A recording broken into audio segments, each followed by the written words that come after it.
Good morning, ladies and gentlemen, and welcome back again. It's the day 2 of the Global FinTech Fest 2022. My name is Kavya R. Chavali, and I welcome all of you once again for another round of pertinent sessions and a lot of knowledge sharing happening from this side of the hall. Well, that being said, I wanted to quickly check with all of you. Did you all have a good time with all the sessions that took place yesterday? Did we all enjoy the sessions? Yes? Wonderful indeed. Did we also enjoy the sundowner that took place in the evening? Yes, we did.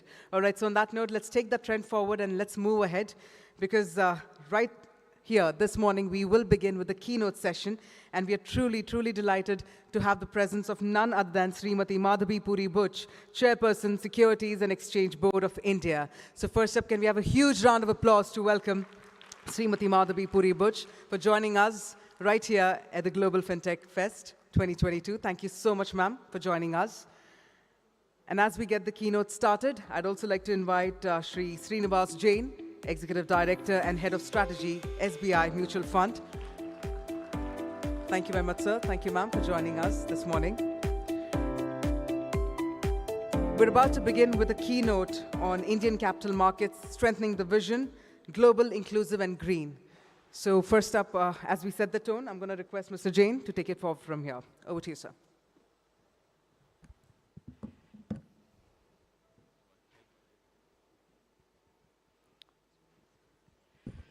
Very good morning to all of you.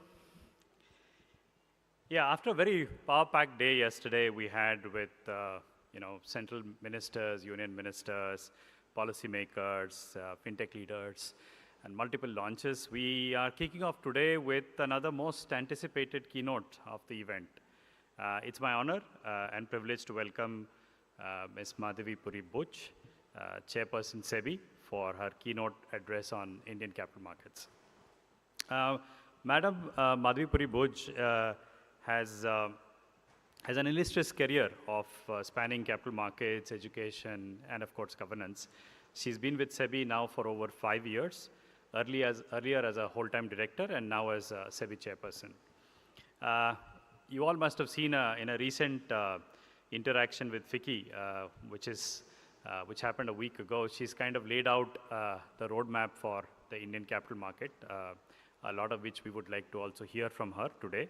It was one of the most talked about talk of her in recent times.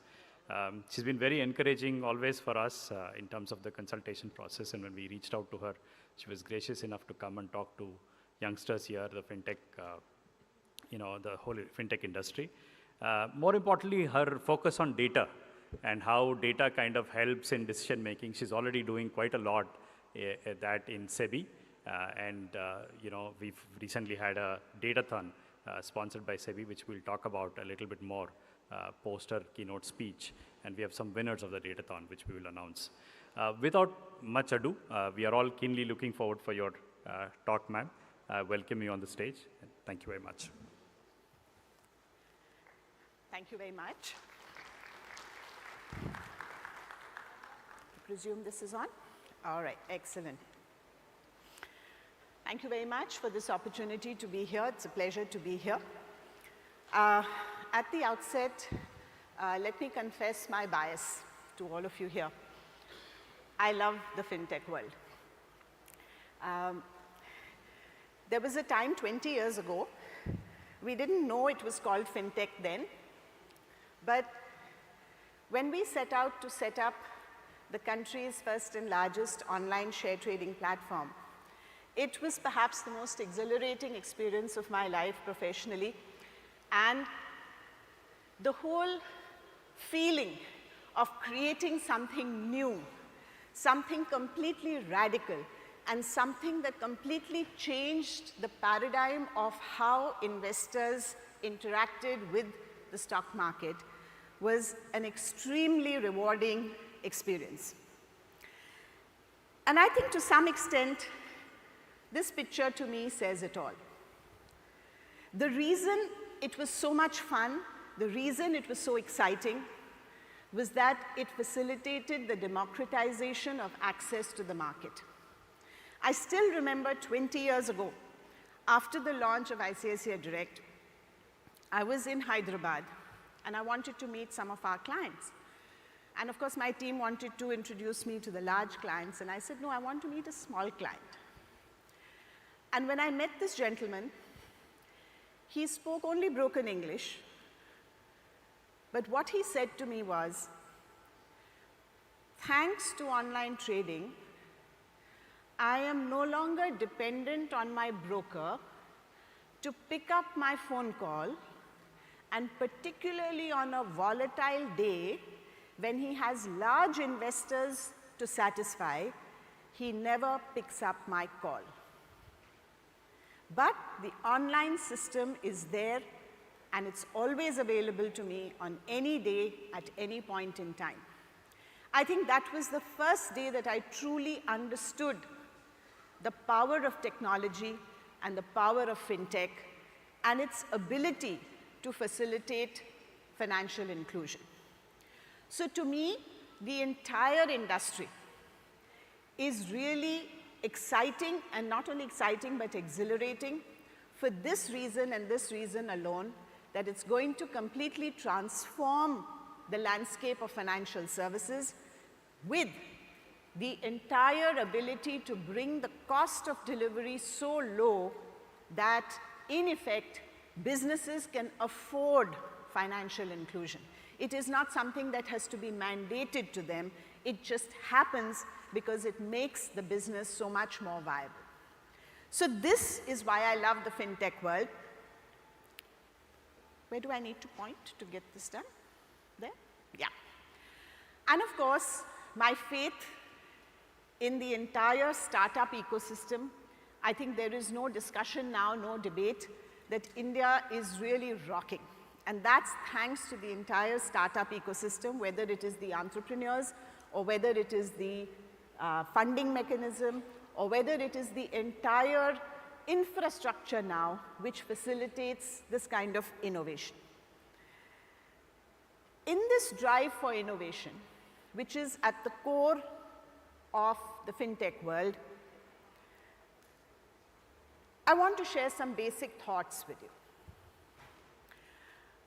Most entrepreneurs, when they go for funding, they are asked the question, what problem are you trying to solve? What is the need that you are trying to fulfill?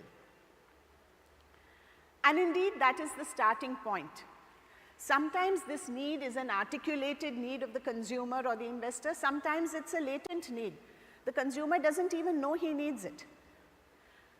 But when it is presented to him, he suddenly realizes how powerful it is, and then you have adoption that follows and the wonderful hockey stick effect that we've seen in many of the businesses. So at the core, there is the question of fulfilling the need, the unmet need of the consumer. However, with my regulator hat on, here's what I would like to say. In meeting that need, by construct, since it is new, since it is innovative, the chances are that there will be a regulatory gap in terms of governing or regulating that product or that service or whatever it is that is meeting that need of the consumer. It's almost by construct. If it is new, it has probably not even entered the heads of the regulator, let alone be captured in the regulation. And the reason for that is that in our country, our regulation is a hybrid regulation of principle-based and rule-based. If the regulation was merely principle-based, then every conceivable situation would get covered under it, and in many ways, there would be no regulatory gap. But since we have a hybrid system in our country, with a fair amount of emphasis in our judicial system on the rules part of the regulation, it is natural and expected that there is likely to be a regulatory gap when there is something new and innovative that happens in the market. Now, it's up to the regulator to keep pace with that. In the past, we've been a little late to the party. It is our intention now to narrow that gap as much as possible. But that gap, as I said, structurally will continue to exist. And therefore, the question arises that what does the ecosystem, the startup ecosystem, do about it? How do you think about it? And there, I think that both the entrepreneurs as well as the people who are funding these entrepreneurs could be well advised to think about the principles that guide a regulator. So while there is no extant regulation on a particular subject, if you think about what are the key principles that a regulator will follow when they finally show up and regulate it, you are already ahead of the curve. You're anticipating what the regulator will say and do, and if you're already baking that into your business model, then it's a check, check, check, and you will not have business model disruption when the regulator finally shows up. So to share some of these principles the way that SEBI looks at it, I'll begin with the question of anonymity. A lot has been said about the crypto world, and going forward, the technology will facilitate, the central bank's digital currency will facilitate a certain ecosystem for tokens, for cryptos. It will happen in due course. The question is, as you are thinking about it, you need to understand that while on social media, it's quite all right. I can go on social media and call myself, I don't know, Sunflower 500. It's okay. But in the fintech world, when it comes to financial services, anonymity is not something that the regulator is ever going to permit. So if you start your business model on an assumption of anonymity, and if that is a key selling proposition in your business model for your consumer, it's not going to last.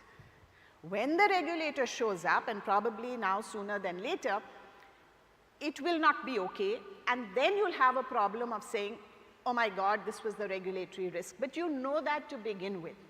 So anonymity in the financial world is an absolute no-no, and that's the first guiding principle in your checklist, whether you're an entrepreneur or a private equity funding entity. The second is around transparency. So this is really about the whole concept of saying that a regulator's principal job is to ensure in the markets that investors make informed decisions. Nobody argues with that. The question is, for an investor to make an informed decision, he must have information. Without information, how will he make an informed decision? And therefore, the issue of transparency is key. If the regulator senses that there is inadequate disclosure, then the question is the investor being misled? This is a little bit more aggressive form of the same issue. Is the investor being conned? So again, if your business model is woven around a black box, okay, and a lot has been said about, in the markets now, I know there are many people working on algos. A lot has been said about, is SEBI in favor of these algos, against these algos? SEBI is not in favor of or against anything, provided there is transparency, disclosure, and nothing which is misleading. So if somebody is claiming that their algorithm is delivering 350% return, first of all, I'd really love to meet these guys, because I'm wondering, why are you telling the whole world about it, right? Even Warren Buffett doesn't deliver these kind of returns. You should just be making all of this money on your own. But if you are claiming, here's what SEBI does about it. SEBI engages with these people and says, okay, and this is not a futuristic thing. This is actually what has happened over the last many months. SEBI says, okay, you are claiming 350% return. Okay, very good. How do you arrive at this number? Someone says we do simulation. Okay, very good, sounds good. So let's recreate the simulation. What is your input data? Must be market data. Okay, our exchanges are here, they have all the market data, here's the data. Now let's run your algo and simulate it for the last 1 year.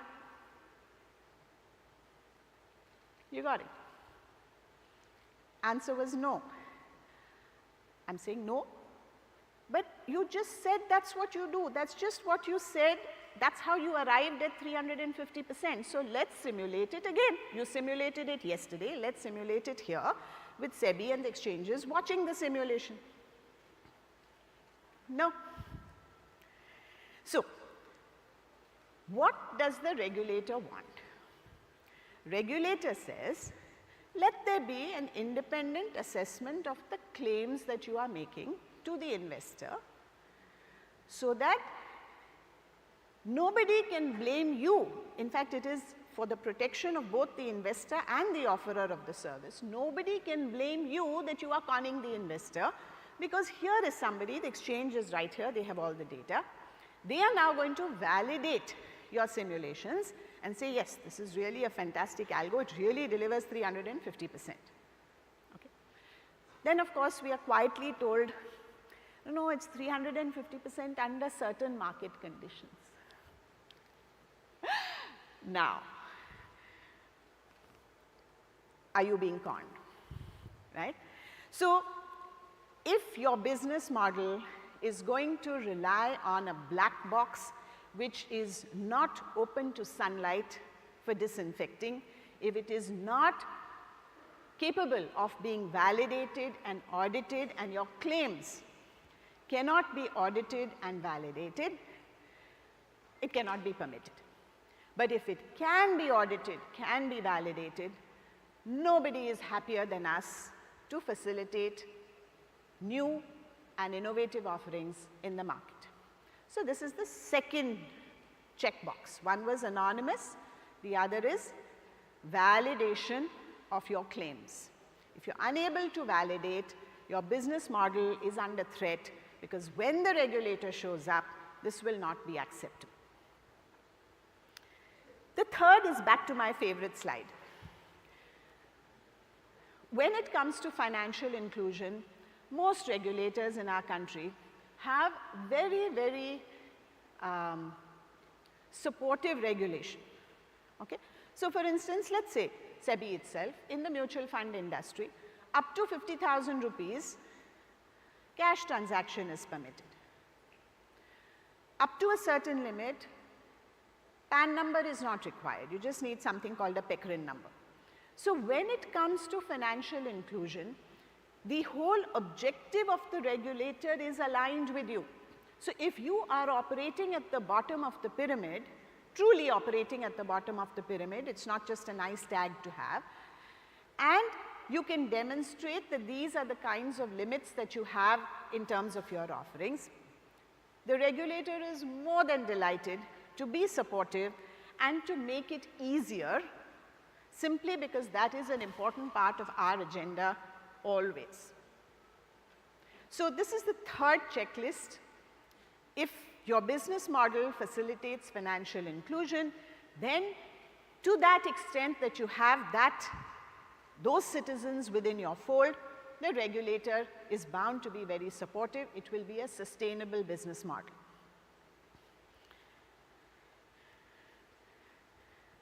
This is one of the key requirements of every regulator. I refer to it as the Abhimanyu complex. If you have a business model which relies on the assumption that once the customer is in, it's very hard for him to get out, we don't like it. So building barriers to exit, again, if your business model relies on that, it is unlikely to find favor with the regulator. It's a very important principle that we follow. And therefore, as I said, when the regulator shows up, you will be vulnerable to regulatory risk, because the regulator will say a person who has ease of entering has a right for ease of exit. If you make it hard for him to leave, we will not permit you to make it easy for him to come in. We do not want Abhimanyus in our market. So this is an important checklist. Check in your list. Please ensure that your business model does not rely upon कि वो एक बार आ गया बकरा तो उसको हम पकड़ के रखेंगे, बाहर नहीं जाने देंगे. This is again a very, very crucial piece, and I think most of you here are very familiar with the concept, but let me articulate it as a principle. In our country, very different from almost every country in the world, we not only have a stated objective, but we have an implemented evidence that the infrastructure for innovation will be a public good. Whether it is Aadhaar, whether it is UPI, whether it is account aggregator, whether it is the health stack, whether it is anything. The rails will be a public good. Private innovation needs to build on top of those rails. If somebody again has a business model where their presumption is that they are going to own the infrastructure, you're setting yourself up for a rude shock subsequently. It's good, it's ambitious to say we want to be the infrastructure, but as you have seen in our country, that's not the path that India takes. The Reserve Bank of India has demonstrated it so beautifully through these various mechanisms. SEBI, on its part, given the way that we look at the market infrastructure institutions, given the way we look at data. So why in this conference was our emphasis on data, and we requested the organizers to organize this data-thon? Because for markets, the markets thrive on data. And we have ensured by actually issuing a circular that every piece of data which is there in the markets on account of something that the regulator has said must be disclosed has to be available free of cost and in a machine readable format and in an easily downloadable format and cannot be charged for. So as an example, we had a very lively conversation with some of our exchanges where the discussion was, well, if the investor wants the data, we are happy to give it free, but if a service provider, let's say an investment advisor or one of the new fintechs want that same data, we will charge for it. I'm like, okay, be my guest. So from tomorrow, SEBI will issue a circular saying that all data, instead of being uploaded on the exchanges, will be uploaded on SEBI website and we will offer it free. अब आपको जो करना है आपकी मर्जी. So what is it we are saying? For us, data is a public good. It is public infrastructure. No private person can claim ownership over this infrastructure. We ensure that it is made publicly available in any form or manner. You want a feed, you want this, you want API Connect, everything is free. Nobody can charge you for it. If they do, please let me know. Please send a mail at chairperson@sebi.gov.in. So this is the path that the regulators in India are taking. So again, on your checklist, if you are attempting to claim that you will own the infrastructure, it's very unlikely. By the time we show up, we will not permit it.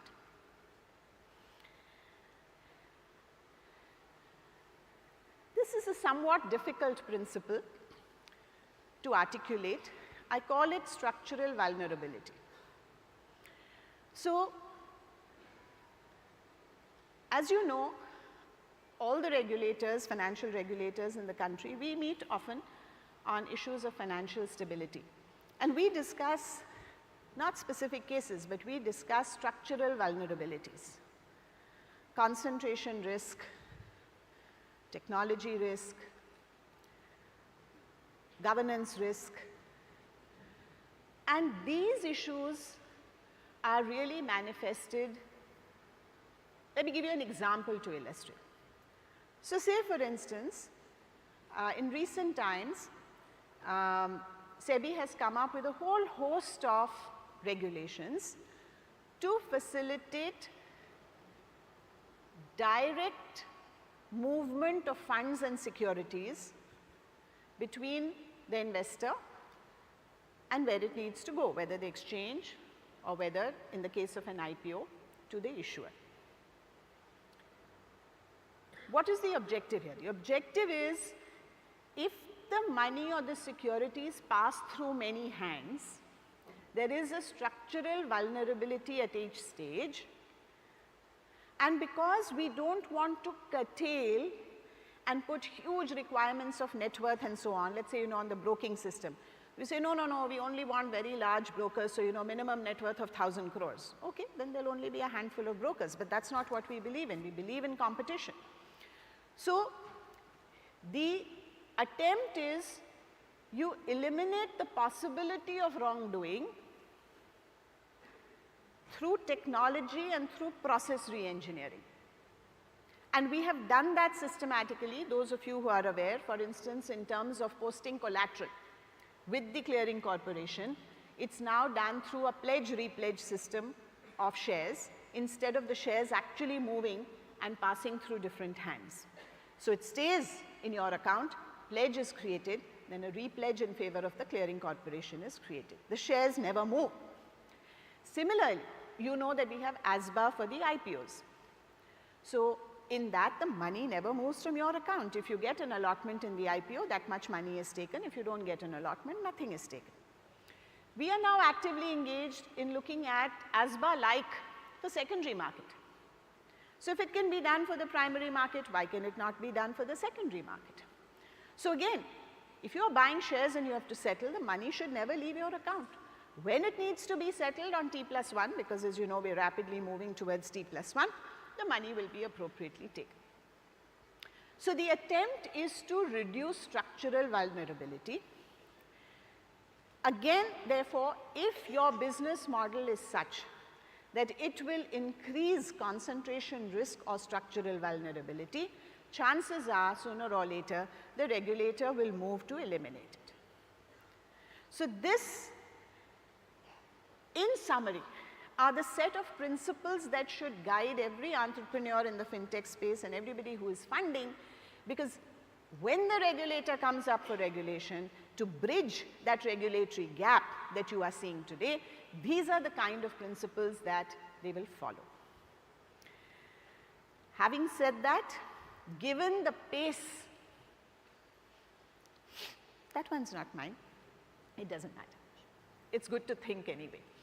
So the issue really is that today, as we stand here in India, we are well aware that we are setting the pace globally. And that is what makes us really proud. And I can assure you that as a regulator, when we meet people from overseas, the pride we take in sharing what the market participants are doing and what is the level of innovation that is happening in the country, it is something that's indeed a matter of great, great pride for us. So with that, I conclude and happy to hand over in respect of the data talk. Thank you.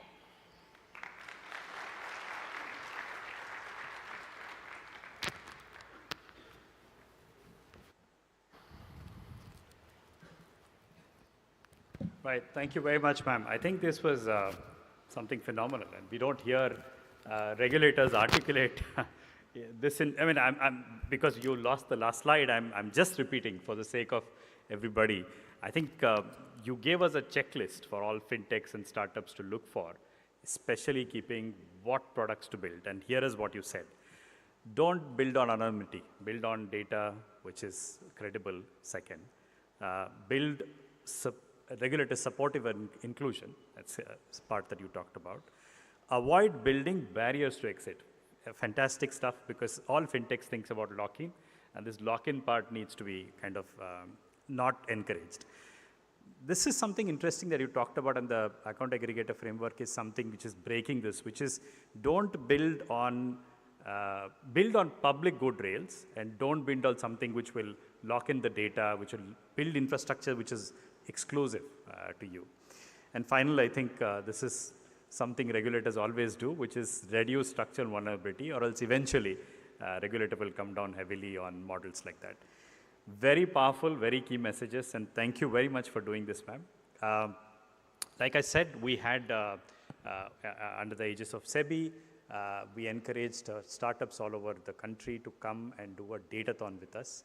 I wanted to give you a 2 minutes presentation on what this datathon was all about, and then we will invite the winners of the datathon to talk about their models. If you can just cue the presentation, please.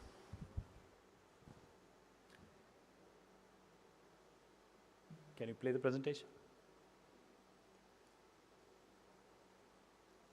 Okay. Next slide.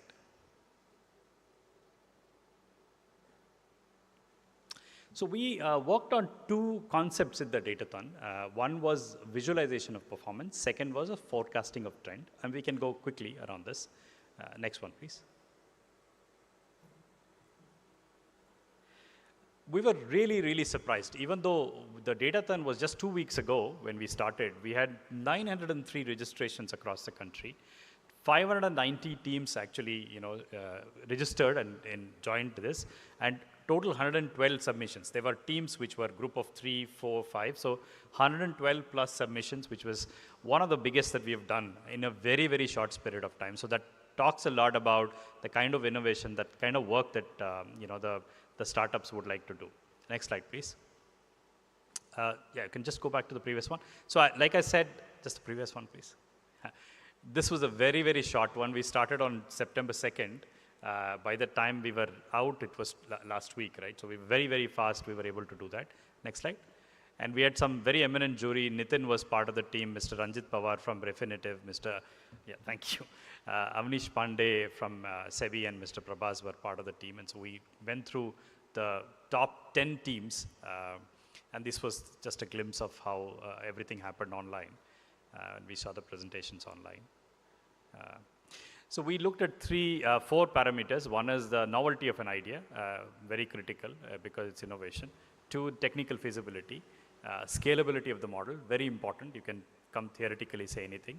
And of course, business feasibility. Was it really worth monetizing?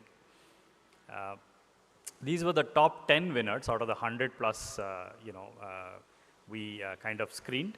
And today we have 3 top winners here presenting their, data models and visualization. I'd like to invite the 3 winners if you want to announce. Thank you. Yes, please. Yeah. Thank you very much, Mr. Jain. Well, that being said, as we were focusing on the Datathon presentations right now, let me quickly invite, first up, Team Golden Hen to please come on stage to share their presentation with us. And while we're talking about these young startups, while we're talking about these young ideas, can we have a youthful round of applause as they all participated in this very, very pertinent competition. And here they are, Team Golden Hen, first up.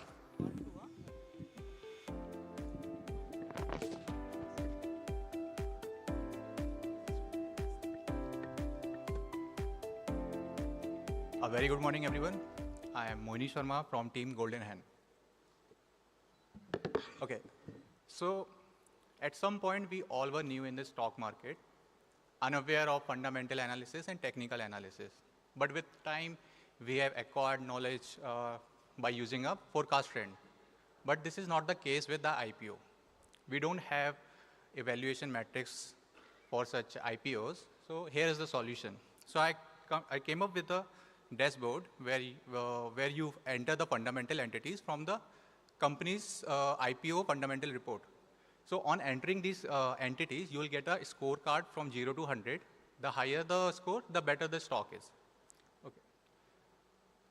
So this is the data set I have taken into consideration. And the first row we see there is a company market cap, sales growth. This you can find in the fundamental report of any IPOs. Okay. So I'll just directly go to the dashboard. please play the video.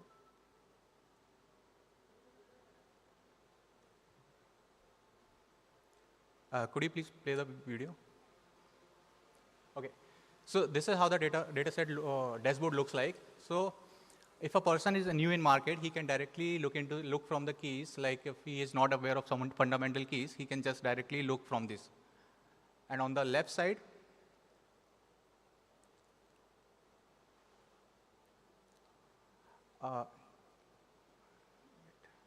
so on the left side, you see that there are entities we can just enter on the left side. And on entering, I'm taking this from the data set. On pressing the submit button, okay, so you get the scorecard. So could you just please close that tab? Okay. So right now I'm in the backend, I'm changing the value of the market capitalization. So you see that the scorecard has been, now will be get changed. So now you see the scorecard has been changed. Now I'll change another value, which is the ROCE. I'll just changing from the 14 to 13, and then the scorecard value has increased. So this is all the like idea which I have taken into consideration, like how the IPOs and the fundamental reports can be very helpful to judge whether the IPO stock is good or not. Okay, moving to the next slide.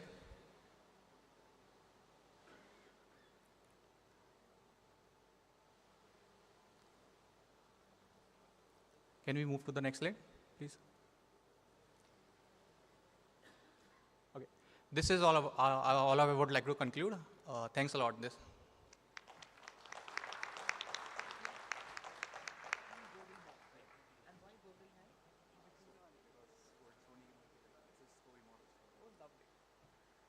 Thank you very much. I was just inquiring why is it named as golden hen? Jaise kehte hain ki sone ki murgi. That was the entire storyboard around it. But kudos indeed on that very interesting problem statement and the solution that you shared. That being said, let's quickly invite the next team. We have Team E-Lint. So if I may please invite Team E-Lint. And can we have a round of applause once again? Let's hear out another interesting idea coming your way.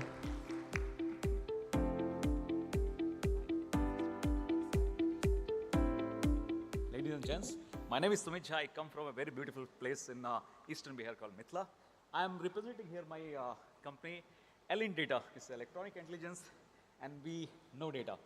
So, okay, quickly.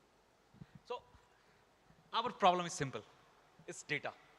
We exist because there exists data. Imagine a balance sheet. In one side, you have assets. So that data balance sheet, and when I'm talking about asset is my friend like Monish. He's creating asset literally out of data. But we are from liability side. What I mean by that, especially fintech world, is full of scam, it's full of those companies who could not see the light, and as ma'am was already explaining. So what we are bringing is very simple, three things. It's a C, C, and T. We want to take help of community. What they can help? They can make those black box solution which claims that you will get 7x, 10x, God knows how much. We are bringing something called explainable AI. It's a big debate these days. So backbone of our solution is this daunting looking image. I might bore you explaining this, but I will tell you what we have done. Using the same data platform, we have encouraged companies like With. We are in talk to companies like Trade Nirvana. We are helping them creating a mini Mirinda rights enabled collection framework. Not only that, not to deal with PI's data, PHI data. It's a big problem with fintech companies. They should not, they can't simply play with your Aadhaar, PAN, or health information of, let's say, Amitabh Bachchan. So removing, masking, encrypting those PI's data is one of those challenges. What we are bringing in terms of transparency and compliances, we can enable the same platform which we are proposing, and we have made a small video for that, proposing that as long as you can ingest the data in this platform, you can build those competing solutions, as ma'am was saying, to cross-check it. You can mask those PI and PHIs. Not only that, it can plug and play all those solutions which my friends are proposing and see yourself, you are an investor, if you're a regulator, or any stakeholder in the ecosystem. So that's all about our offerings. And quickly, the video we have made, it will hardly take 1 minute. So what was happening there?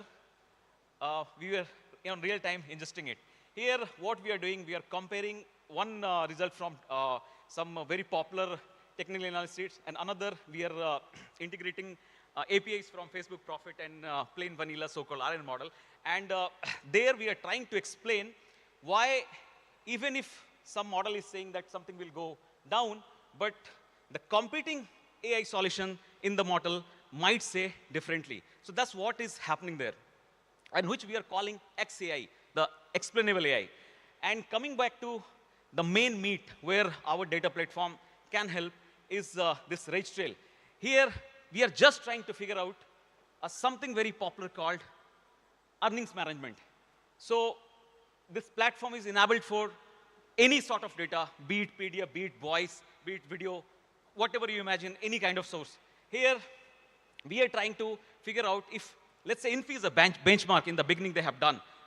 They changed their accounting system and they said, we are profitable. So if that is the benchmark, what about these new incumbents? How far they are if we compare their filings, whatever they are claiming. So it's just a glimpse what this platform can do. Only sky is the limit, because all the rules, all the activity like earnings management is just a plug and play.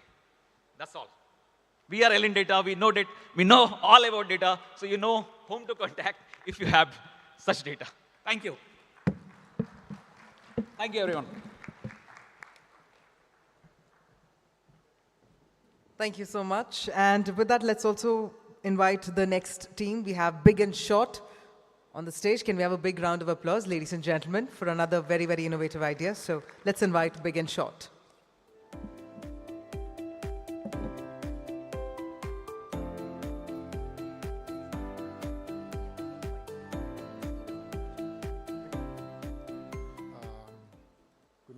Just waiting for the slides to queue, which they have.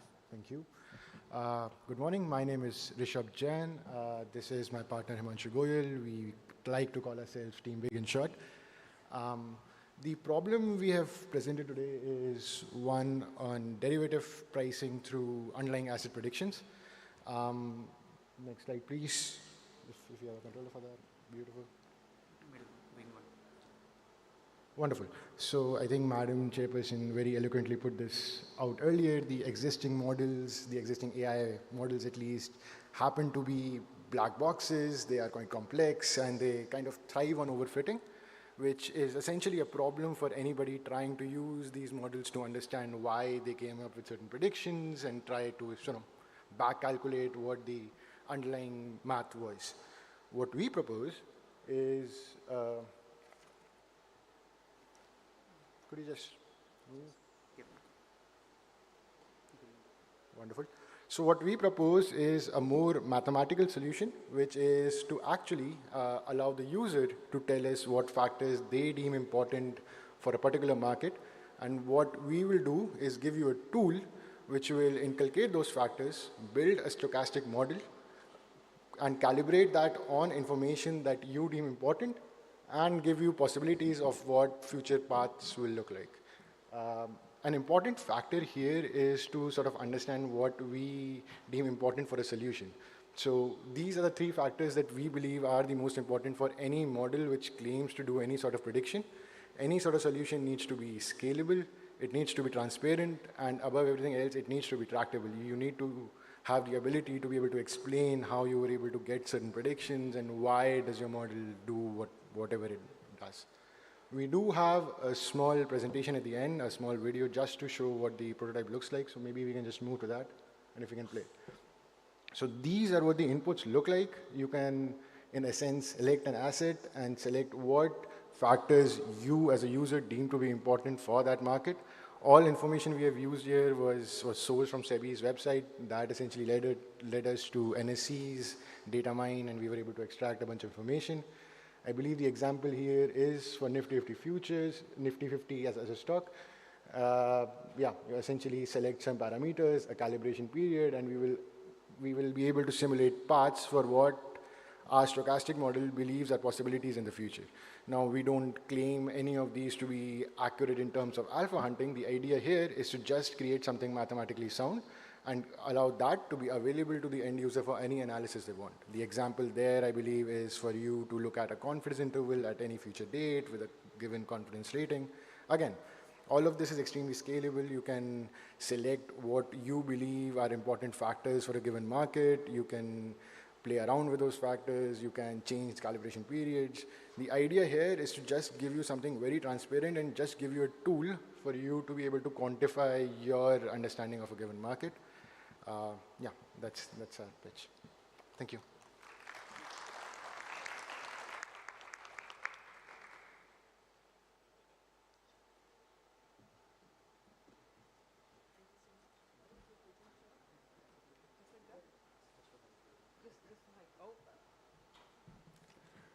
Alrighty, thank you so much. And with that, ladies and gentlemen, we'll also announce the winners of the Datathon, and let's also distribute the prizes. So if I may request you to please do the honors. Ma'am and sir, I'm going to request you to please step forward. On that note, let's also announce the winners and the runners-up as well. So first up, let's hear it for the second runners-up. Golden Hen it is, ladies and gentlemen. So we'd like to once again invite Team Golden Hen to please come on the stage. We can also have some fanfare and some music as well. Let's do that. Yes, lovely indeed. Congratulations.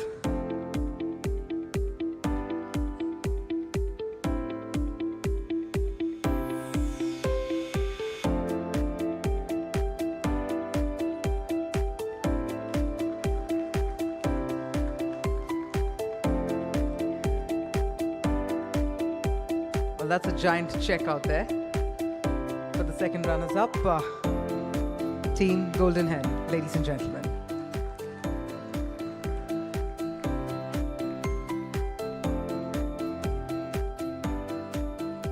We'll ensure that the real check comes. While this is something that looks really good, so we're going to quickly invite the first runners-up, Team Elint. So let's invite Elint on stage as well, the first runners-up for the Datathon.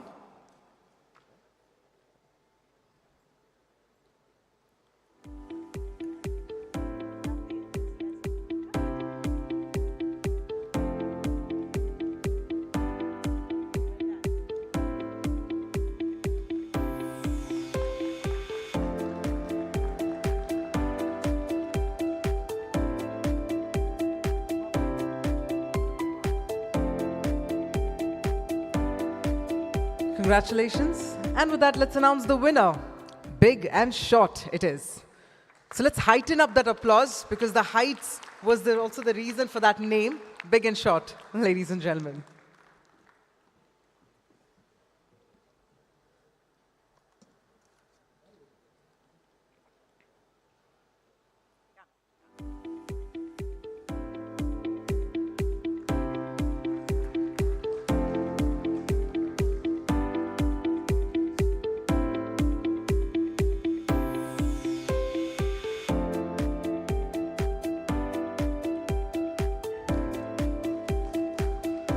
The winning team is walking away with a check of 1 lakh rupees. Congratulations to the team, Big and Short.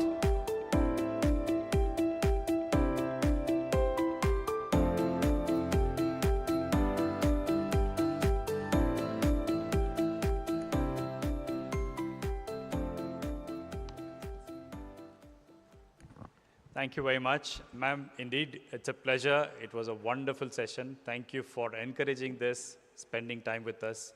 And I wanted to check if you have time for a couple of questions or...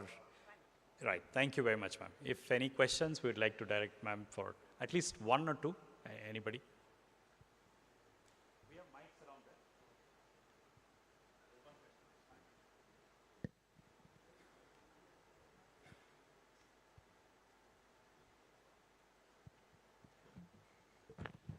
I would request if you can keep this relevant to fintech. No, I think there's a mic behind you, just behind you. Hello, ma'am. Good morning. It's a lovely presentation as always. I just want to understand in this place where we are, right? There's so much about blockchain, about crypto, I mean, everything associated. But still, from the regulators, we've not heard much as far as this conference itself is concerned. From the government, between the RBI, there is no certainty on which side has it gone to. I want to understand from you, from SEBI's perspective, how do you look at the scenario? Have we reached where some decision can be taken in terms of regulating it? We've heard about taxing it, but not regulating it. How do you see it from your perspective where you sit?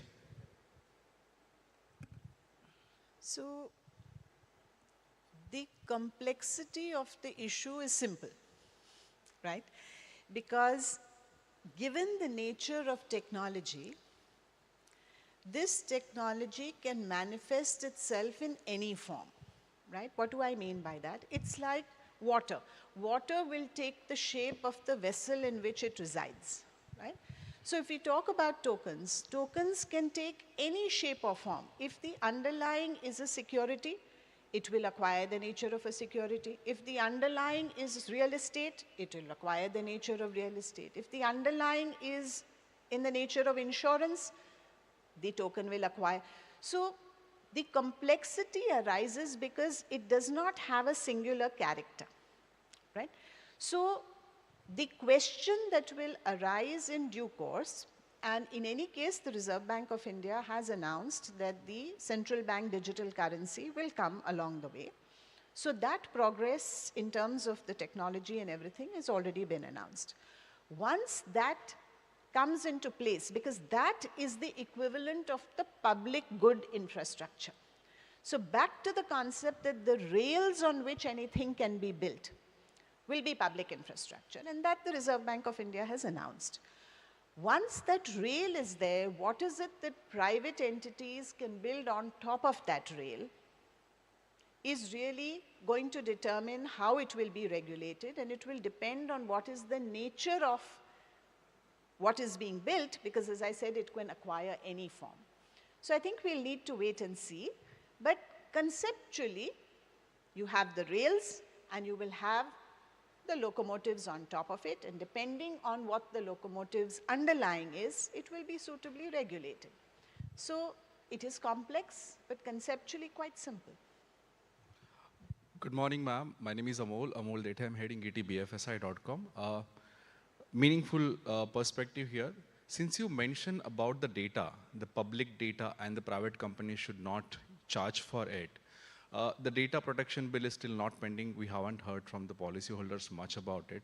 What is regulators' view? Because what I see specifically fintechs and startups have been using, I don't want to say misusing the data, far more aggressively, and data is everywhere. So what is the regulator's view specifically on controlling the data and the data privacy? Maybe for SEBI, it's investors, for RBI, it's bank customers, and for IRD, it's policyholders. So if you could give us some thoughts there. I think the answer to that lies in the account aggregator system of the Reserve Bank of India. It is an absolutely amazing piece of work. And which is why SEBI has very wholeheartedly and very happily joined in to that initiative. Because what that system ensures is both data privacy, but more importantly, equally data empowerment. So what that concept really says is, I as a citizen of this country have the right over my own data.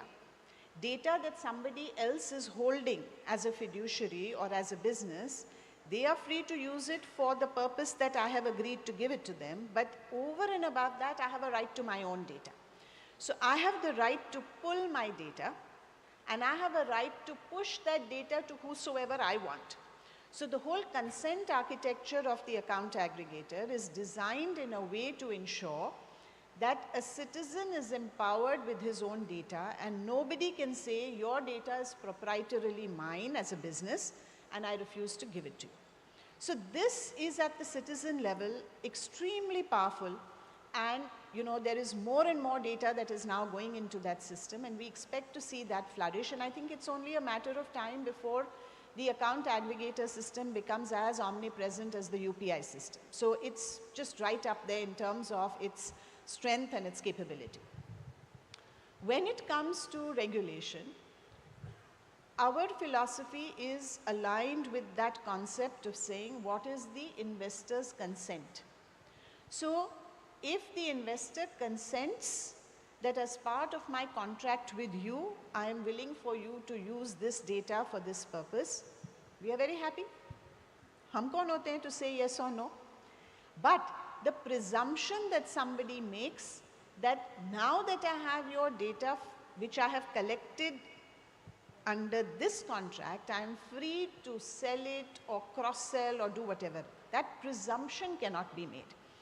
And I think that there is enough already in our regulation. Yes, it will be wonderful when the data privacy bill gets adopted and so on. But I don't think we need to wait upon that. I think there is enough already for us to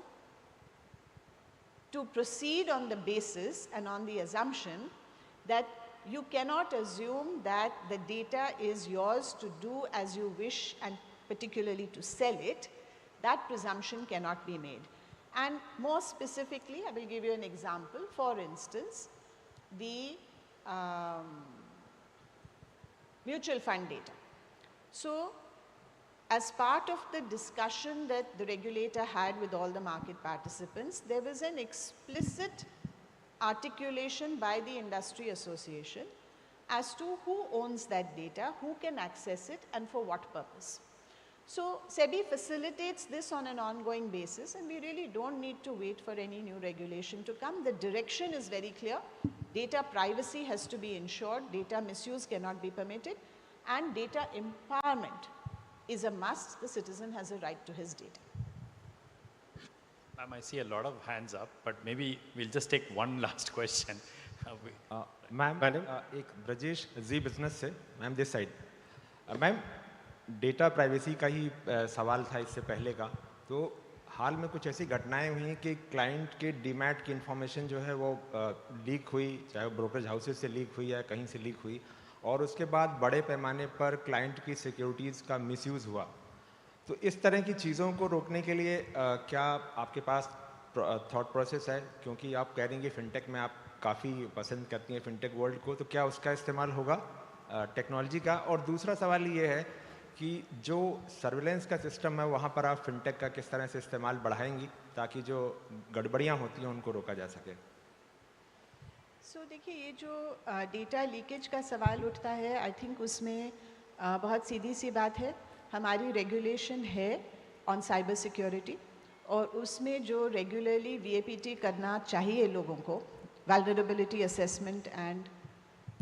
penetration testing वो किस तरह से होना चाहिए we have taken stock कि जो बड़ी institutions हैं हमारी मार्केट में वो सही तरीके से कर रहे हैं कि नहीं तो हमने जो जब ये रिव्यू किया कि ये हमारी रेगुलेशन तो काफ़ी पुरानी है लेकिन जिस तरह से इम्प्लीमेंट किया जा रहा है वो 100% सही नहीं है या कॉम्प्रिहेंसिव नहीं है तो उस तरफ से हमने और उसको बढ़ौती दी है कि उसमें कवरेज ज़्यादा होनी चाहिए और उन इंस्टीट्यूशंस को बड़ी इंस्टीट्यूशंस को एक टाइमलाइन दिया गया है कि आप फिर से वीएपीटी करें और वापस हमें रिपोर्ट करें तो ये एक ऑनगोइंग जर्नी है और साइबर सिक्योरिटी का जो थ्रेट है वो हमेशा रहेगा वो that is the flip side of technology और उसमें हमें बहुत ही सतर्क और तैनात होना पड़ेगा so that I can assure you that going forward the emphasis on cyber security is going to be very very clear and the emphasis on ensuring that the investors data does not leak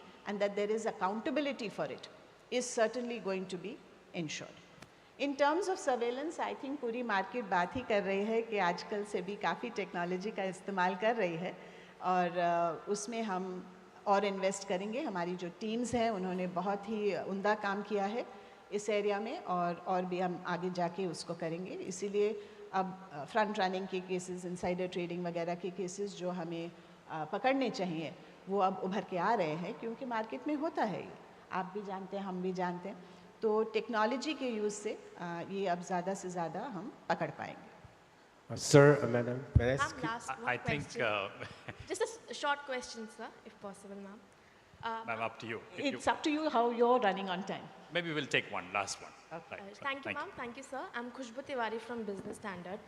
You in your presentation mentioned that you could be working in going ahead for ASBA in secondary market. What could be the hurdles that you could face, and by when could be the implementation on the same? देखिए, where there is a will, there is a way. तो हम तो यही believe करते हैं कि देखिए, जहाँ पे आपका विल होगा, आप जो हर्डल्स आएंगे, आप किसी ना किसी तरह से उनको ओवरकम करेंगे. और टेक्नोलॉजी इज़ सो पावरफुल. देखिए, अगर कोई बाबा आदम के ज़माने में रहना चाहता है तो हम उसका कुछ नहीं कर सकते हैं, लेकिन जो टेक्नोलॉजी को अडॉप्ट करना चाहता है, it is very clear all hurdles can be resolved. They are merely operational issues which have to be ironed out. And I think that in a few months, with the help of technology, we will get there. I don't think there is much debate about it. Sir, madam, I really want to squeeze in one I would last say, question. we'll run late for the next talk. Thank you very much. Ma'am, this has been wonderful. You've been very open, very frank, and a lovely session. Thank you for giving more than what we deserve from your time. We really appreciate it. Thank you for coming here and blessing us, ma'am. Thank you. Thank you, everyone. Ma'am, if I would also request you to come together for a quick photograph. And can we have the loudest round of applause, ladies and gentlemen, for that very insightful session and for gathering a lot of clarity, a lot of insights from Madhvi ma'am. Thank you so much indeed for joining us today.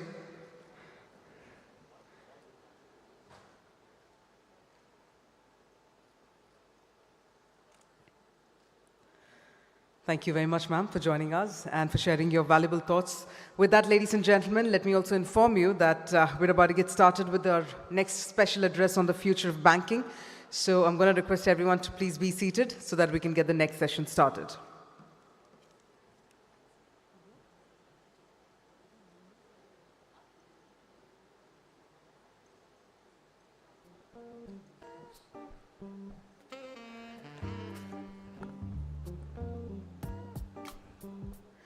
All right, with that, let me also inform you that the next session is about to begin. We have our speakers already here, our esteemed speakers joining us. So we are about to focus on the future of banking. And with that, let me also inform you, I'm going to urge you all to please share your tweets or your insights using the hashtag GFF. And on that note, ladies and gentlemen, we have with us none other than Mr. Amitabh Chaudhary, Managing Director and CEO, Axis Bank. And to spearhead this session, we have with us Mr. Harshal Mathur, CEO and co-founder, Razorpay. So can we please have a huge round of applause? We're talking about the future of banking. So let's gather all those insights. We have with us Mr. Harshal Mathur and Mr. Amitabh Chaudhary, the Managing Director and CEO, Axis Bank. Thank you very much for joining us. I'd like to request Mr. Harshal to set the tone for the session. Over to you. Hey, hi everyone, good morning. So we are here to talk about the future of banking. But to set the context right, I think in the last decade, the customer's relationship with banking has changed massively. From bank being a place where you store your cash and valuables to being a place where you manage your financial relationships, to today it being an app, and sometimes not even a bank app, through which you do all kind of banking, right from managing your money, managing your finances, managing your investments, everything under, through the touch of a screen. And I think what has happened in the last couple of years is a lot of institutions, and particularly banks like Axis, have played a major role in driving these changes, in adopting new technologies, new waves of digitization, and going after newer markets and newer segments of the economy to completely change the way customers' relationship with banking works. And today I have Mr. Amitabh Chaudhary, who is the MD and CEO of Axis Bank, who has a ringside view of some of these changes happening in the ecosystem. And with the amount of changes happening from a technological and innovation perspective, sometimes it is important to step back and look at where are we heading, because a lot of these changes are happening at such a rapid pace that it's hard to visualize how this will pan out in, forget about 5 years, but in a matter of 6 months or a year out. So before we start, I'll ask him to share a short view of where he sees the future of banking heading.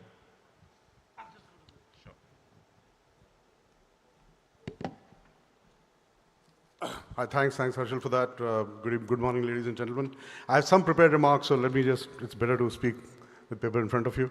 When I was coming here, I was wondering how should I dress up. It was a choice to be made, so I said, okay, let me remove the tie and just appear in a suit. So I'm hopefully not looking too much out of place. Talking about future of banking very quickly, I think there are 6 trends in my mind, and I'll just dive straight away into the topic. We have limited time. Harshal also wants to ask a lot of questions. So I would say there are 6 things we should be thinking about in terms of trends, and then we can look at what the implications of those trends are. Harshal mentioned that, I think in his remarks itself, that first trend is the emergence of a customer-centric bank. I remember a few years back, all of us used to talk about a digital native customer. Which are the customers which are digital native? In my mind, that does not exist anymore, because every customer now is digital native. And if you're not thinking that, how can I capture the customer who's accessing digital properties, digital stuff in some form or shape, you will have a problem. So institutions have also evolved as well. Fintechs have obviously made several advances in this area, and in many cases, the banks have also done enough work. The future of banking, in my mind, will no longer be digital or physical. The future of banking will be you being present in a form and a shape which the customer wants. In some cases, they will access you completely digitally. In some cases, they will access you completely physically. And in many cases, they will access you in both forms and shape. And the point is that when they access you in banking or any financial services, they expect a similar experience. Even in physical form, they expect you to give answers instantaneously as if it was a digital screen in front of them. Not that you are a human being or digital, but the expectation is similar.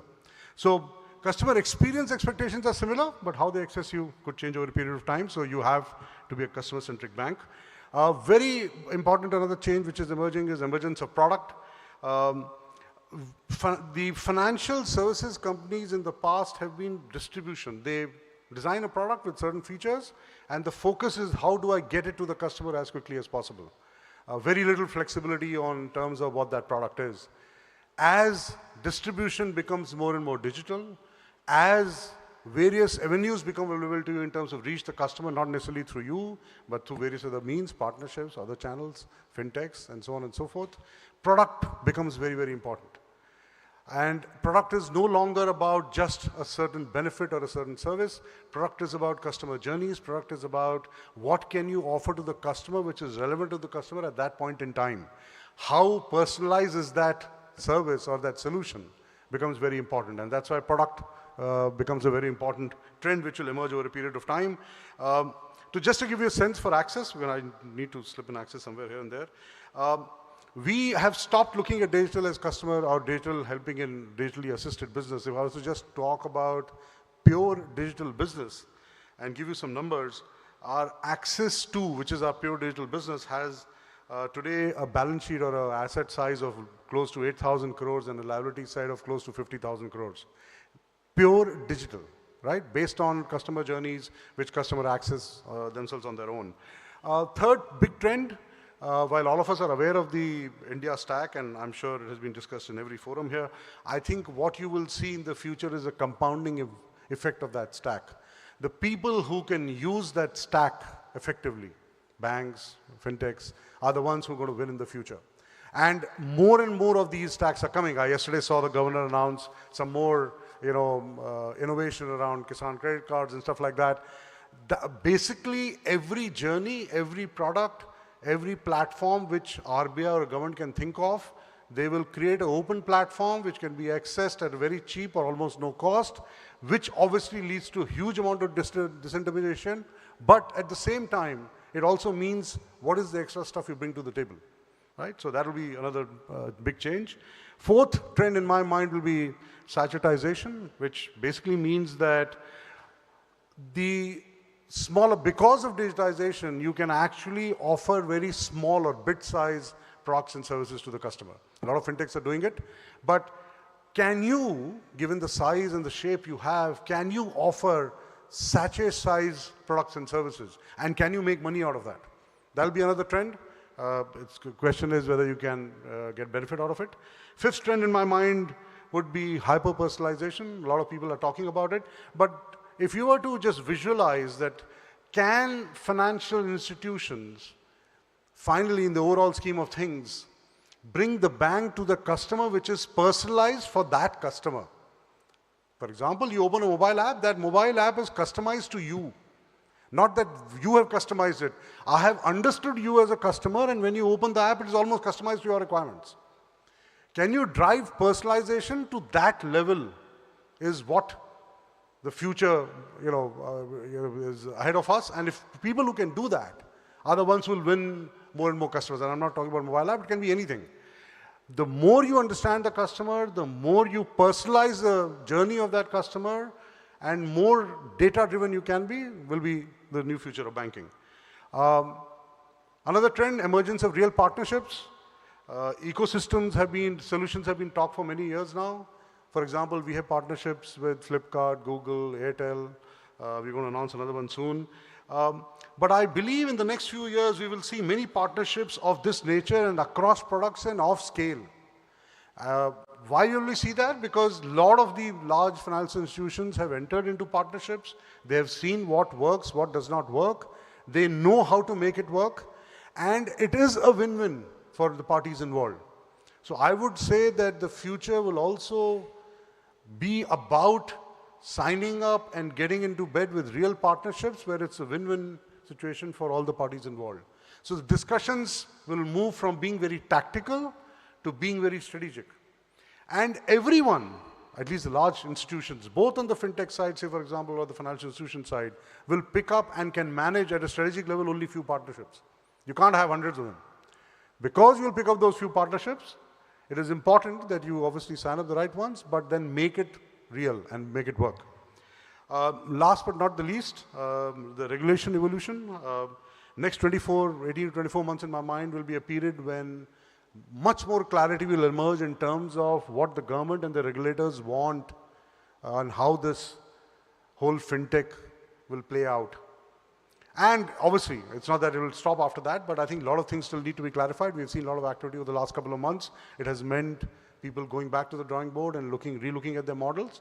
Hopefully in the next 18 to 24 months, complete clarity will emerge. And after that, the changes will be there, but they will be more incremental rather than dramatic.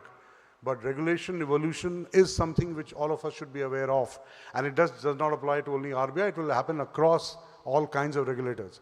So we should be prepared, and that's an important trend. And for companies who are involved in this business, it's not a question about waiting for the next regulation to come, but anticipate what is coming and change their business models in advance so that you don't get impacted by it as and when it comes. I think the tendency till now has been that we keep doing things which we want to do and hope the regulation will not come. That is maybe not the right way. We need to change our approach. Very quickly on the implications.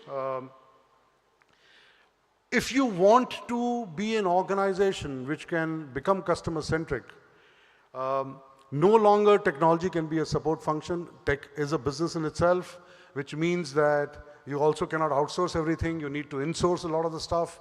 It also means that you need to have technology people, you need to have product people who think differently, you need to have people who understand customer experiences, you need to have an entire range of skill sets available with you which can actually make your organization really customer-centric and understand what the new product of tomorrow could be.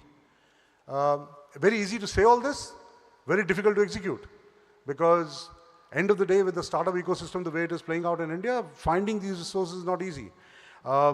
We started on this journey, for example, in Axis more than 2 years back. We have about 1,000 people working in just digital banking alone. And we have a 30-member design team now. Again, we would like to expand the size of the team, but we are also trying to now create open source architecture. Perhaps we are the first incumbent in the country to have our own design system. It's called Sub-Zero. It is open source. You can go and check it out at subzero.axisbank.com.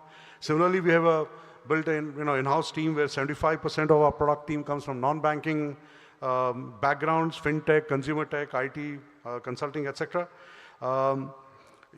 As you think about building a customer-centric capability, it is very important to think from a customer perspective and keep improving your customer journeys. One is incremental improvement. Second is stepping back and saying what the journey could look like 3 to 5 years down the line. And both have to happen concurrently. Just to give you a sense as to what, if you focus on it, what the change can be brought about. We in Axis, you'll be surprised to note, are now the world's highest rated mobile banking app. I mean, I said world's highest rated mobile banking app. We are rated 4.8 on Google Store now. There is no app with that rating. So if you focus, you can get to that kind of achievement also. There is a core tech transformation also which is required. All of us have legacy systems. We need to transform the core to be able to, obviously apart from the fact that it requires a lot of time, resource, and effort and resources, you have to have all the systems talking to each other. You have to ensure that you are nimble and you can change or provide microservices quickly, instantaneously, as you sign up new partnerships, as you come up with new customer journeys, as you launch new products, sachet kind of products, and so on and so forth. Huge investment required in core technology, which means a lot of big bucks, which means that only that many institutions can invest that kind of money in this changing trends which we could potentially see in the future. We need data architecture and analytical capabilities also. Because it's not just about the right data architecture, you need the ability to ingest that architecture. To give you some sense in Axis, we already built petabyte scale Hadoop clusters. We have about 150 use cases across credit, fraud, marketing analytics on this architecture. The kind of people, the kind of investment you need to make to be able to take all the data which you're getting in this open architecture platform which the government is creating. And so one is that you get the data. Second is you ingest the data. Third is you work on that data. Fourth is that you use that data and serve an offering to a customer at the right platforms at the right time for the right product. All this has to be brought together. A customer might access a financial institution on any platform. You should be able to recognize that customer. You should be able to go back to your data, see who that customer is, what suits that customer, and offer that product to that customer. Assuming customer picks up that product, you should be able to create a customer journey which is closed within a matter of seconds. Imagine all this you want to do. What investment you need to make your core architecture, what investment you make in your data analytical capabilities. Compliance, security, and speed. Institutions have to find a way to build compliant process and ensure top-notch security practices and figure out a way at the same time to be agile, nimble, and fast to market. Not a new problem. It's an old problem. But the time, energy, and focus which the regulators have on compliance and the fact that they need to have adequate security in place has gone up multiple times in the last 12 to 18 months. Again, the investment required to manage that expectation is huge. And again, I would encourage the fintechs, please think compliance much earlier than what you're thinking. I think you just understand the meaning of the word compliance. You have no idea what RBI means when they're saying compliance. So important to invest that time. You need to create partner-ready business models. So to be able to participate in these real partnerships, you need to have the ability to, sign up the partnerships quickly and start work with them quickly, which means building APIs, building integration processes, aligning yourself to the way they work, persuading them to align yourself, make them align to the way you work. And again, a lot of work required in this area. All this for the financial institutions or banks like us means that we need a clear business rationale and top management support. Because the amount of money, resources, focus, and the long-term potential return which this leads to or indicates means that you need to have patience and you need to have a lot of ability to absorb losses or expenses for a long period of time before you actually see some results. So top management focus, top management commitment to something of this nature will be extremely important as we move forward. Again, being very cognizant of time and maybe the fact that, I think having a question and answer session will be much better. Let me just stop here. So some trends and what the implications are. Wishing you a wonderful day ahead and maybe we'll have questions. Thank you.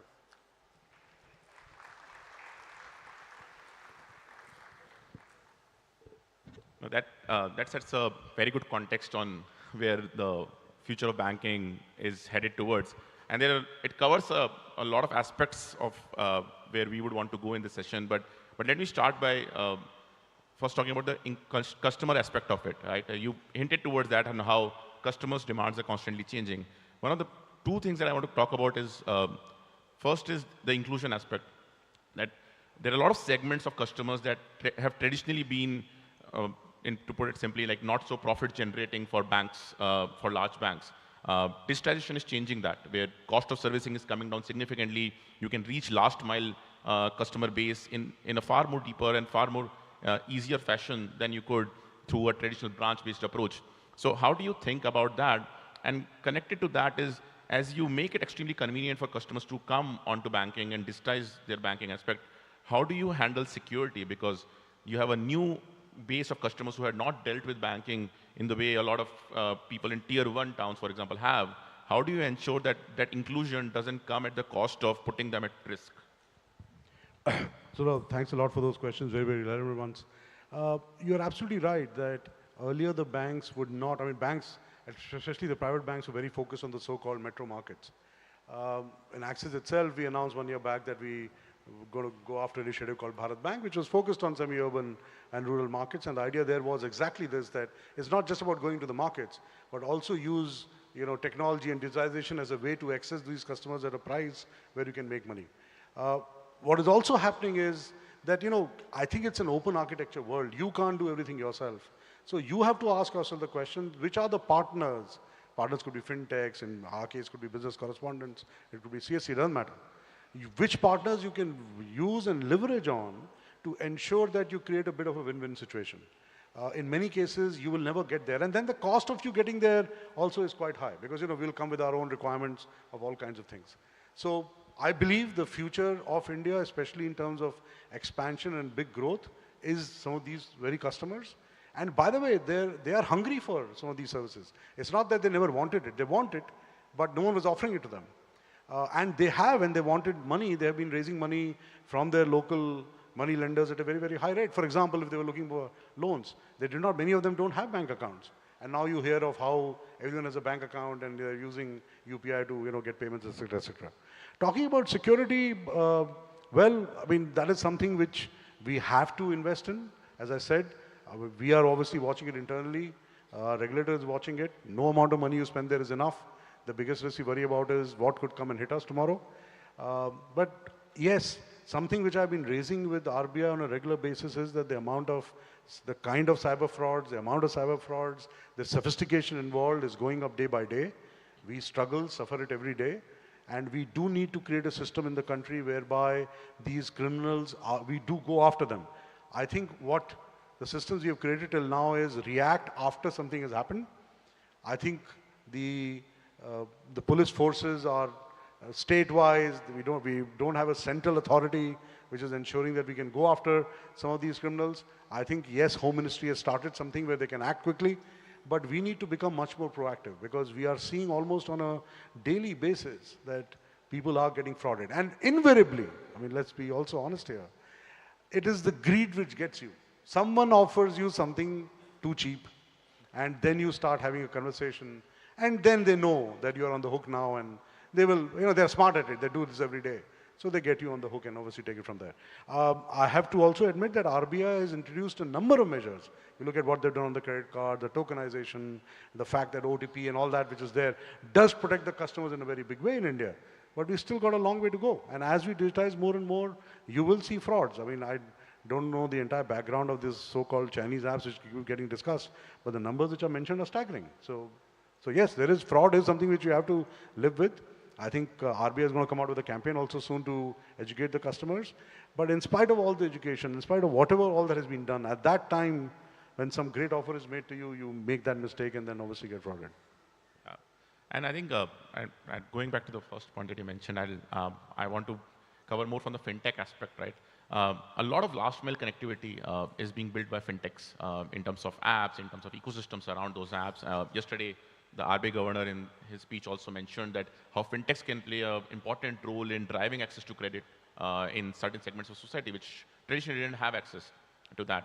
How do you see the roles of fintech as somebody who's running a bank, right? Do you see them as a competition? Do you see it as a way to collaborate? Or do you see fintechs playing on the sidelines while the banks actually drive the digitization? All of them. We obviously, as I said, it's an open architecture world. There will be some areas where we will compete head-on with them. And there will be some areas where we should collaborate, and we are collaborating. And there will be some areas where you know that given the kind of pipes we have, kind of relationships we have, they can provide a certain part of the service only. Now, all of us are busy. Let's be honest also. All of us are busy. You are, when you're looking at us, you are saying, what more can I do which the bank is doing at a much cheaper price and take the market share away. We are looking at you and saying, okay, shit, these guys have come out of nowhere and they've got so much of business, what can we do? So that healthy competition will always be there. But I think the pace at which things are moving, it will be important for all of us to acknowledge and know that we are better off working with each other, knowing fully well that in some areas there will be competition. There's no problem. All of us banks also come together in some cases and work together, while the moment we walk out of the door, we are fighting on some of the deals. So it's okay, we understand. So I think it's exactly the same with fintechs. And I think the banks, the moment they have clarity around this, then things become very simple. There will be a number of areas where fintechs can do a much better job than what we can. Why should we go and try to replicate it? We have a lot of other things to do. So why unnecessarily go and try to do that?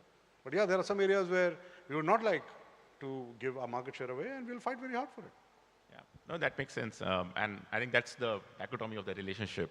And I think another dichotomy of the relationship is with the regulator, right? Like where you have like a lot of changes that have happened in the regulation in the last couple of years, especially when it comes to banking, when it comes to fintech, when it comes to that collaboration, and how does that collaboration operate?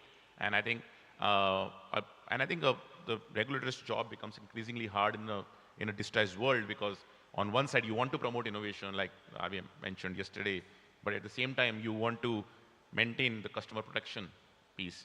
So what are some of your expectations from the regulators on how some of these the changes will happen, but how some of these changes could happen in your opinion?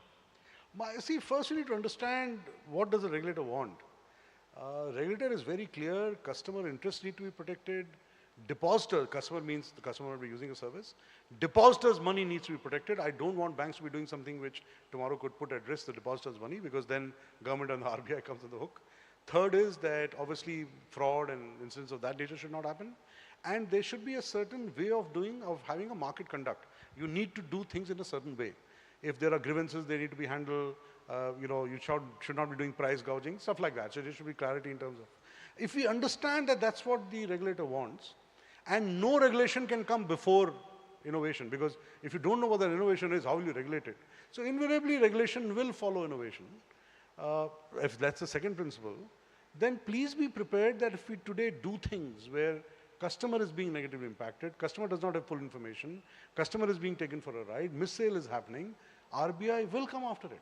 Second, they will try to ensure that you come through the front door. If I am giving licenses for something, you cannot find ways, if your business model is to find ways around it, one day I will catch you. And the day I will catch you, your business model will come to a stop. So come through the front door, but yes, RBI, while saying front door is there, it's open, but getting the license to that front door is not easy. Because RBI will think 15 times before giving a license. So in some parts of the business, the license might be easy, but wherever they believe that that license could lead to a large scale, large number of customers, large requirements, they will be quite careful before who they give the license to. So they're saying come to the front door, but the license also will take time. So in my mind, if you know these basic principles, on a regular basis, you should be asking yourself where I'm going to get hit next time. And by the way, RBI does give, if you're listening to them and read the tea leaves, I think the regulator does, at least RBI does give enough hints and indications as to what they're thinking. Now, in spite of that, if people don't think, don't listen, then the model will suffer. For RBI, banks have a certain fiduciary duty. This is the most important license. They do ask banks to do a lot of the things which don't make money for us. So they fully understand that they need to allow us to do certain business in some way that we can make the money to fund a lot of areas we don't make money. Right? We have a 40% PSL requirement, which has 15 subsections. A lot of those areas don't make money. I mean, just to give you a sense, in case of Axis Bank, we spend 900 crores just buying PSLC certificates every year to meet our priority sector lending requirements. 900 crores is not a small sum of money. A lot of the fintechs and some of the digital lending institutions don't even think about things like this.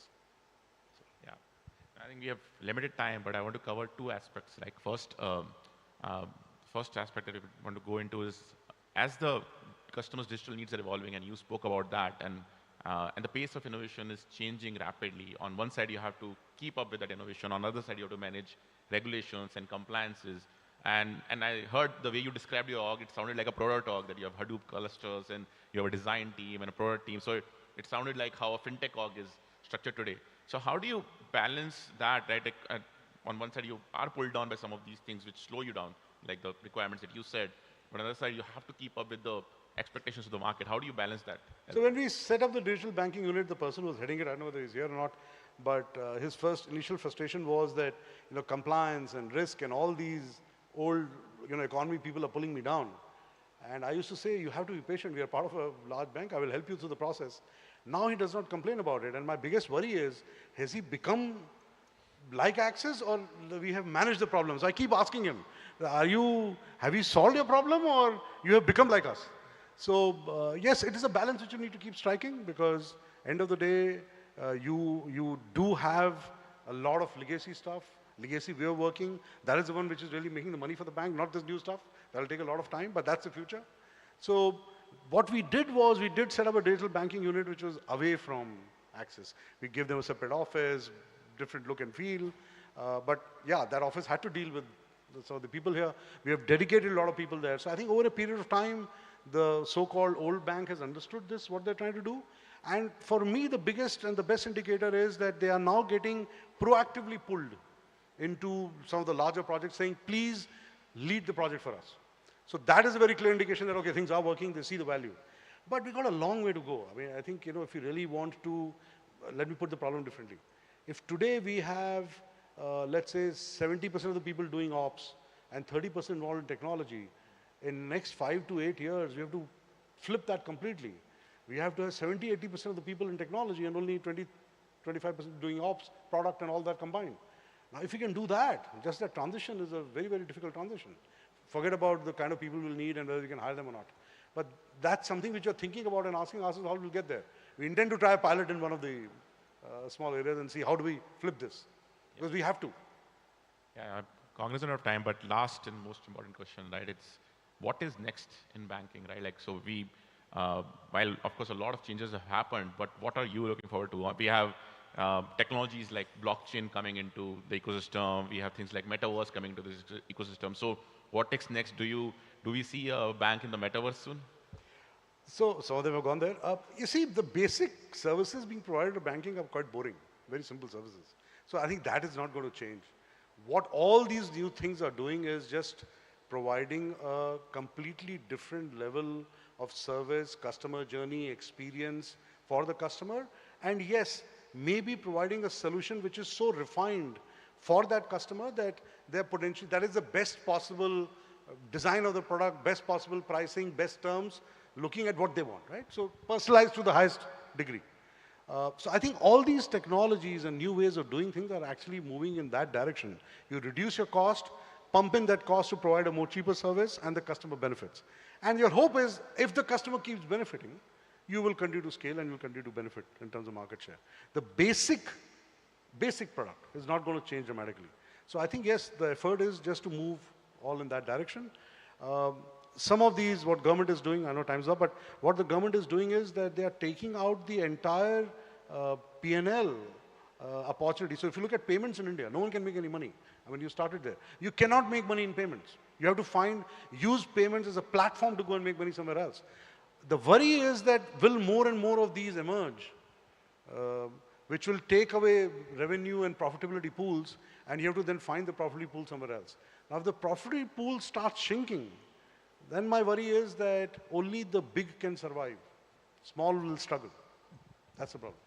No, that's a very interesting outlook. So I know we are running out of time. I could spend like an hour more with you, but thank you so much for giving that perspective. I think we all learned a lot, including myself. So thank you so much for taking the time on it. Thank you.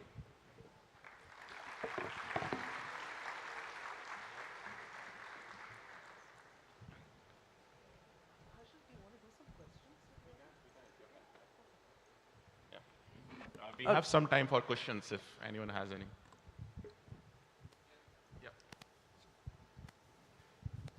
Morning, gentlemen, and thank you, Mr. Amitabh, for very, very lucid and very pointed, pointers that you have mentioned. You mentioned about compliance in your note. So I just want to understand that. Is it that you're talking about a word of caution to the fintechs for their own compliances, or is it that banking industry per se is struggling on the compliance front and you want fintechs to help them in their compliance management or in intelligence? You know, why I'm asking this question, because all throughout 40 years I have been into banking, and as a CEO leading some of the banks there, this was my biggest problem that I always used to worry about. Am I complied? Am I, the entire territories that I've been working? So from that point of view, thank you. I think the second part of your question is very, very relevant.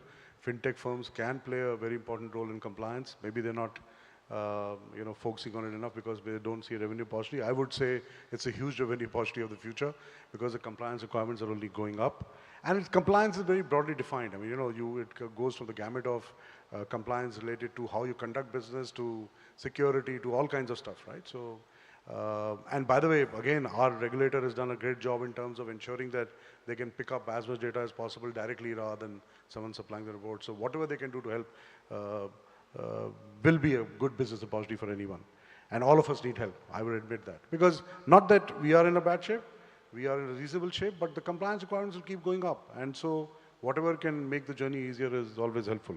As far as the first part is concerned, I would say that fintechs need to move from understanding the meaning of word compliance to actually living it.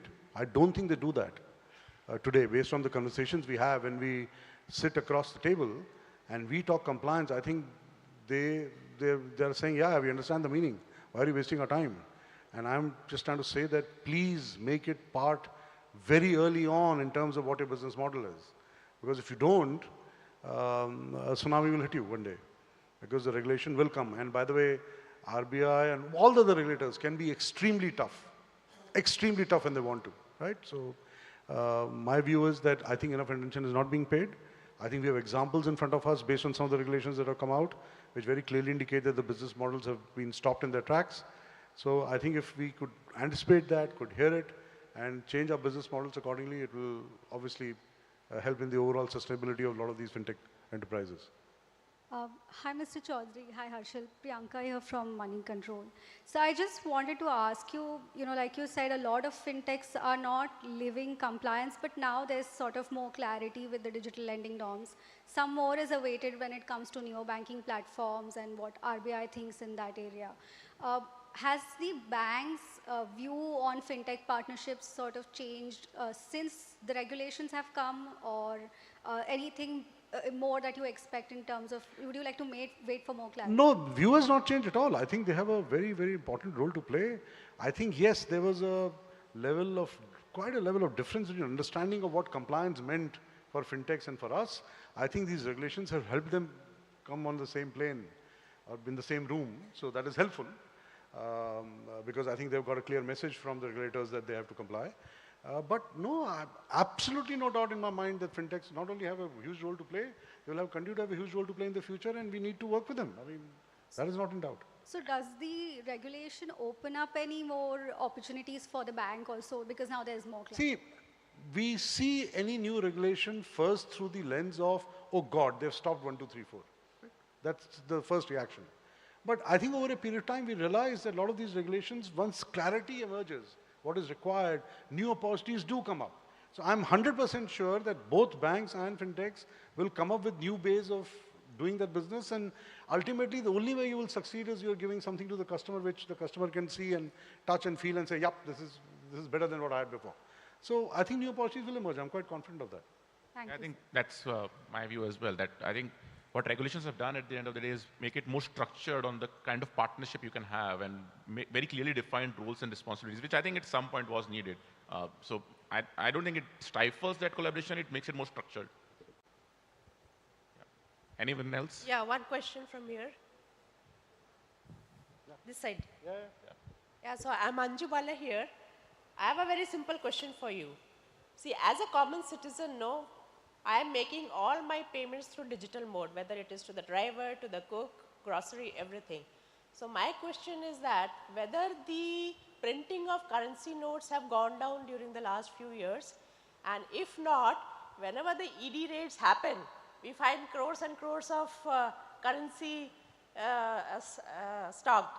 So what kind of new regulation is required to discourage such kind of stocking of currency? Well, I'm not, know enough to talk or comment on ED and all that, but yes, the currency in circulation has actually gone up post-demon. So a lot of cash is still being used in the system. A lot of transactions are still cash-driven. And you would have noticed that both the government and RBI are working very hard to ensure that the cash in the system and usage of cash in the system should be brought down. Because, cash could inevitably mean that they're escaping the tax net. Government doesn't know what's happening. It impacts the monetary policy also and all of that. So my view is that government does want to bring it down, but there are still a lot of people out there, a lot of companies out there who want to deal in cash, and customers are willing to deal in cash for them. Because they save some tax here, they save something here, somewhere else. But as you would see from these raids, if you were to take that as an example, I think the message to the people who are doing this is, you might escape today, but there are very good chances that you will get caught tomorrow. So why do it? And once you are caught, then all this ill-gotten cash is basically impounded. So you can just watch it from far. You can never use it. So. Thank you, sir.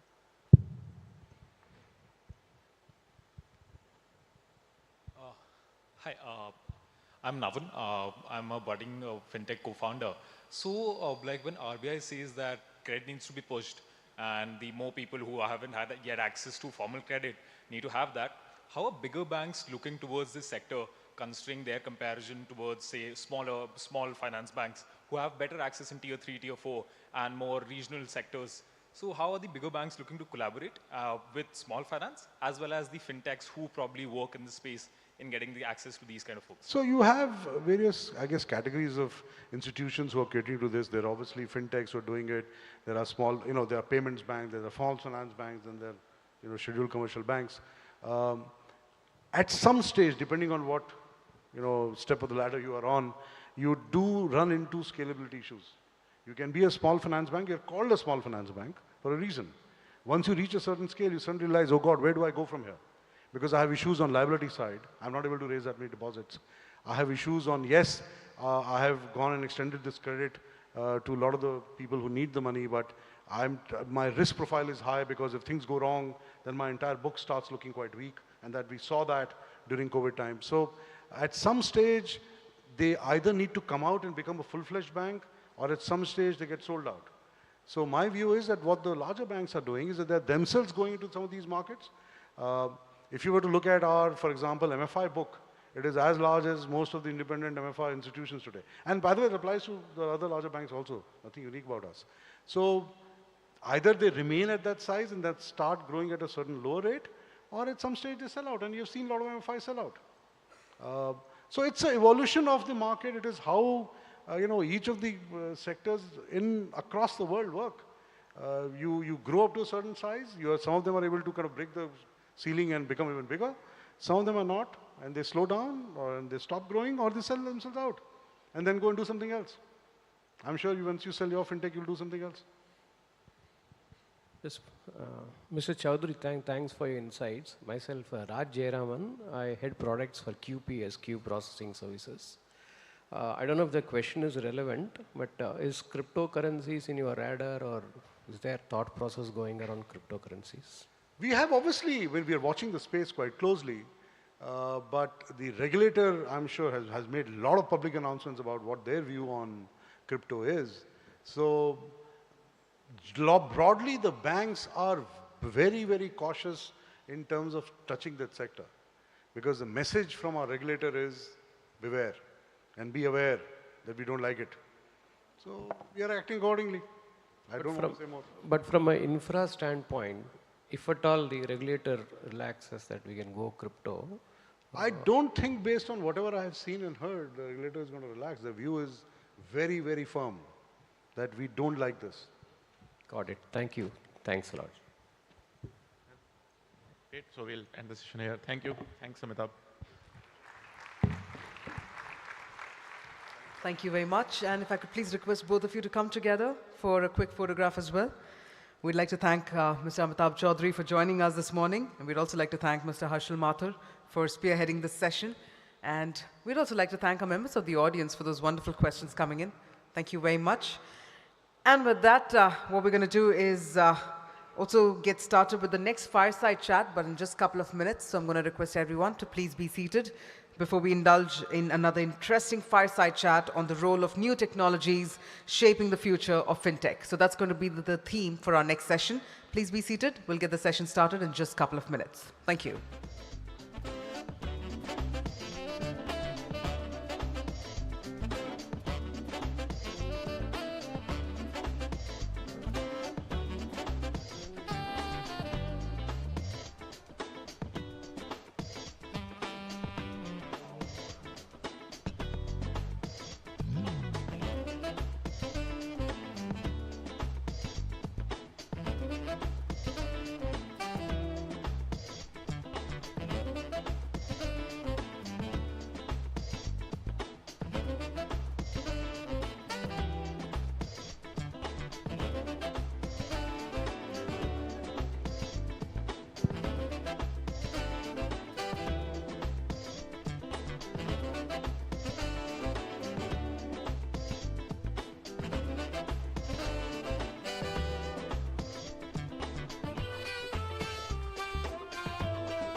All right, ladies and gentlemen, we're about to get started with our next session, so we kindly request everyone to please take your seats. Thank you.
All right, ladies and gentlemen, time to get our next fireside chat started. Once again, I'm going to request everyone entering inside the hall to please take your seats.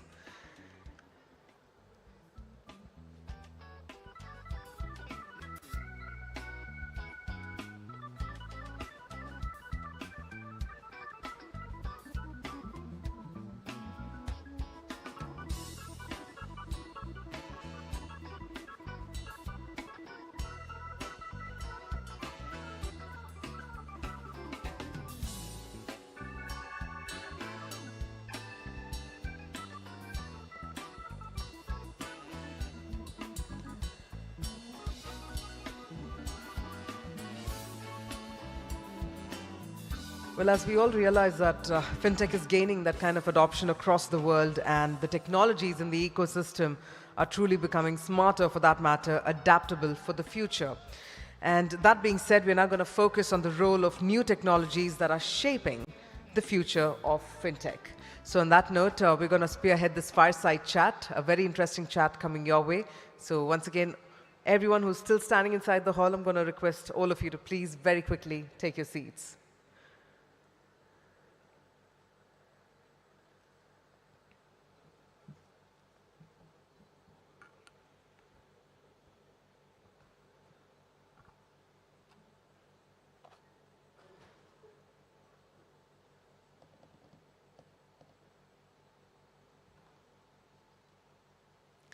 And with that, let me also invite our speakers on the stage. We have with us Smita Agarwal, Global Investments Advisor, Flourish Ventures. And also joining us today, we have with us Swapnendu Mohanty, Chief FinTech Officer, Monetary Authority of Singapore. So ladies and gentlemen, we're going to have a huge round of applause, and please help me welcome on stage Smita Agarwal and Swapnendu Mohanty. I'd like to invite our speakers on the dais, and thank you very much for joining us this morning.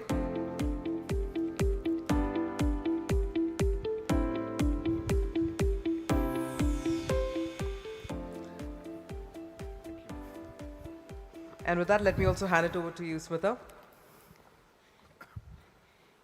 Good afternoon, good morning. I hope you're all enjoying the stimulating conversations all around. I'm delighted to be here with you today, and we are talking about new technologies and their role in financial services. A famous Nobel Peace Prize winner once said, "Technology is a useful servant, but a dangerous master."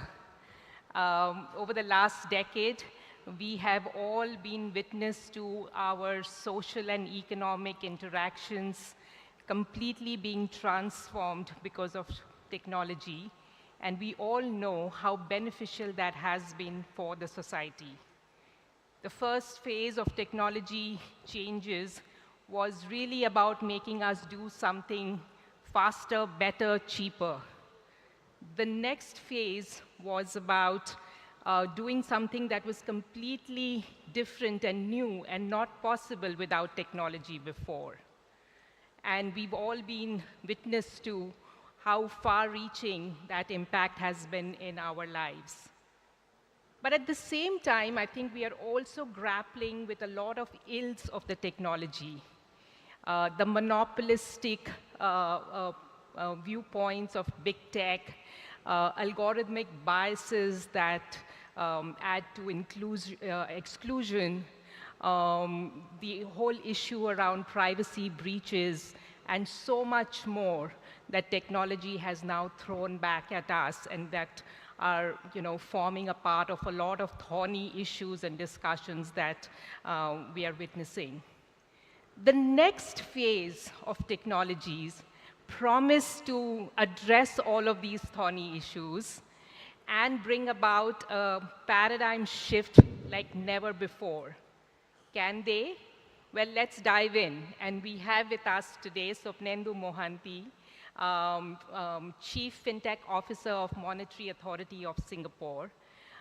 In his role, he has been in the center of policy deliberations, experiments, ecosystem conversations around supporting and encouraging and controlling new technologies that are going to shape financial services of the future. So welcome, Swapnendu. It's such a pleasure to have you with us over here. And let's dive straight in and let's talk about the big word that everybody is grappling with, Web 3.0. What is so special about Web 3.0, and what way will it really change financial services? Thanks, Smita, but let me correct the last part. I don't control technology. So again, wonderful to get here. Such a successful event you guys have put together. And back in India, when you have such conversation, it's truly enriching.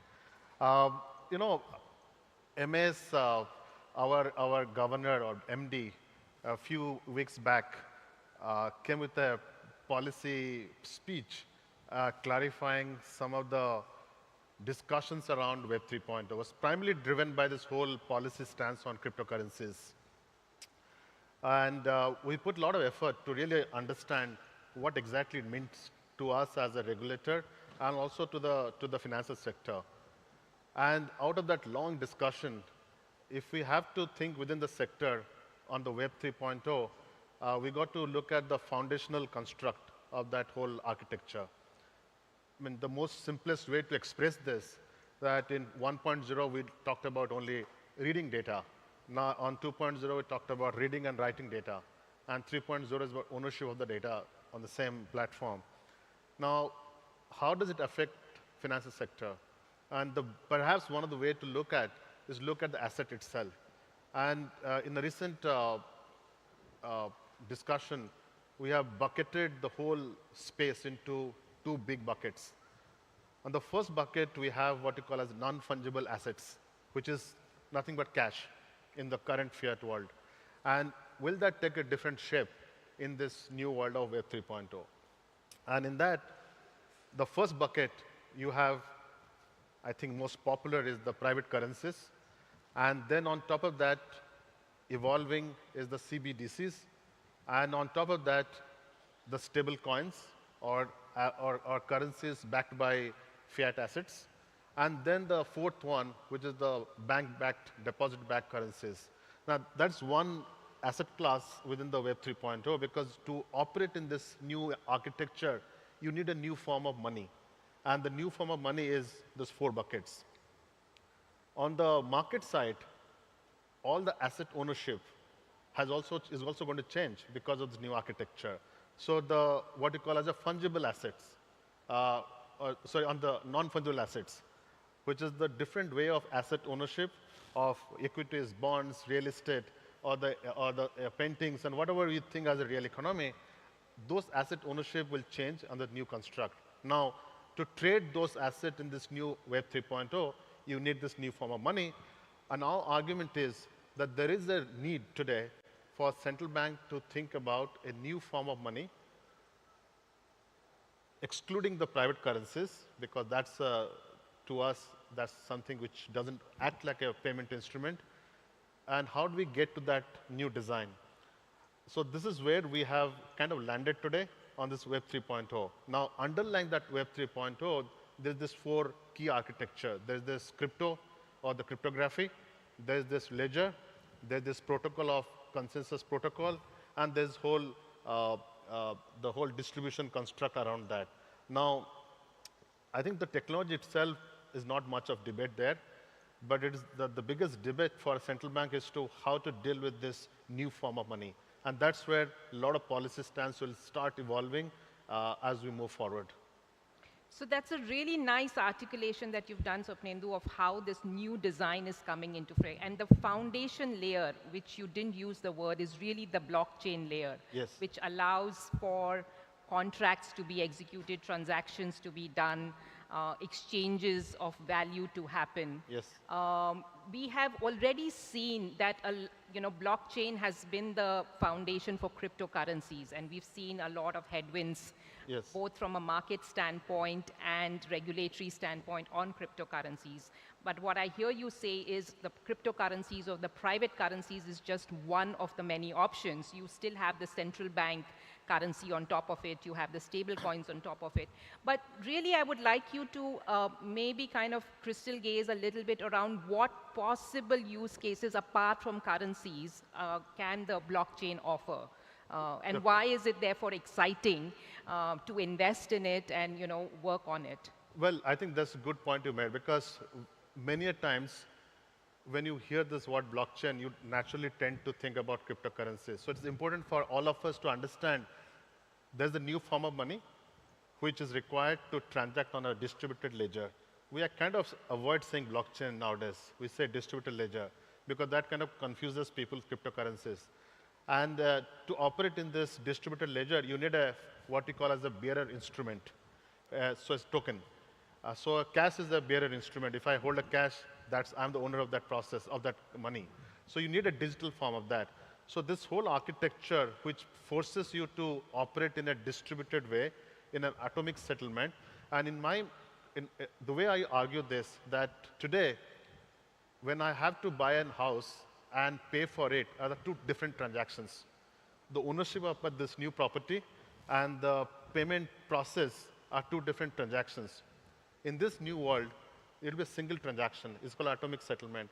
Both the asset ownership and the transfer of value happens instantly because it's part of the token construct.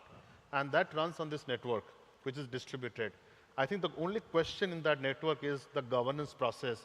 And I think what has happened over last few years, the so-called protocols, which was highly ineffective, has now made a change because recently Ethereum made a shift to proof of stake. So I think this shift of the protocol layer, how to validate the transaction, will be a key differentiator of this infrastructure as we move forward.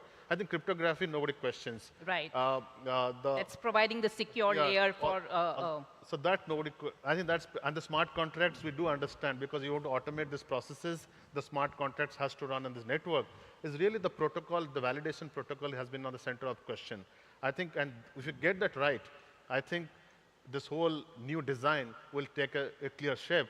But so let me come back to the intent of your question, that we should not associate private currencies into this network. That is a form of money which is used today to transact on this network. In absence of anything, it has created a speculative behavior. But if central banks do come and banks do come strongly on this new form of money, I think that will perhaps, market forces will take it out.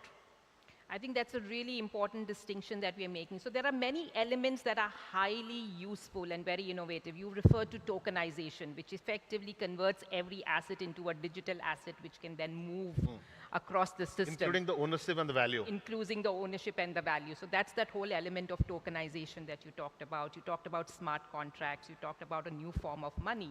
And coming to new form of, coming to the new form of money, central banked backed digital currency, the CBDC. Some of the countries have already launched it. Many more have announced their intent to launch, including India and Singapore. But bringing it down to basics, both countries, India and Singapore, we've seen massive adoption of real-time digital payments. So with that already established and done, what will CBDC add further? Sure. And how will the life of a common person change because of CBDC? So let me go back to the current payment system construct. Singapore and Thailand connected that domestic payment system. So Singapore has the equivalent of UPI called Pay Now. And Thailand has something called PromptPay. Yeah. And we attempted to connect these two networks for a cross-border transfer. Domestic market today, using Pay Now like UPI, zero cost, 3 clicks, you move money to a mobile phone number. Same happens for Thailand. We started thinking of connecting these two networks. It took us 3 years to connect because there's a policy misalignment, all this thing, but we got it there. Now we are planning to connect to India by end of this year and also in Malaysia as part of our rollout. Now, the real impact on this whole connectivity, and they'll come to the CBDC question. So before this connection with Thailand, for every $100 a migrant worker will send back home in Thailand, it will cost something between $15 to $10 of fees. After the connection, it was brought down to $3, 3%. So significant drop on the cost of transfer. The question we're asking now, why is it still $3? Can it be less than $1? A sub-dollar fees for a cross-border transfer. Perhaps the answer there is the wholesale CBDC, because CBDC, wholesale CBDC allows to make your settlement and process between two jurisdictions far more efficient. And that's where central bank can issue a wholesale CBDC, and the market can be far more efficient than what we have today, a 4-tier structure between two corresponding banks in between. So wholesale CBDC will play that role in reducing the cost of transfer.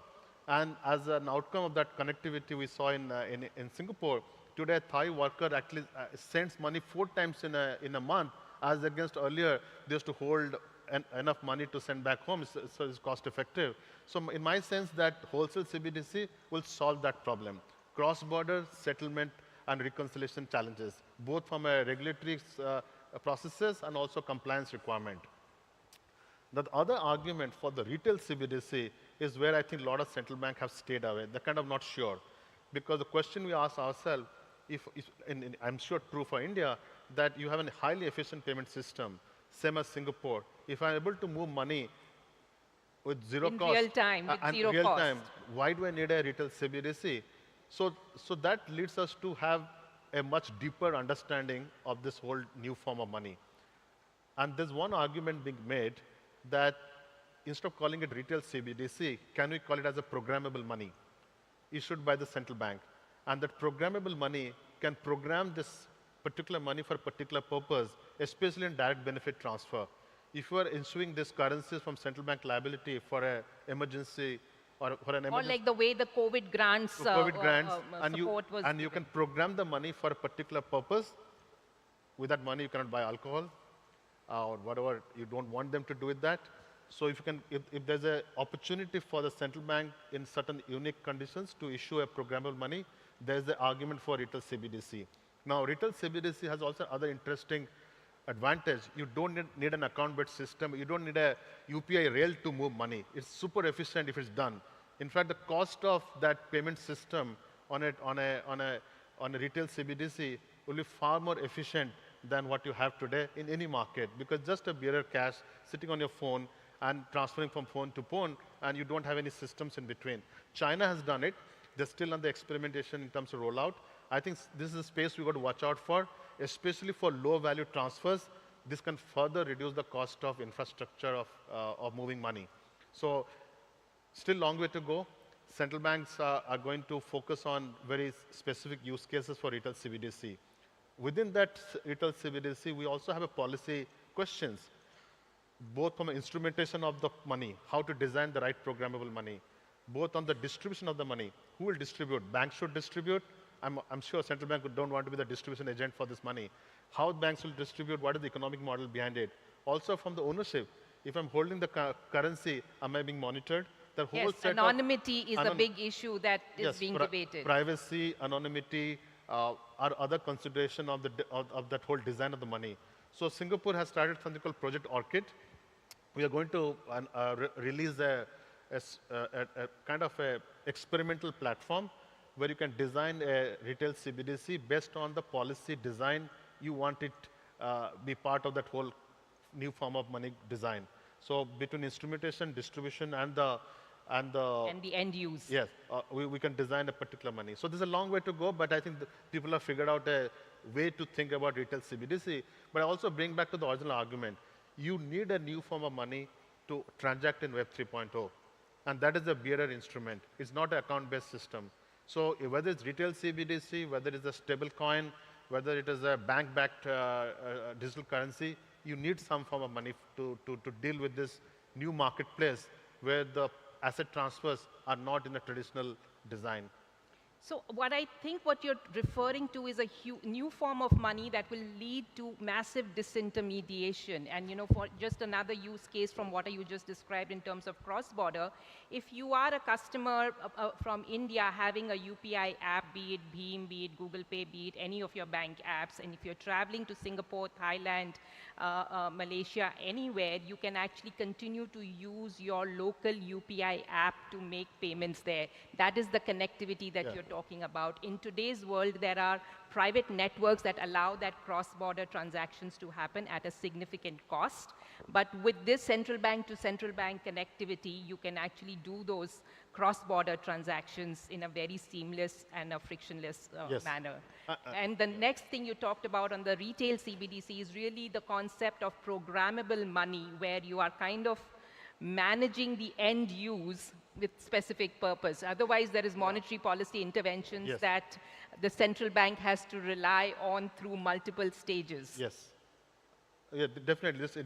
This improves the whole direct benefit transfer process to one layer or further downstream and make it more efficient. So that's will be the argument for this. But again, my big argument remains you need a new form of money. And it has to be a legal tender. As a central bank, we do not encourage private currency. It is speculative. There's no real value to this whole form of money which is issued by private parties. So there's no argument today which holds against or holds for these currencies. I think that point is well taken. And as we talk about the next stage, we are talking about distributed ledger. That's the concept that we are referring to. And that leads to decentralized finance. That leads to decentralized autonomous organizations that have what we call the concept of participative governance, this kind of self-governance. So in that world, as we move, what do you see and how do you see the role of financial regulators evolving? Okay, well, that's a very, very complex problem to solve for. From my own experience in this whole space is through our project called Project Guardian, which we launched a few months back. And we are targeting capital market as the first use case for a decentralized organization. And there are 3 or 4 things we're looking at.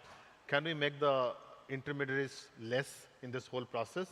Can we create a far more efficient automated market pool for liquidity? Today, liquidity is a problem in this whole centralized finance construct. Can we reduce fraud and scam risk because institutions can get compromised in this whole process? So the residual question in that whole architecture, who is the regulator? Who is the governance? And there is this thought, I would say, and it's not a definitive thought here, that while the process is decentralized, the efficiency from the network can be achieved by this distributed business process. Is there an argument for a centralized governance or a super node governance within that node? Some of the node have an unique power to govern this system. And it's still evolving. There are a lot of argument against that because you don't want governance to be back to square one on this whole process. But there are also a thinking coming around, maybe a central bank will issue a special set of code which will self-monitor these transactions. But this is still work in progress. But till now, I don't think any central bank, through their existing experiment, have come to a place where they're comfortable with this idea of decentralized, self-governed processes. Why it has taken a lot of attention? Because today, most of the DAO are backed by privately issued currencies. So it is still very speculative largely, but to have a serious discussion around that, we got to fix some foundational problem, which is get the right form of money, get the right use cases, get the right governance model to run this, even if decentralized, these processes, and also pick up the right use case. Not every use case requires you to run through a DAO architecture. So these are still work in progress. Hopefully, in a year's time, we'll have far more clear explanation on this process. Right. Moving on, the theme of this conference is global, inclusive, and green. So let's touch upon the intersection of technology and sustainability. ESG FinTech, it's a new concept. There is a lot of conversations happening around green finance. I am aware that MAS is actually pushing this through. You have a project Green Print. So share with us what is that about and how is that going to be impactful? Good. I mean, as I was coming to your festival, and thanks to your diligent security guard who didn't allow me to enter to the speaker's lounge, I took an opportunity to go and look around your booths. And I was walking around this booth and made those payment company. Privately, they were not sure whether they're going to make money out of it. And I think we have now an answer to that. In my sense is, between payment fintech, wealth tech, and reg tech are going to play a key role in the whole ESG fintech going forward. Because the payment company have transaction data which we can use to monitor all the ESG KPIs we're looking for. The wealth tech has all the necessary tools to advise client on the reallocation of asset to the green finance or ESG assets. And the reg tech will have all the necessary tools to do the disclosure and the registration, all these things.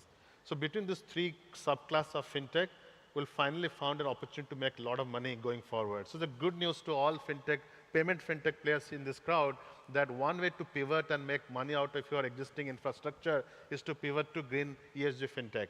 Now, back to Project Greenprint, because for us to manage this whole architecture going forward, we need a public good which will do three things. How do we monitor all the asset which is being deployed under the ESG framework in terms of their impact on our planet, is all the 2050 goals? How do you measure the impact? Because once somebody borrows against the ESG finance construct, you got to report this data, right? So you have to monitor and measure the impact. And the fourth pillar is the marketplace, because unlike finance till now, green finance or ESG finance has one structural challenge, because you are financing real economy, and this real economy needs to buy solutions which will allow them to become more ESG friendly or more green friendly, or do the social responsibility, better governance. Now, to do that, you need a lot of tech on the real sector itself. For example, a plantation in Indonesia needs to have access to tools which will help them to reduce their carbon footprint. Now, all this requires financing. So the marketplace allows you to discover for every sector a right tech which will solve the carbon footprint issues. And then we have the finance which is backing up them. Then we'll have fintechs in between will help us to monitor and track. Yeah. And that's how we bring the whole ecosystem together. So just to summarize, good luck to all the fintechs who are in the space of payment. Finally, we found a way to make money. You know, whatever gets tracked gets done, whatever is, you know, so I think that's the whole idea. And people who are sitting with lots of data can play a very important role in tracking the carbon footprint. And every bank, every institution are going to rely on this fintech. And I've been a big advocate of payment fintechs here. And I'm telling every market I go, please work with your respective countries' payment fintechs and find a path to use them in this whole transition from a brown to a green economy. You know, we all know that Asia is home to 60% of the world's population. According to the most recent World Bank estimates, developing Asia is going to be at the forefront of economic growth with the highest growth rate, including in India. All of these new technologies that we've just talked about and this future of financial services that we referred to, how is this actually going to help low and middle income countries in Asia to finally you know, reach their goals of financial inclusion, more importantly, financial health for all their citizens? That is, you know, is all of this path leading to that, or is it going to be still something that's going to be working for the select elite few? Sure. Well, you know, Smita, one thing I have always expressed frustration that when fintech came in, there was a lot of optimism that they will finally solve the inclusion problem. But I think they have done definitely huge impact on the payment side, on the lending side. But you go across the market, still 50% of the population have no access to credit. All the fintechs and banks are doing are over-lending the same people who borrow. So basically, there's a further concentration risk with the same borrowers. And the spreads are quite high there. So it's really still a long way to go. During the COVID, you look at all the ASEAN market, central banks have issued close to 20+ digital bank licenses. And one of the reasons behind this is that there is still a frustration that this issue has not been solved for. And at least the central banks are trying to see whether they can create a new licensing framework where you can have far more comprehensive banking services rather than this madness in dumping payment and lending to this emerging market, especially the low-income segment. What I mean here is that can this digital bank offer a truly a comprehensive full set of banking services, from micro savings to payment services to micro wealth, micro pension, micro insurance. Easier said than done, because for insurance you need an underwriter who can price it effectively. You need, for capital market micro wealth, you need a capital market fintech which can fractionalize bonds, equities, so that it is a small ticket size for distribution. So my sense is that this digital bank, which has been issued licenses last 2 years, will finally able to come to the market with a far more comprehensive product set, which will truly address this low-income segment. So that's on the distribution side. On the policy side, we still are struggling on the credit policies decisioning. Today, we are still on this old-fashioned ability to pay credit mechanism. But you know that today when somebody issues credit, there are two things you check: intent to pay, ability to pay. Most of us know that ultimately banks and fintech do lend based on ability to pay. And we also know during default, it is the intent to pay. That is the biggest reason for the default. Right? So you have two conflicting constructs which is running till now. Now, how do you solve for this gap? I think the way to do it is to start thinking about how to digitize the intent to pay. And this is very interesting, a Web 3.0 construct place.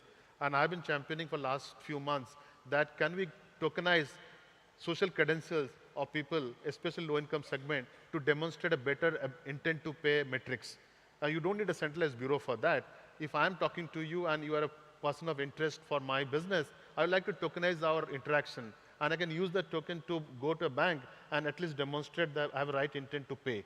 So having those new change in the infrastructure, especially on the credit side, developing a more expansive alternate intent to pay infrastructure, plus the digital bank offering a wider range of product instead of this madness of only lending and payment, should truly address the real concern of the low-income segment of Asian population.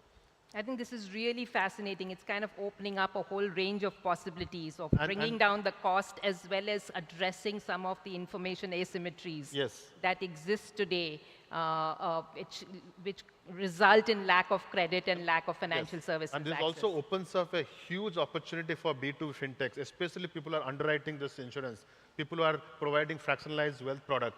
So this also opens up opportunity, commercial opportunity for fintechs in the B2B space, because you need that back-end services to allow this distribution to be more efficient and more low cost at the front end.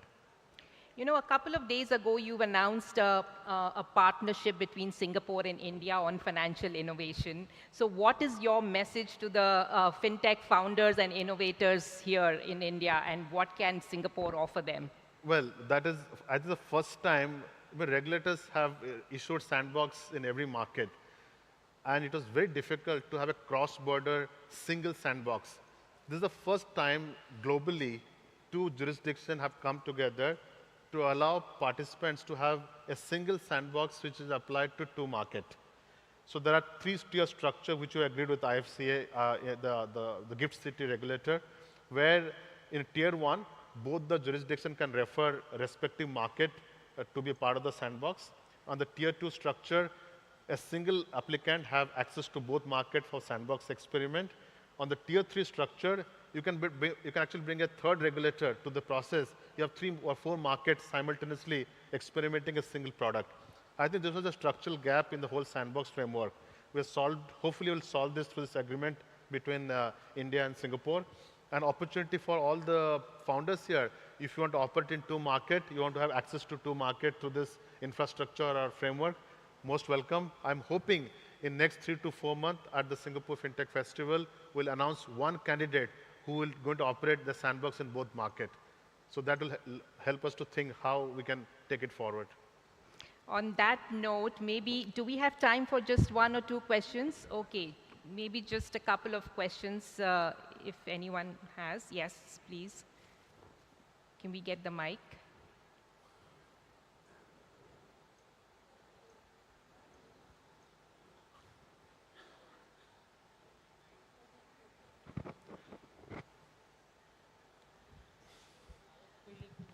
Maybe we can get a question right now. You can just, you know.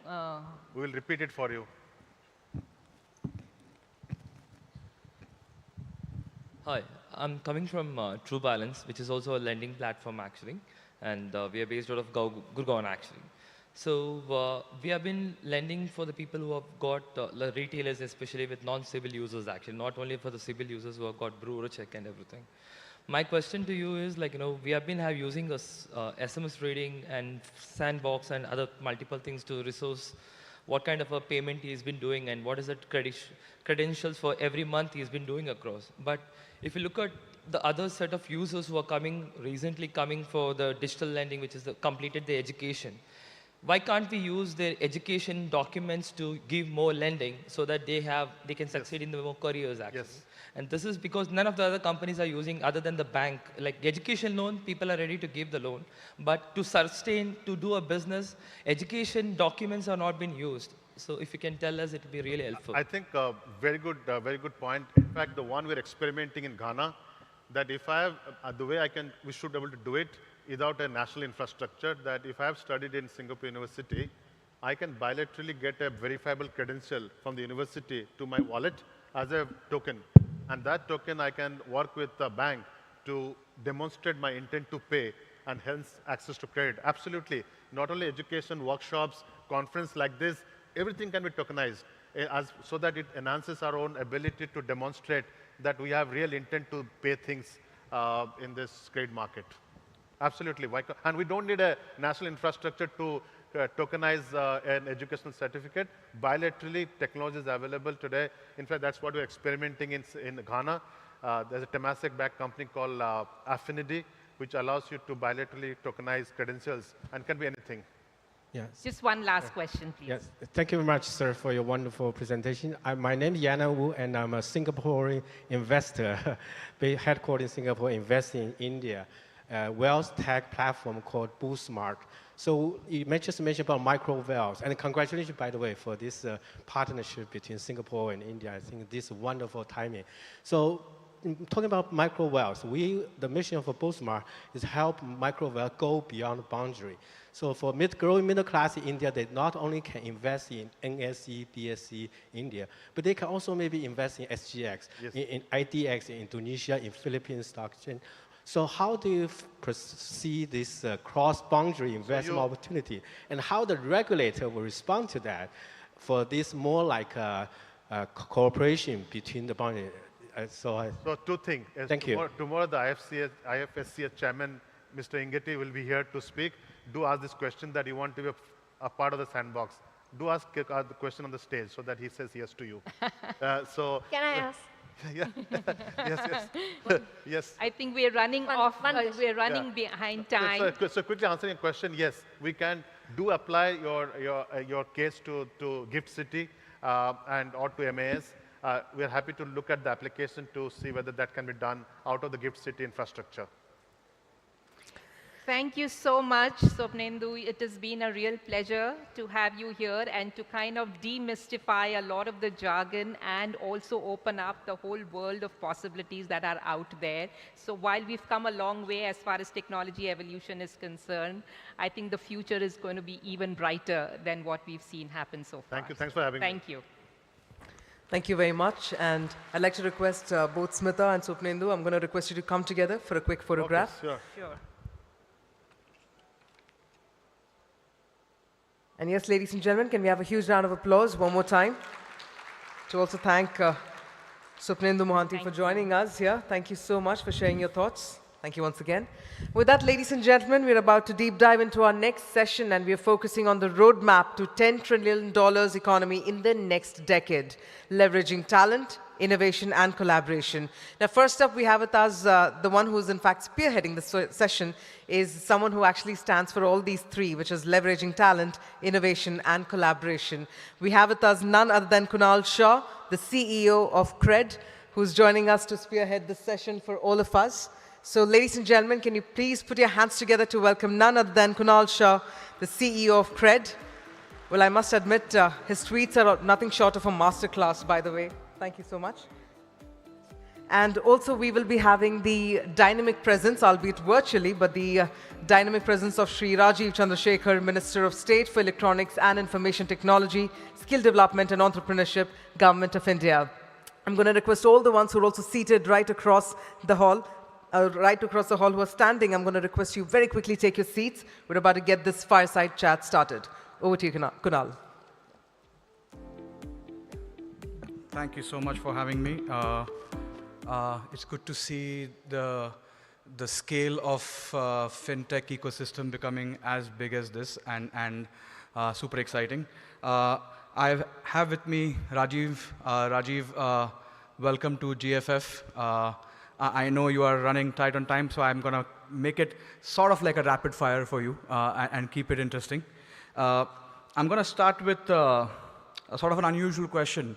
You have been a tech founder, and you ended up being in government.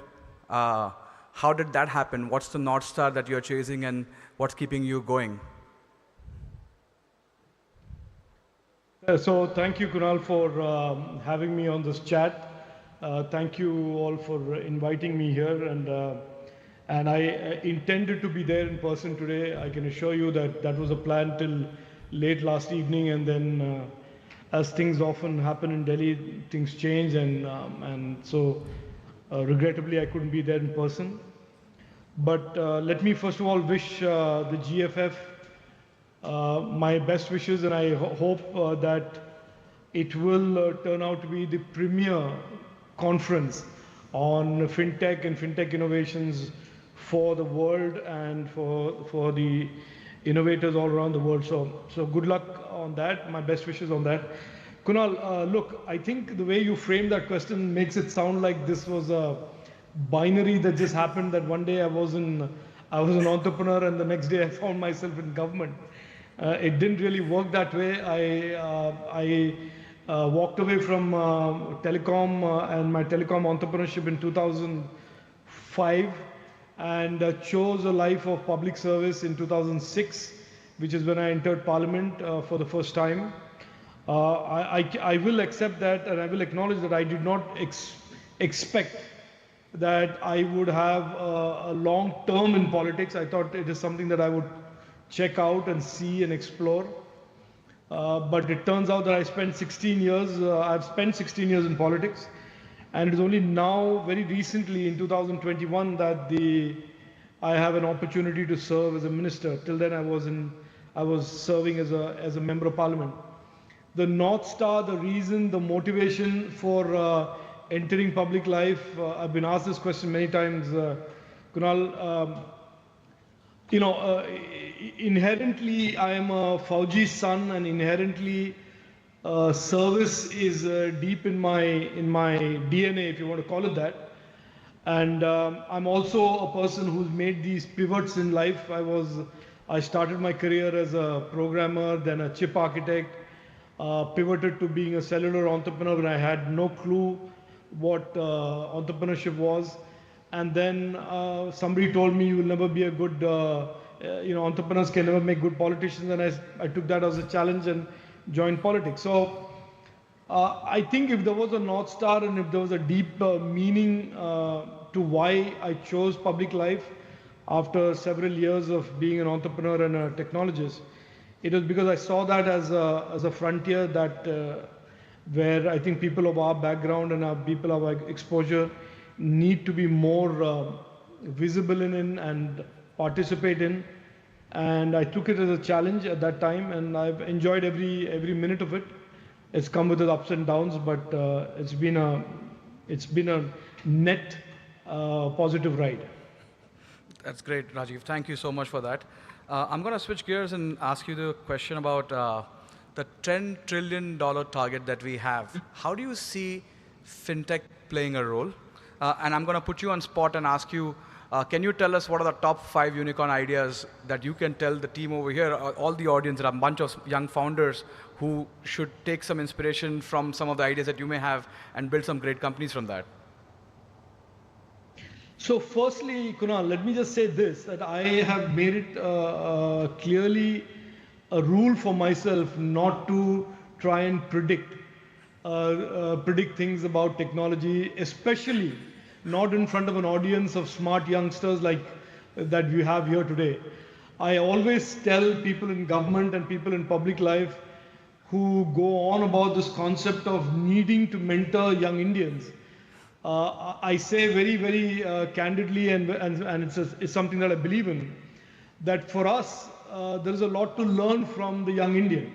And actually the process is a very reverse process from the traditional, slightly patronizing approach towards mentoring that anybody above 40 sort of allots himself or gives himself that role. So I won't make any guesses in specific, Kunal, but I will tell you this, and I have the ability or at least the confidence to tell you this because I am a ringside view to where our country is going. I am a participant in the way our Prime Minister and our government is building and expanding opportunities for this generation of young Indians. And I think one or two things we can say with certainty, that digital is going to be a significant part of our growth story of India. And when the Prime Minister called it India's decade on August 15, 2021, and repeated it recently, I think there's a lot of substance to that claim or that ambition or that promise. So I think in terms of technology being the driver, being the growth driver for India's economy, in terms of creating opportunities, in terms of creating leadership capabilities for us as a nation, technology is going to be very, very clear and center as a space to be in.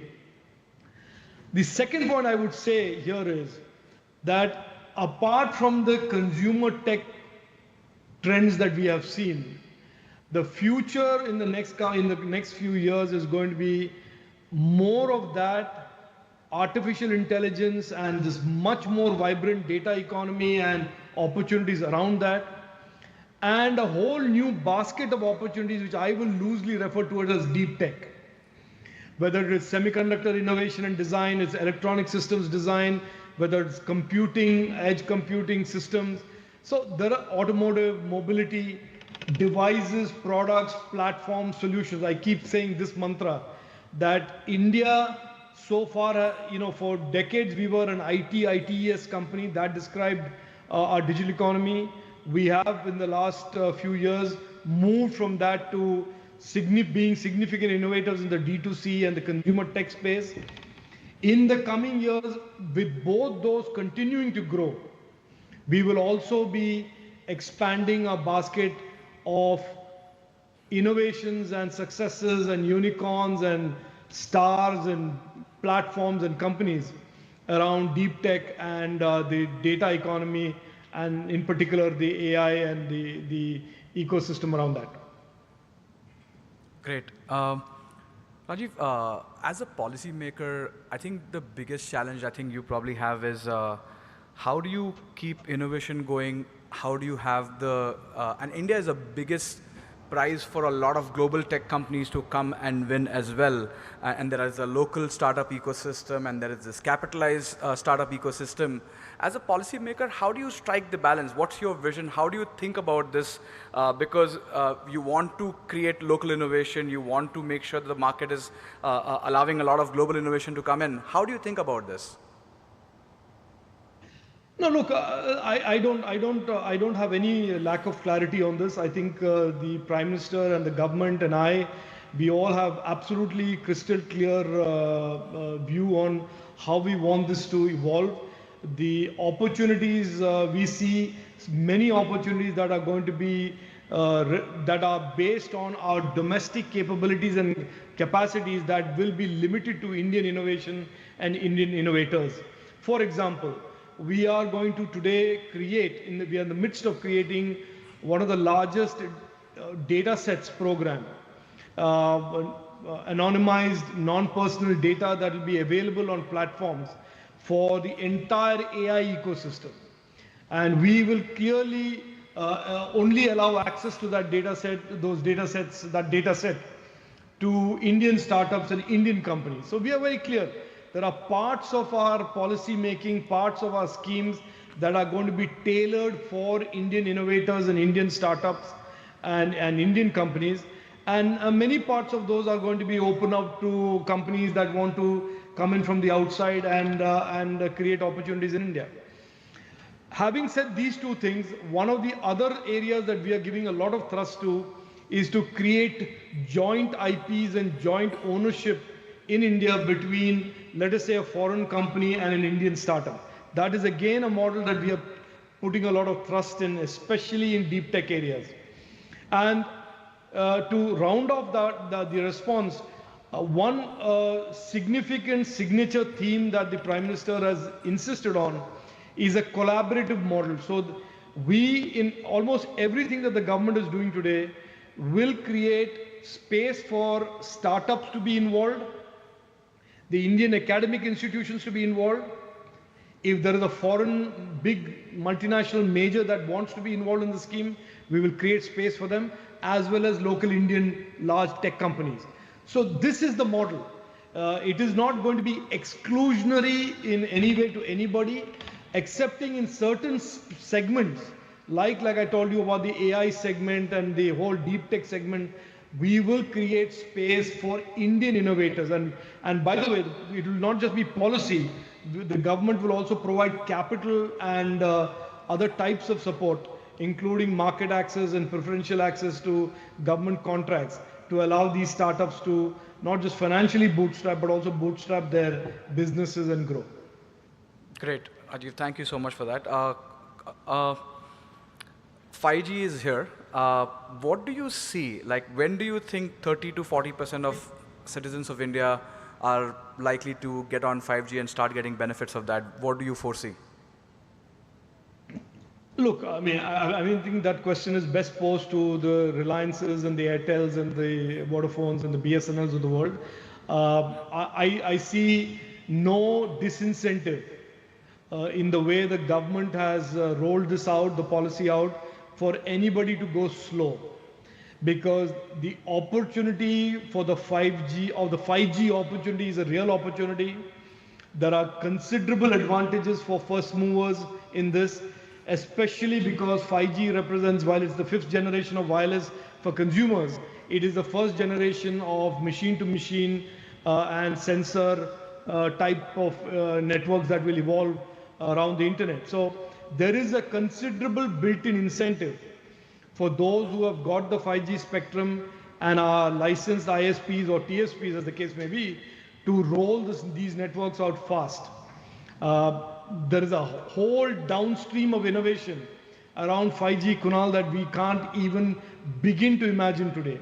It is going to deeply and in a, tectonically, at the risk of sounding rhetorical or being, effusive, that this is going to be a defining moment in the evolution of the internet in India. And I think the first mover ISPs will have a significant advantage if they build out rapidly. So I think there's a built-in incentive for Jio and Airtel and Vodafone Idea to compete and get there first and offer these services. And so I don't think the government needs to do anything more excepting keep these telecom operators honest and focused and continuing to do their job. Makes sense. UPI has been a huge success, and I believe that there are more stacks, including account aggregator and any other things that are coming. They're going to create a huge wave. One of the key questions, which was kind of discussed or debated a lot in the conference, is about, let's say, the MDR of UPI. I don't know what is the government's view on this. If you would love to kind of give your perspective, that will be helpful. Oh, I don't necessarily want to get into the detail, Kunal, because it is really an issue that the Ministry of Finance and the Government of India have to take a view on. And we, as METI, as Digital India, as sort of stakeholders in the whole fintech ecosystem, we have certain expectations in terms of how this sector will grow, how this ecosystem will grow. Obviously, we are focused on innovation and we want innovation, but we want this to be looking, smelling, talking, feeling less and less like a sandbox and more like a dynamic, aggressively growing, easily accessible fintech ecosystem that has interoperability, it has orderly growth, it has choice, all of these areas built into the fintech ecosystem. As much as you have innovation and as much as you have the next great idea. So there are many other outcomes that we are focused on. Whether the MDR should exist the way it is, should we look at it? One of the things that we are doing now, Kunal, just for the interest of your audience and all those who are watching, is that most policy decisions that we will take will be as a consequence of consultation. So on the MDR, I know there are multiple views on this, and if we choose to move in a different direction, a new direction, it will be after considerable consultation and with a lot of stakeholder input. So I can assure you that that's the way we will go, and any changes, any sort of alterations in the trajectory of the growth of the ecosystem will be only after consultation and will not be disruptive or not be unexpected or abrupt. Thank you so much for that. Very, very helpful. You mentioned METI briefly. Curious to know what are the big goals you have with METI, and what can we have like 1,000 plus companies over here who are listening to you. What would you ask them to do to accelerate your roadmap, your goals for METI? Would love to kind of get a perspective. Yeah, no, thank you for asking that question, Kunal. And I think that is, I think, part of the reason I wanted to engage with you and with everybody in the audience is that I think, and I'm not overstating this or exaggerating this, I think we are, as a nation, as a digital economy, just at the tip of a very, very large iceberg. Where we are today is an inflection point, and the opportunities today to grow, innovate, excel, and create enterprises, platforms, devices, products, solutions are huge.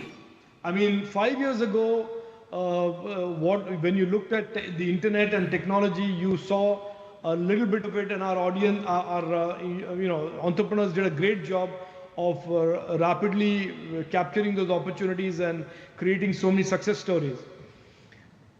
The coming years, we'll see, like I said, deep tech, AI. There are so many tremendously exciting opportunities today. Kunal, if you ask me today, I would have never believed that as somebody who built many, many wireless networks in this country, that we would be at a stage where our standards were being accepted by 3GPP. Yep. Our RANs and radio virtualization solutions are incorporated into industry-grade ruggedized networks on 5G. So that is the momentum, that is the velocity with which we are moving. And whenever I go meet youngsters and young entrepreneurs and wannabe entrepreneurs and people who are already entrepreneurs, I'm saying this message, look at what this government is creating, from space to semiconductors, from electronics to autonomous systems and autonomous vehicles, from AI to the other end of machine language, machine learning, all of that, machine learning. So I think there is a tendency to believe that consumer tech is everything, and I'm not knocking consumer tech, but I would like more and more of our young entrepreneurs to get into these areas that are emerging. There is a significant advantage that you are at the same starting point as an entrepreneur in the US or in UK or in Japan, and there is therefore a tremendously different type of momentum and dynamic in terms of getting into this. And these are all opportunities that are being built out there. The government is playing role of enabler. For example, in the semiconductor space, Kunal, we expect the government has given, the Prime Minister has given us over $200 million of capital that we can invest as government in design startups. So if today a young VLSI engineer working in one of the majors has a great idea for the next generation of GPU or an AI compute product or a device and wants to set up a team, the government is willing to invest up to 100 crores in each one of these startups. This has never happened before. And so therefore, what I'm saying is there are policies, there are opportunities, and there is government capital and an enabling environment where collaborative models of creating intellectual property, products, devices, solutions, and platforms is also something that we fully support. This is the time to get into these new areas, and I would be happy to engage with anybody who's wanting to walk down this road into these new areas. And of course, since you've given me the opportunity to pitch this, I would request each of you to explore these opportunities beyond consumer tech and into the whole data economy piece and the emerging tech piece as well. Thank you, Rajiv. A question is, as tech becomes more prevalent and let's say the main pillar to get to the $10 trillion economy, what's going to happen is there's going to be a lot of change in industry in terms of how the employment is going to be reshaped, and people have to kind of go through a process of reskilling. I would love to know what's the government's vision and your view on how should one think about this and start preparing for this, because as tech kind of accelerates its presence in many, many industries, we're going to see a lot of shifts.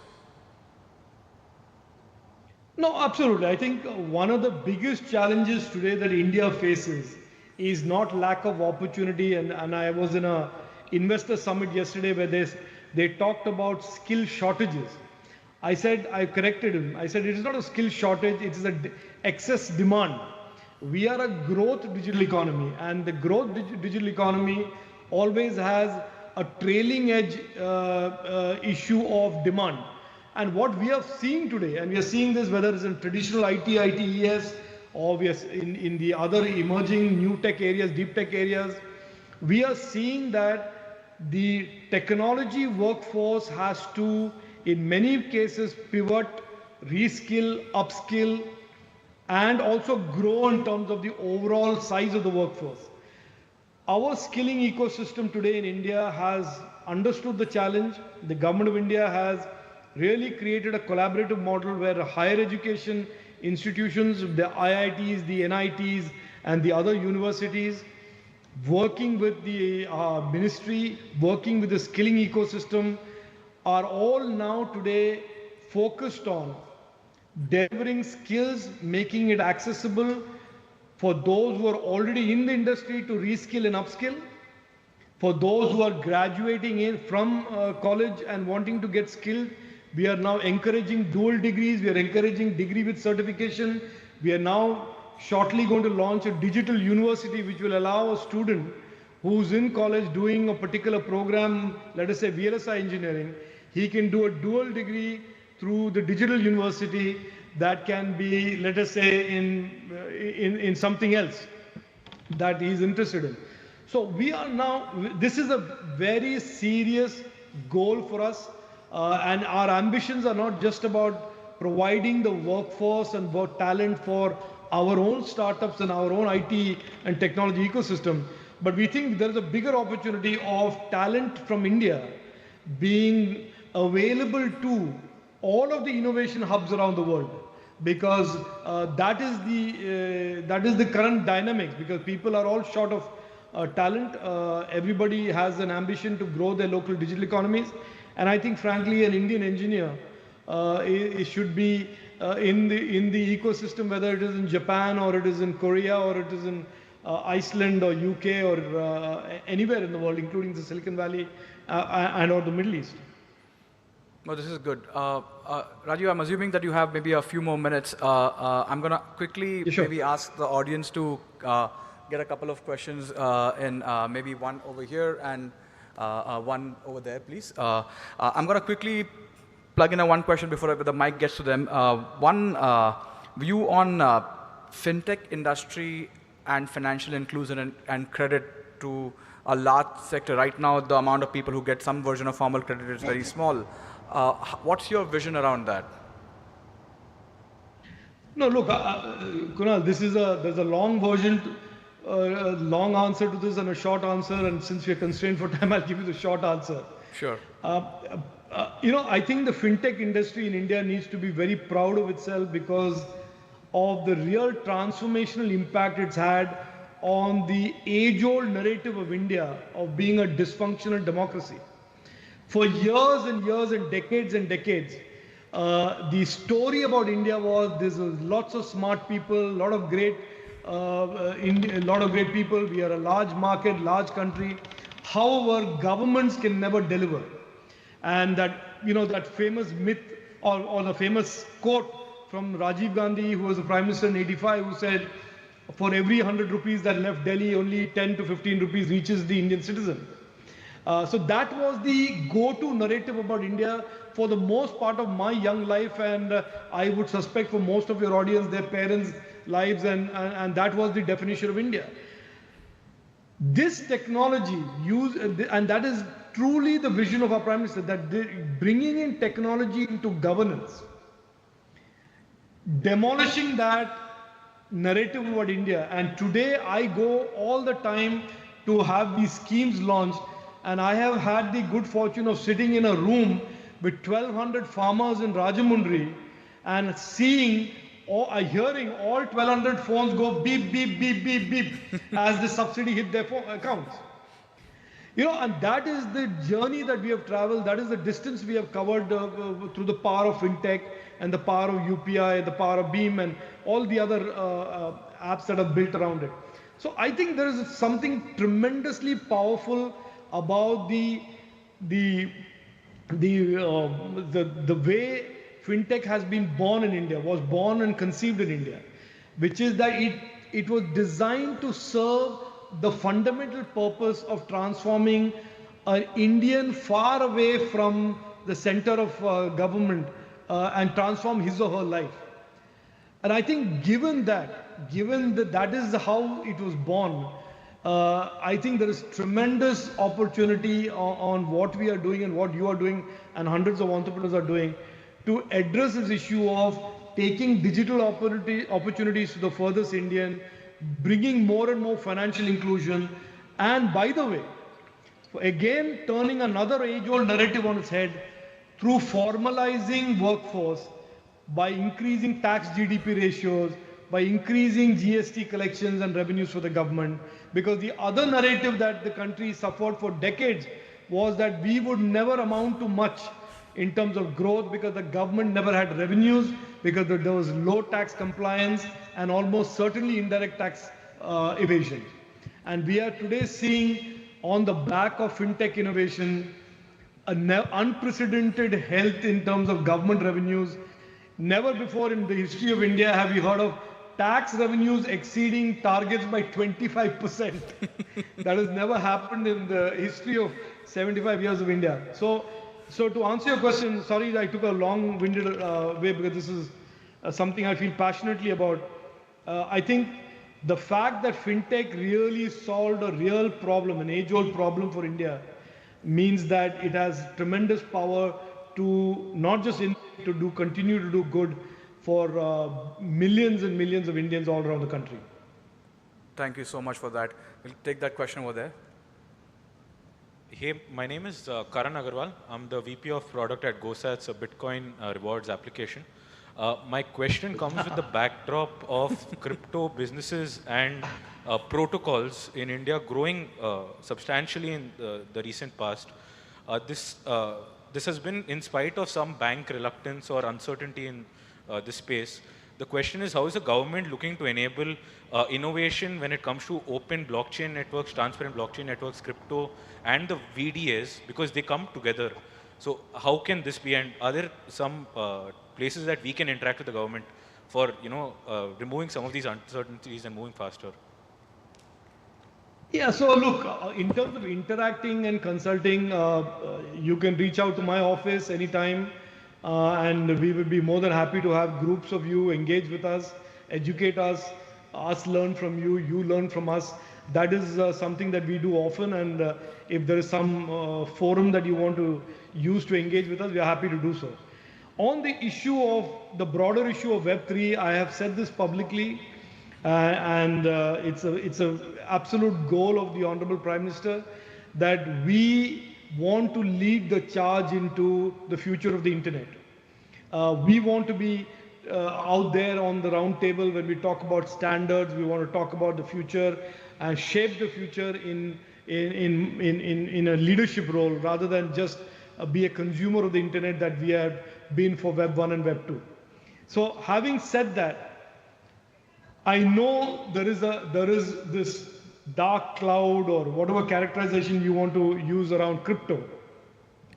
And that has less to do with technology and innovation and more to do with macroeconomy and the RBI, the central bank's views on the impact, good and bad, of allowing crypto into our overall macroeconomics framework.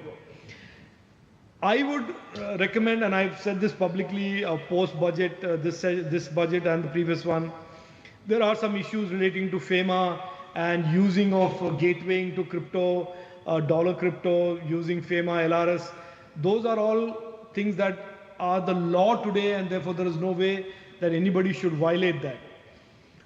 But to your more fundamental question about is there a role for crypto, what will be the nature and the shape and form of that, I think we should just be patient for a little bit longer. The RBI and the Ministry of Finance are really leading this conversation. We as the Technology Ministry have very clearly articulated that we believe in Web3, we believe in basically championing innovation around the Web3, including but not limited to crypto. But consumer access to crypto, the regulations around, macroeconomic regulations around crypto, those are issues that are beyond my pay scale, frankly, and I have a very disciplined and rigorous approach towards pay scales and not jumping above my pay scale. So we should just, my own view on this is, we will allow the Ministry of Finance and the RBI to navigate what is obviously a difficult sets of pros and cons before they finally come up with a framework that will define the rules of the crypto world. Rajiv, I know I have taken more than your time. Do you have a time for one more question, or we should call it a wrap? Yeah, we'll do one. We'll do one. One question over there, please. Hello sir, this is Ekta from Zee Business. हम बात कर रहे हैं technology की, innovation की. यहाँ पर data बहुत इम्पॉर्टेंट चीज़ है हर एक स्टार्टअप के लिए, बिजनेस के लिए, लेकिन उसका बहुत मिसयूज़ भी हो रहा है आजकल, जिस वजह से आम कंज्यूमर को बहुत सफ़र करना पड़ रहा है. So when can we expect the IT rules और द डेटा प्रिवेसी लॉज, और किस तरह के वो रूल्स या लॉज होंगे?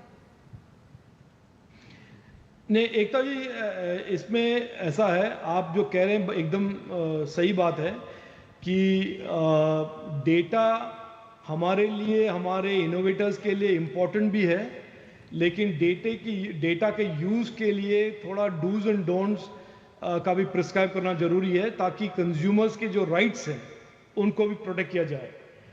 हमने पुराने पर्सनल डेटा प्रोटेक्शन बिल को विड्रॉ इसीलिए किया था क्योंकि वो बहुत ही ज़्यादा कॉम्प्लेक्स बन गया था, और प्रधानमंत्री जी का एक व्यू है कि हमें कंज्यूमर राइट्स भी प्रोटेक्ट करने हैं और स्टार्टअप्स और इनोवेटर्स को भी मुश्किल नहीं देना है.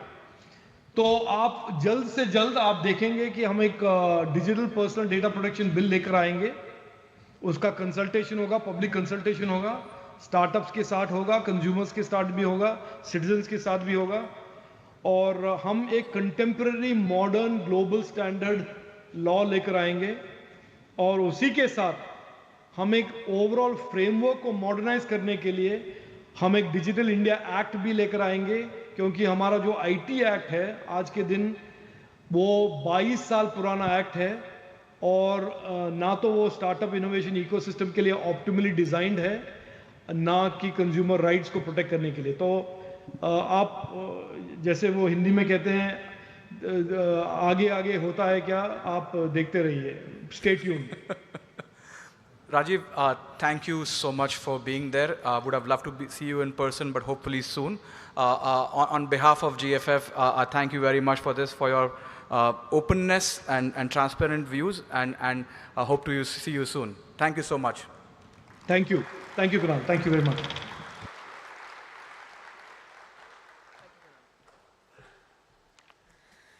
Thank you very much, Kunal. And We'd also like to thank Sri Rajiv Chandrasekhar for sharing those transformational and, as Kunal had mentioned, those transparent views.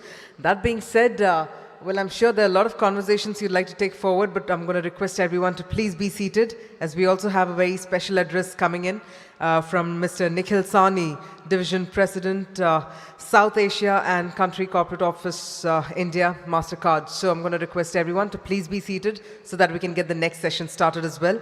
As we all know, we're going back to back with the conversations, so I'm going to request all of you to very quickly take your seats. I can see that movement happen here and there, but in order to respect the time, I'm going to request you all, please take your seats, and then I could invite our next speaker on the stage.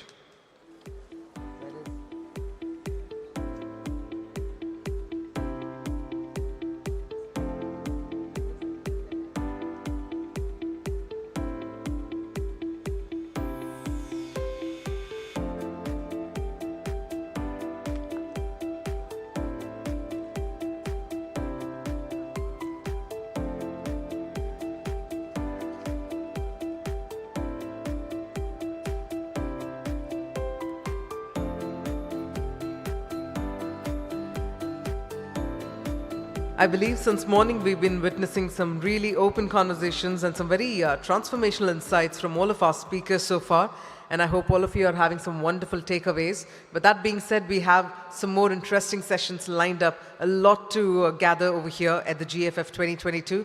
So let's keep that knowledge sharing continuing for the rest of the sessions, and that can only happen if everyone can take your seats. All the ones who are also standing next to the exit doors of the hall, I'd like to request you to please very quickly take your seats. Well, I do realize it's that time of the afternoon where our thoughts are on food, but let's continue getting the food for thought as well from our next set of speakers. And for those who've been enjoying the sessions so far, those who've been learning a lot from these sessions as well, keep those tweets coming using hashtag GFF. All right, so with that, I'd like to now invite on stage none other than Mr. Nikhil Sawhney, Division President, South Asia and Country Corporate Office, India, MasterCard, on creating an inclusive financial world that is global, growth-oriented and secure. So first up, all the ones who are seated here, can we have a huge round of applause? Thank you so much for that energy, and let's gather some more insights from none other than Mr. Nikhil Sawhney.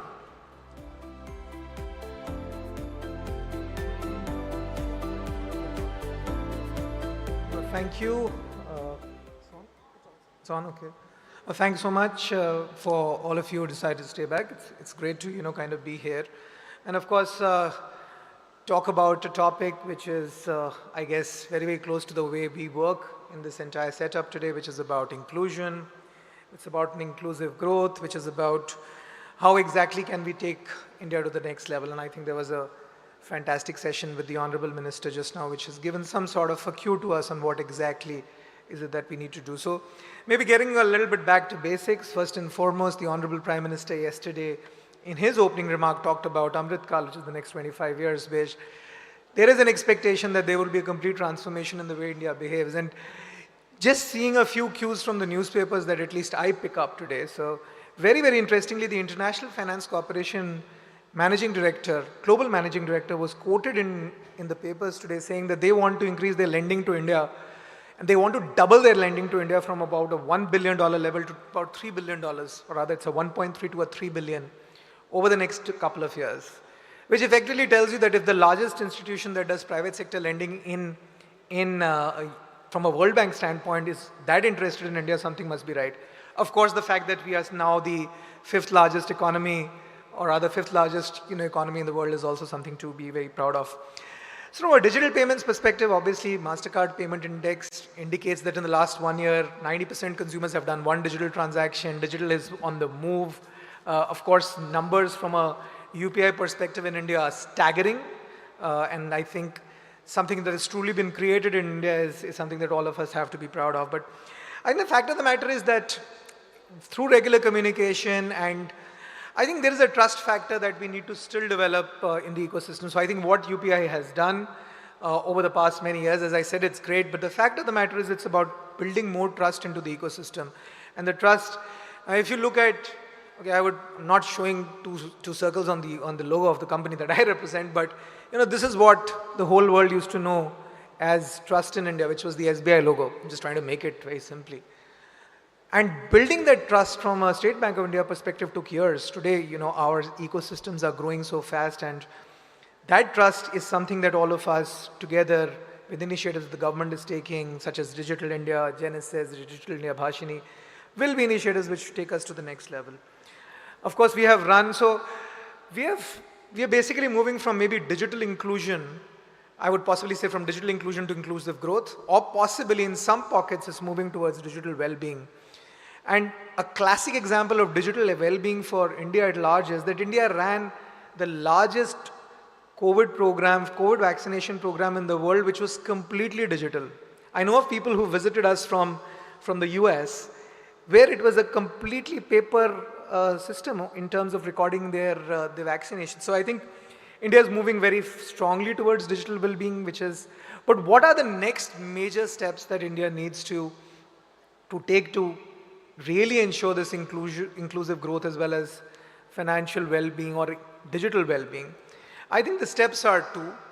I was just now with the RBI Innovation Hub CEO, Mr. Rajesh Bansal. There is some, for those who are not aware, there is a digitization of the entire Kisan credit card, which has happened in partnership that they've done with 2 banks, which allows a loan to be disbursed to a farmer in 5 minutes.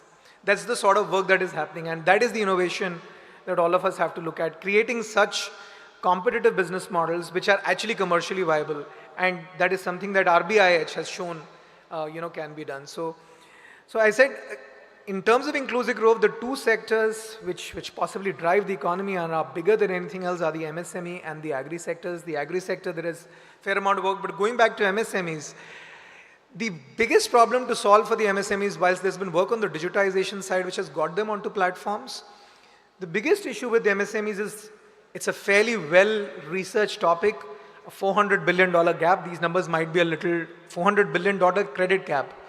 These numbers might be a little dated because the pace with which Indian MSMEs are growing, this number might have become 450 million for all that you may know. We address 25% of this gap. We have studies from MasterCard's Economics Institute which prove that a 25% addressal of this credit gap can add about 1.9 to 2.6% of growth in nominal terms to the GDP. So just trying to give a sense of what is the scale that one can achieve and how does this happen? Of course, there are initiatives that the government is taking through OCAN, the account aggregator model. But the fact of the matter is this has to be predicated through supply chain-led credit models, which is where we pick up corporate anchors who would want their entire supply chain to be funded. There are corporate anchors in this country who spend zillions on keeping their entire supply chain happy. But the fact of the matter is that there is obviously propensity to be able to invest, to be able to get these MSMEs the kind of credit that they need and not having to depend on NBFCs which charge them crazy sorts of interest rates when it comes to MSME. So I think supply chain-led financing is the answer, but there is a whole lot of work that will need to happen from all of us combined together. Now, for example, the open network for digital commerce that is coming up, and the Honorable Prime Minister earlier last week announced, or rather earlier this week announced the National Logistics Policy, which again will give an impetus to fintechs to see how these supply chains, what problems in these supply chains could be solved through the interventions that are coming from a policy standpoint. So I think that's like one of the most critical parameters for us to be looking at. Some of these policies, they'll come in, there are opportunities. For example, ONDC will democratize retail commerce completely. Retail e-commerce will be completely democratized. The concept of scale or access to scale will possibly not be a thing of the past. It will never, so you will get a level playing field. And of course, then you get access to transactional data. And there was a report that Niti Aayog did on connected commerce where they called out that AI, ML, as well as basic transactional data can be utilized for adding value to the credit on the MSME side. So I think credit to MSMEs is possibly the first aspect, as I mentioned. But as I said, fintechs will need to create solutions which are commercially viable. So Travis Kalanick, if I remember, when the Honorable Prime Minister had introduced the Startup Mission in January of 2016, Travis was speaking at that forum and he had said, they try and solve a problem which is as complicated. So the more complicated a problem you solve, the more commercially viable it will be. So potentially we'll have to look at these aspects of the entire ecosystem, which make sense for everyone to, therefore invest and contribute. I think the other aspect with the proliferation of digital growth that has happened in India, and not just in India, it's happened across the globe. I think one of the other things is, as I mentioned, that as an ecosystem, we need to do a whole lot to build trust in the ecosystem. And when I say building trust in the ecosystem, it is about a very, very significant risk which is looming in our, as far as all of us are concerned, which is the cyber risk. So I'll maybe take an example. When we look at cyber risk, we possibly only think from a consumer's perspective. The Honorable Minister was also alluding to, a lot of stuff that is happening on the consumer side, but maybe on the enterprise and MSME side, there is much more that fintechs need to do. I'll give you an example. May 6, 2021, there is this company called Colonial Pipeline, which was hacked, which is actually the company that imparts, fuel from the western side of the US to New York. And there was a shortage of fuel supply in New York for about 5-6 days. And the government had to pay hackers 75 bitcoins, or about $4.5 million to get the hack out. Fundamentally, what I'm essentially trying to say is that today, this risk is not only pertaining to organizations that are only in the digital space. Everyone is in the digital space. So if you're a manufacturing organization that is in the digital space, you are going to be a part of this entire cyber risk piece. So the Colonial Pipeline is only an example. There are many others in India. In fact, there is a cyber attack that happens across the world every 11 seconds. So that's the sort of proliferation of cyber risk that has come into India. The government is doing its bit in terms of creating a national cybersecurity strategy, which is going to be launched. It's going to be a 5-year plan. It's in the making for some time. It will be announced. India is also creating a, I think, malware repository where there is more work that is happening on the cyber side. But I think as an ecosystem, we need to realize the importance of cyber risk. And cyber risk, as I said, is about enterprise. So which is where, from a policy standpoint also, we have to push the entire ecosystem to invest in cyber risk, or invest in products and services that prevent cyber attacks. I think that is something from a policy standpoint that needs to now happen, because that is when people will start to understand. So it's like, if you are an enterprise which is in a regular business and you get hacked, that cyber risk is actually a problem onto your bottom line, because it will disrupt your business model in as significant a manner that you can think of. So to that extent, cyber to me is possibly one of the biggest, and the regulator's intervention on the cyber side, if you look at it from a consumer perspective, has been fantastic on the tokenization drive that many of us, put together in this room are trying to put together and take forward. So, which is where, I think the entire piece on maybe MSMEs at one side and cyber risk on the other side are initiatives that fintechs could possibly look at, given the fact that these are very, very solid areas where, you'll get to your unicorn status also in course of time. When I used to be a kid, I used to think it was only a mythical character, but that's how dramatically times have changed. So you want to only talk about such stuff. But the fact of the matter is that if there is a specific problem that you can solve on these two sides, and MSME too, if it's a $450 billion gap, and if we can somehow solve for it, so from a digitization perspective, we've got MSMEs into the net. So I think in summary, what I'd say is that if India has to truly move to an inclusive setup, which truly is financially included, digitally included, I think the next wave from our side has to come on the MSME credit side, on the agri side, and of course, on the cyber risk side. I think that is what will take us, into the next 25 years as a country which will possibly be noted and noticed across for having done initiatives like UPI, for example, and many others like ONDC. I hope ONDC is actually a first.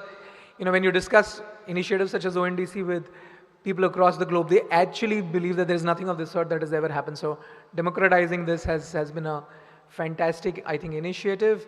And we look forward to seeing how we can, make a deeper impact on all of this. Thank you so much for your time, and all the best. Cheers.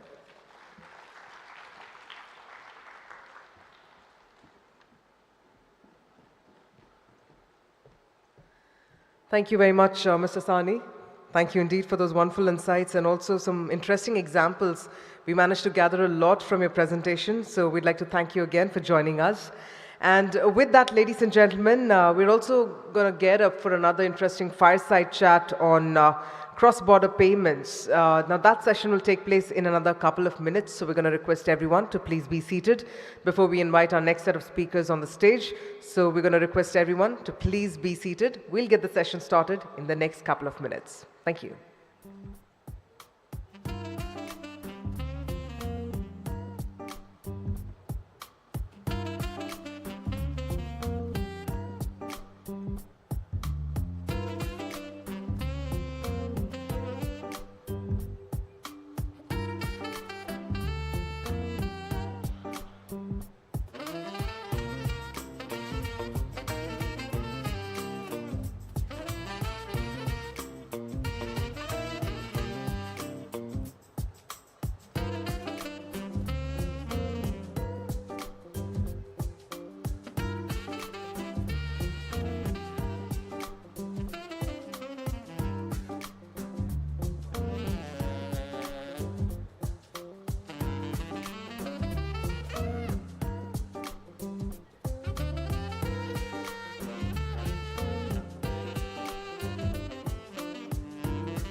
All right, ladies and gentlemen, we're about to get started with our next trialogue, if I may put it that way.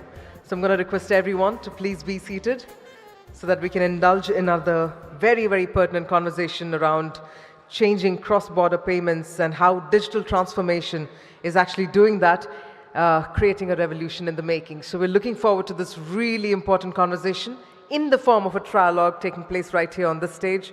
I'm going to request everyone to please very quickly take your seats. Thank you very much.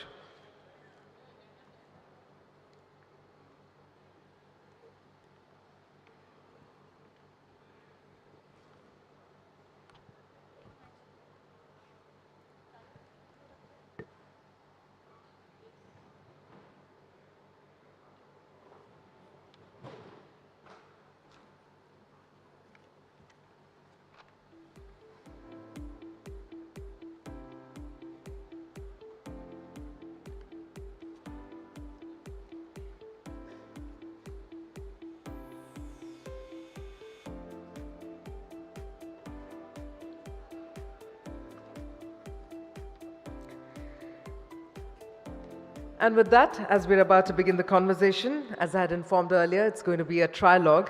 And spearheading this trialogue, we have with us Paroma Chatterjee, the CEO, Revolut India. And let me please invite Paroma on the dais. And joining her, may I also please invite Shri Amitabh Khandelwal, General Manager, Reserve Bank of India, to please come on stage. And may I further invite Rishi Chhabra, Managing Director and Country Head, Fiserv India. Can we have a huge round of applause, ladies and gentlemen? Let's bring that energy back in the air and let's gather those insights from all of our speakers here. A very interesting trialogue spearheaded by Paroma Chatterjee. So Paroma, I'm going to hand it over to you then. Thank you. Is the hall filled up or are we expecting more people? No worries, we can get started, shall we? Yes, please.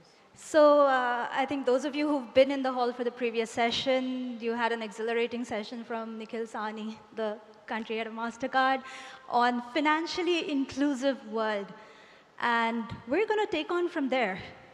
When you talk about financial inclusion, true financial inclusion is actually borderless financial inclusion. It includes people who are outside the borders of our own country as well. And that's the theme of our session, which we will be discussing for the next 20-25 minutes. A revolution in the making, how digital transformation is changing cross-border payments. Talking about revolution, I'm Paroma Chatterjee. I'm the CEO for Revolut in India. And we're building a seamless digital and borderless banking and payments platform, which has been successful in 39 countries globally, and now we're bringing it into India. With me, I have Shri Amitabh Khandelwal, who actually needs no introduction to a lot of people here.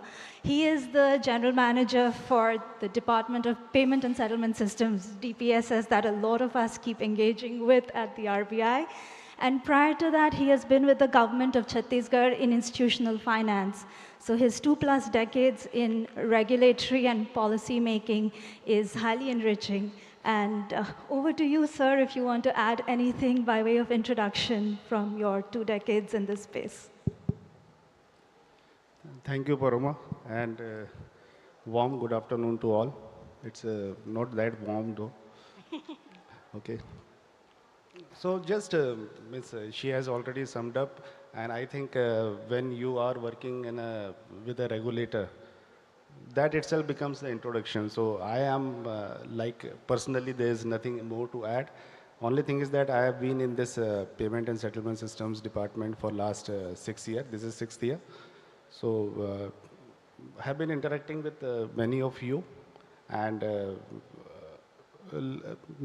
right now we are working on cross-border things, so this seems to be very relevant to me. Thank you.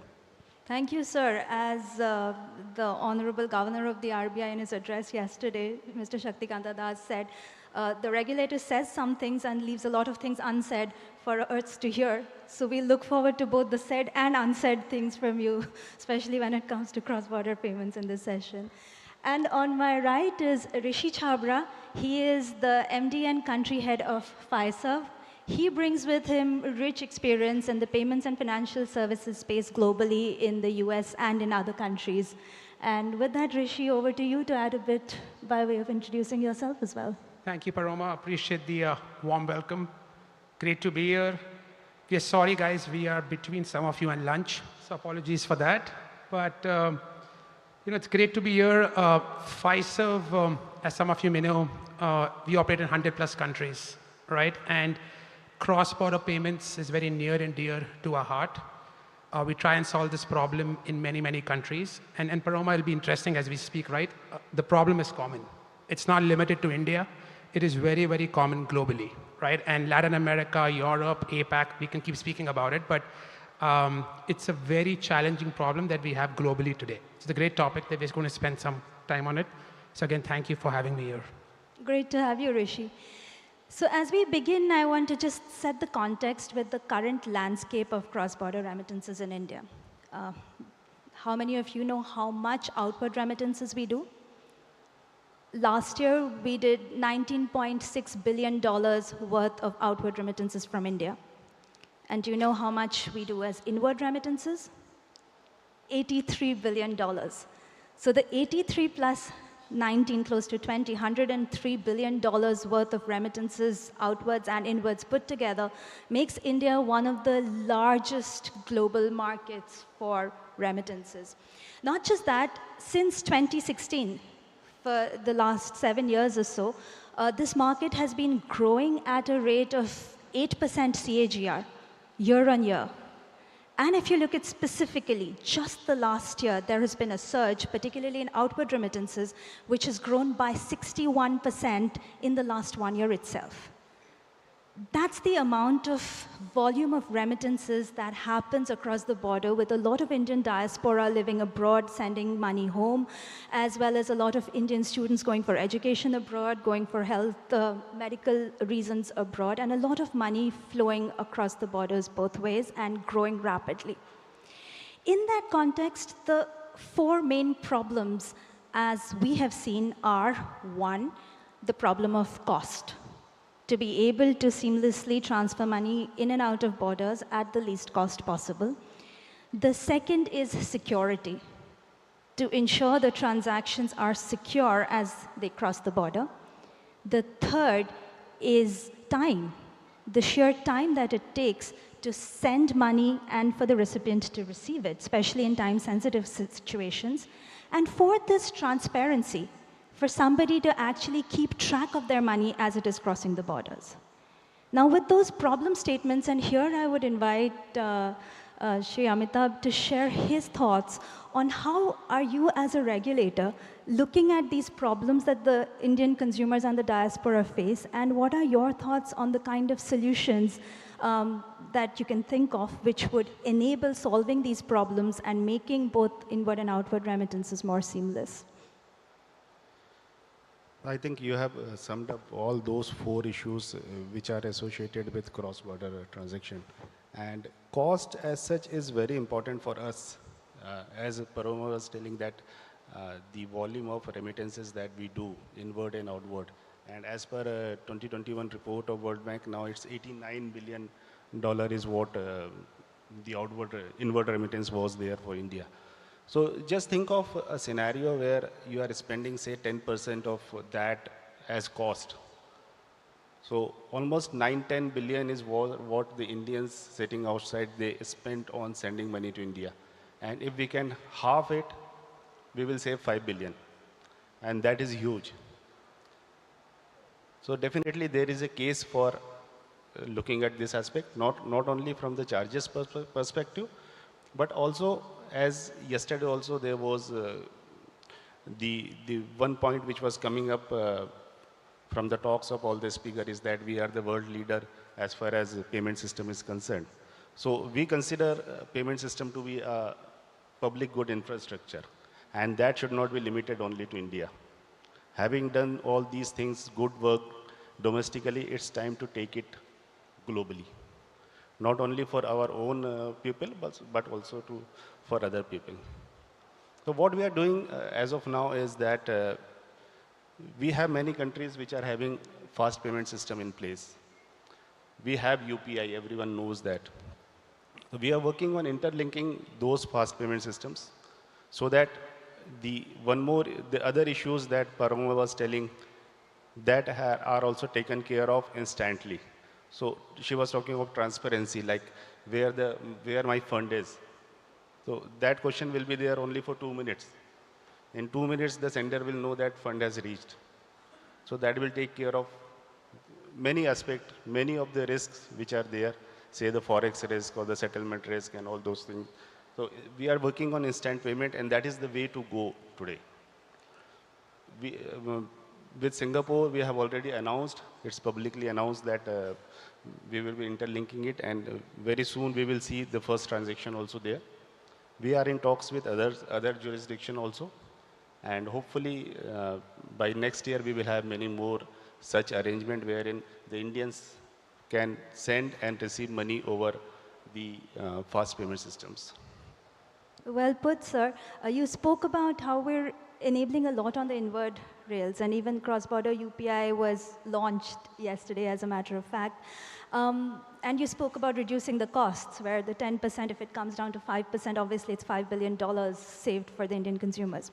Coming to outward remittances, sir, do you actually think that the digital companies, by bringing in a transformative way of sending abroad, can solve both of these problems of cost by offloading the entire infrastructure of physical branches, paperwork, etc., and digitizing that to eliminate the costs in the first place, to make it sustainable for both the consumers and the processors?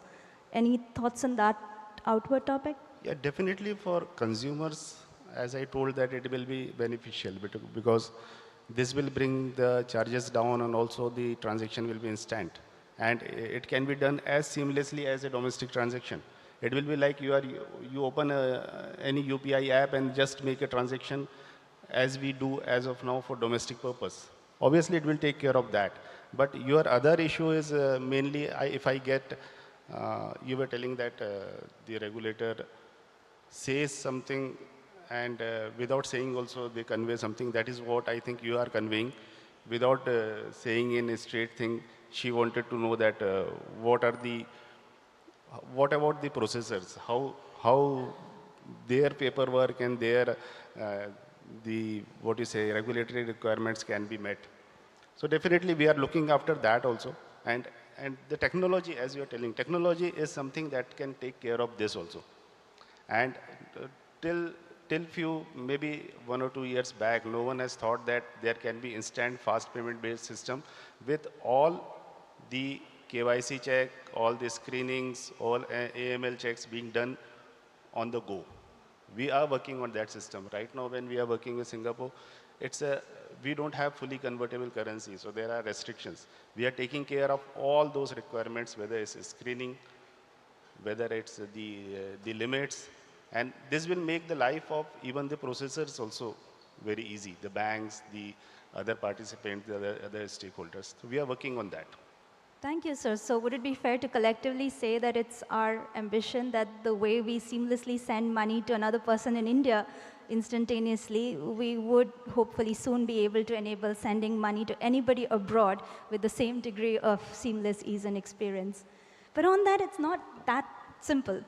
If you think about it, it's also subject to technological readiness at different points, right? The country of destination, the origin country, and all the jurisdictions that the money flows through in the process. On this, from your experience, Rishi, in various countries, how would you think it's best to collaborate and leverage the infrastructure that is available in various countries to offer customers what comes across as a unified, seamless experience as money changes borders and changes hands from its origin country to its destination country? Yeah, great question, Paroma. And you know, Charles Darwin once said that the strongest wouldn't survive, the intelligent wouldn't survive, but the one who's most flexible to change is going to survive. And I think what we're seeing is stuff is changing on a regular basis, right? Nothing is permanent. The consumer needs have changed dramatically. Go back 10 years in time, right? Consumer was happy sending money from a bank account to a bank account, waiting for 4 days for the money to move, not okay, didn't know how much they're going to pay for it, what dollar rate or what euro rate the conversion would happen, right? Today, the consumer expects transparency at every step in the process, right? They want choices. Just in Asia Pacific, right? We have over 100 digital wallets that are enabled today from a payments perspective, right? If I'm a consumer in country X and I use one wallet, and I'm a consumer in country Y and I use another wallet, my expectation is my wallet should work for that transfer, right? So it's the problem statement is much bigger. I think our consumer needs have changed dramatically. I think ultimately to what all of you all said before, right? Technology is the key enabler. Countries, folks, systems, processes who can integrate the technology in the best possible way will be the winners, who understand the regulations in different countries, understand the compliance norms in different countries, the KYC norms, the AML norms, and so on and so forth. The good thing is in today's world, with real-time APIs, microservices, there are a lot of the information you can do in real time, which enables a lot of this. Historically, you couldn't do that, right? Historically, as I said, you were subjected to a transfer. I lived in the US for 20 plus years. If I had to transfer money 10 years ago, it would take me 4 days to transfer money. And that was the reality, and there were no options. Then you have other companies who came up with money options to move money. But even within those companies, they started with one currency or two currencies or three currencies or four, right? The key is to solve a lot of these corridors, not one corridor, right? And every corridor obviously has its own challenges. It's not easy at all. But I think all the innovation we have seen within India, outside of India, I think the problem is very well recognized. And everybody is focusing on this as a next big bet, that they have to go solve this problem, right? Just the way three of us is having this conversation, I'm guaranteeing you multiple such conversations are happening in the globe at the same time, right? I know companies I've worked with who are just solving the US to Latin America challenge. Imagine Latin America has multitude of currencies, not easy, very big corridors, US to Mexico, US to Brazil, right? Trying to solve those corridors itself was a big, big challenge, right? So I think technology, advancement, adoption, infrastructure, being very assertive and understanding of the regulations in the original country, the destination country, and then obviously using the latest technologies is the key to move forward. Very well put, and thanks for that perspective from different countries, Rishi. Yeah, you're right. Because of the kind of challenges that we've faced, even someone like me, like who's got cousins abroad, I would still think of doing a cross-border remittance only when it comes to a significant, life-changing, high-value transaction, like sending my kid to study in a college abroad, or if my parents, God forbid, had to be operated in a country abroad. But I don't think about just sending my nephew 10 pounds as a birthday gift, because it's not as seamless, so it hasn't got into your regular day-to-day life yet. But with India and the globe becoming a common place, and India getting globalized, I think we need to evolve in that direction. And as you rightly put, Rishi, the countries that have the most flexible partnership between industry and regulators to make it happen will see the most seamless transition digitally. Absolutely. But there's another interesting angle to this which you touched upon, Rishi, which is the compliance aspect. It's not just technology. There is another complexity, which is each country has its own AML KYC norms. It has its own data privacy rules. It has its own data localization norms. Any thoughts from you, sir, on how regulators and cross-border regulators can maybe partner to create a seamless way of creating common AML, KYC, or compliance rules, or localization guidelines, or privacy rules, so that these don't have to be customized country by country, but a more seamless way of managing the regulations? Yeah, I do understand that these are pain points whenever we talk of cross-border remittances. But from a practical perspective, I don't see that there can be a common ground where we can say that, okay, these standards will be applicable across the globe. I don't think that will be any time possible. We do interact with other central banks through CPMI or BIS and all those. We participate in the committees. And this is the common issue which comes up. But let me tell you that when it comes to sovereignty, all those things takes the back burner. Just take the example of what has happened in Russia with SWIFT. So that is where you have to live with the reality. You cannot simply, it can be a wish, but practically it is not possible to do away with that. And that is where we think that the UPI and PayNow linkages that we are working with Singapore, that will be an excellent example, because as I was telling that both the countries are not having fully convertible currency. We, on our part, there are so many checks required. For Singapore, it's okay, it's easy. But still we are working on it and finding a way that how we can ease these transactions as also comply with the requirement. So this is where the technology will play a very important role. That will be totally API-driven systems that we are working on. And believe me, it will take care of the compliance requirements also. Okay, understood. So in your view, uniformity of regulations or norms is still a little distant, but we can look to those of our friends, your award-winning RegTech companies like Hyperverge Bureau, who won the awards yesterday, to look to you to create more seamless APIs and technology to be able to integrate the differences in the nuanced KYC, AML compliance norms across countries to make it easy for processors and consumers to avail of that.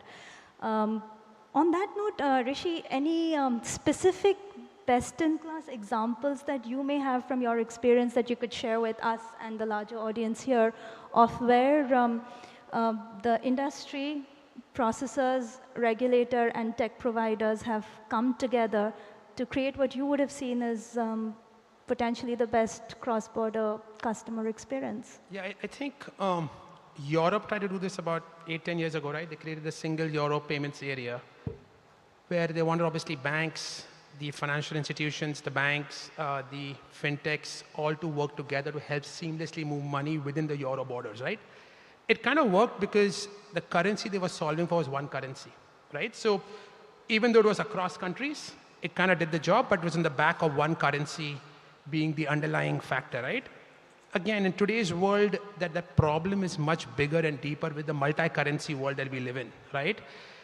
The good thing is that our logistical and technological challenges have been solved in today's era, right? Shipping goods globally is no longer a problem, right? Somebody wanting something sitting in the US from India, not a problem anymore, right? So logistics has been solved, technology has come to the party.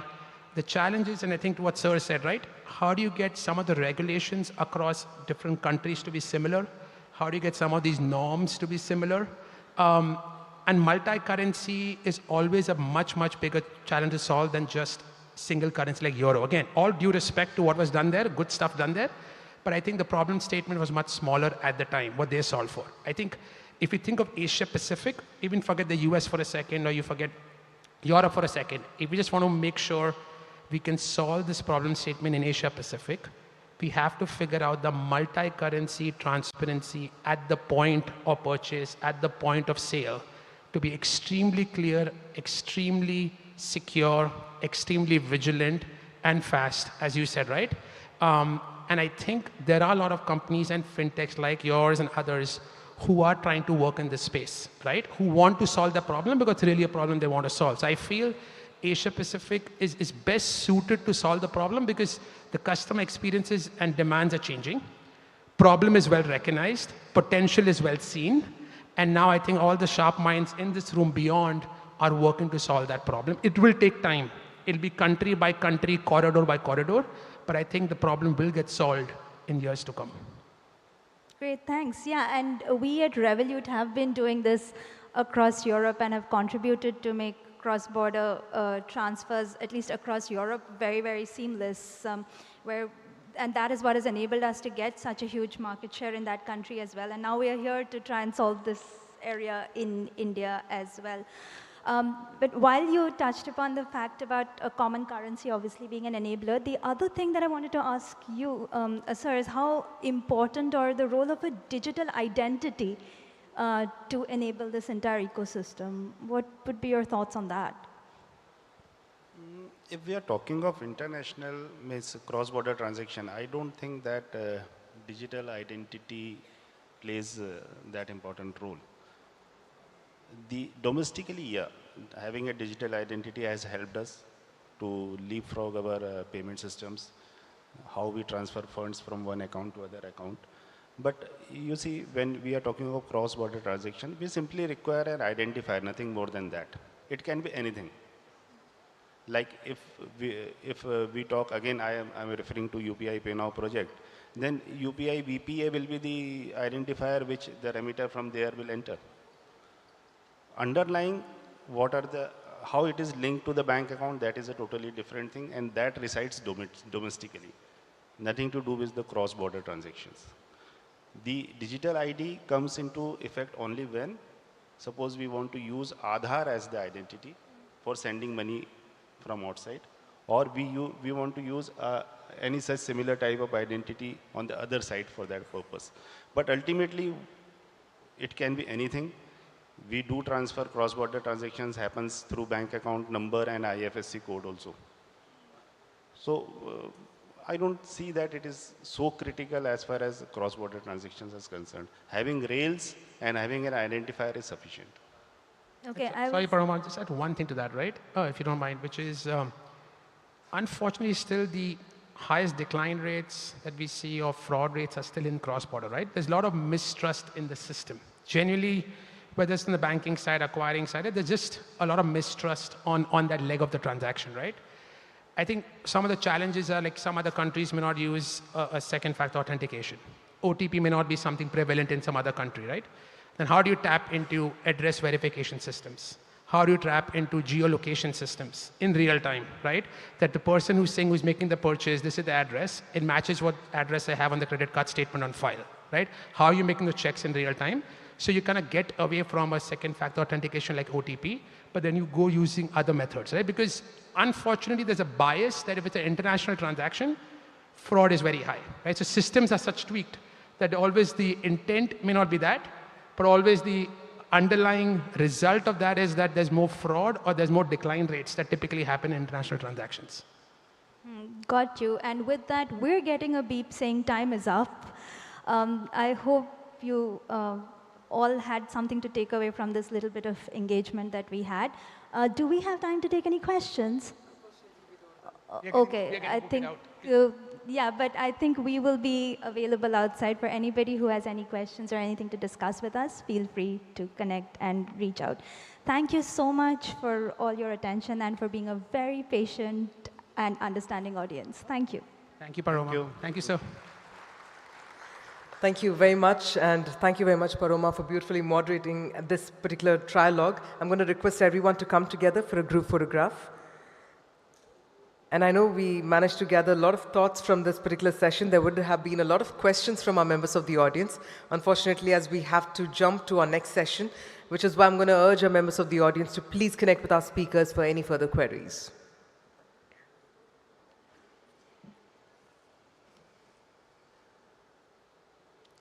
Thank you once again. Thank you very much, Paroma. Thank you, sir. All right, so what we're going to do is take just a minute to set the stage, because now we are trying to focus on another very, very pertinent topic, something that we have all been witnessing over the last just few years. I do realize that we do see that when we talk about the new age startup founders across fintech, they're the ones who have been spearheading a lot of financial inclusion along with a lot of financial conversations. And these new age companies will be joining us right now as we focus on something that they've been part of and creating for us, which is the Naye Bharat Ka Fintech. It's time to bring them on board as we set the stage for a very, very interesting discussion lined up your way. So I hope all of you are seated so that we can grab some interesting thoughts coming in from these young guns as well, if I may put it that way.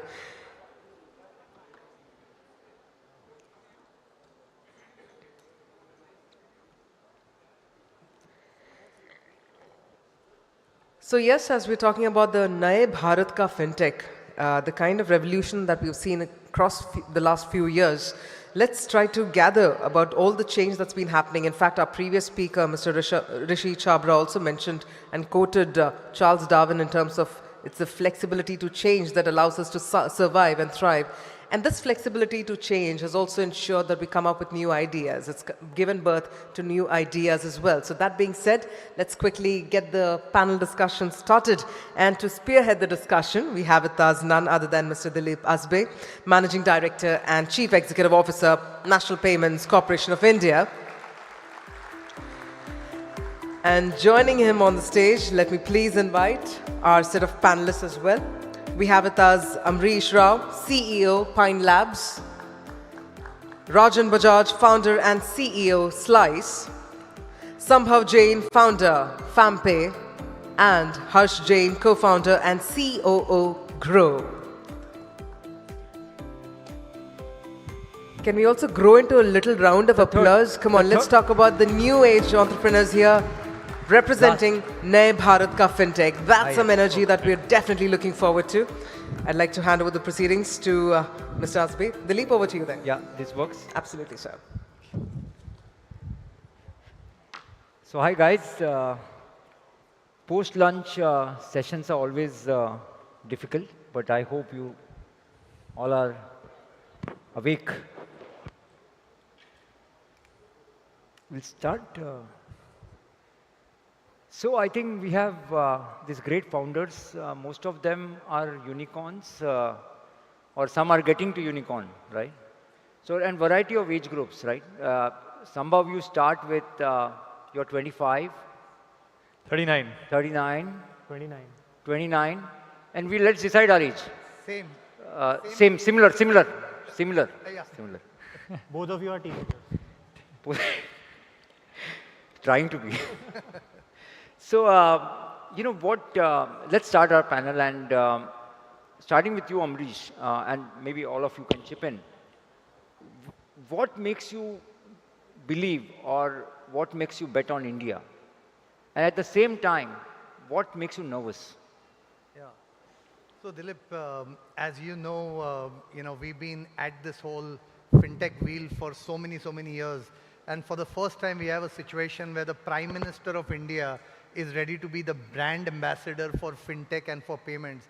I think that has not happened anywhere in the world, where you don't have a movie star promoting an industry. You have literally the Prime Minister promoting the industry. So I think government support right now is very good. So that's point number one. I think point number two is we are in a very unique market where infrastructure is being developed by government-like bodies. So I'm not saying by the government or RBI or NPCI, which are three different kinds of entities. I'm saying government-like bodies. Anywhere else in the world, if you're a fintech, you actually have to go and build pipes into banks, into merchants, into the entire ecosystem, and then build applications over and above that. Here, for example, if you're a fintech entrepreneur, you have UPI readily available. So you don't have to go and build the pipe or repeat the pipe. The same hopefully will happen with ONDC. It's happening in health and health-related activities. I think that's a very interesting model of public-private partnership. We've heard of public-private partnership when it comes to roads. But today I'm saying in fintech, it's the best example of public-private partnership, and it's doing extremely well. So that's all. The plus. Yeah, which that's is a all plus. the plus. Just one other plus is, as entrepreneurs, you want to create something of high impact. You want to see the infrastructure of the company growing, country growing. You want to bring investments into the country. We think we are playing a small role, and that keeps us motivated every day. So that's the positives. The negatives, and I've said this many times, that if the government does not know your industry, you should feel bad. But if the government knows your industry, you should be downright scared. And I think what is now a scenario is, I think we are in a time where the government is taking a lot of interest into the fintech space. Sometimes it can be good, but sometimes it can also be a little bit difficult. And I think we will go through some of those difficult years for the next 2-3 years' time as course correction happens. Correct. Okay. Last point. Per capita income. I don't think so the per capita income is growing at the rate that we founders would like to see. We have very small role to play in that. But I wish the per capita income continues to rise a little bit faster than where it is. Agree.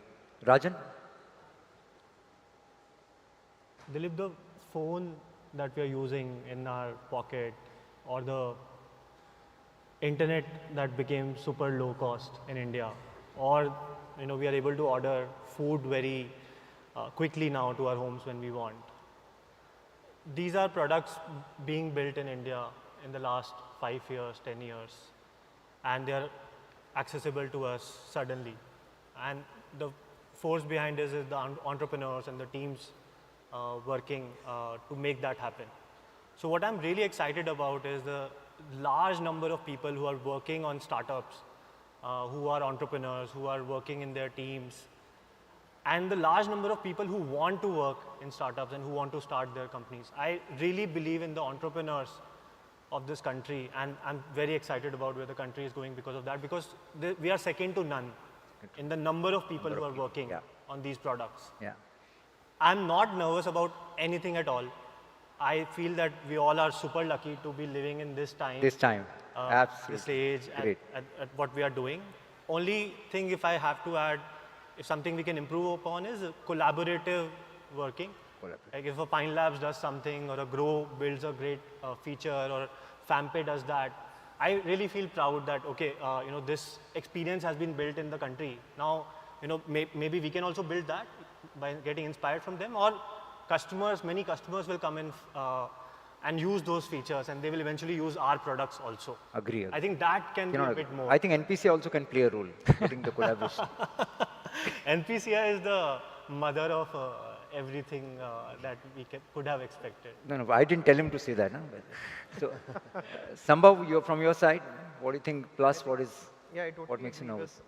Everything that Amrish and Rajan have said, but in addition to that, what makes me bet on India is, of course, we are a growing economy, and all the progress and growth we have seen in the last few years has been incredible.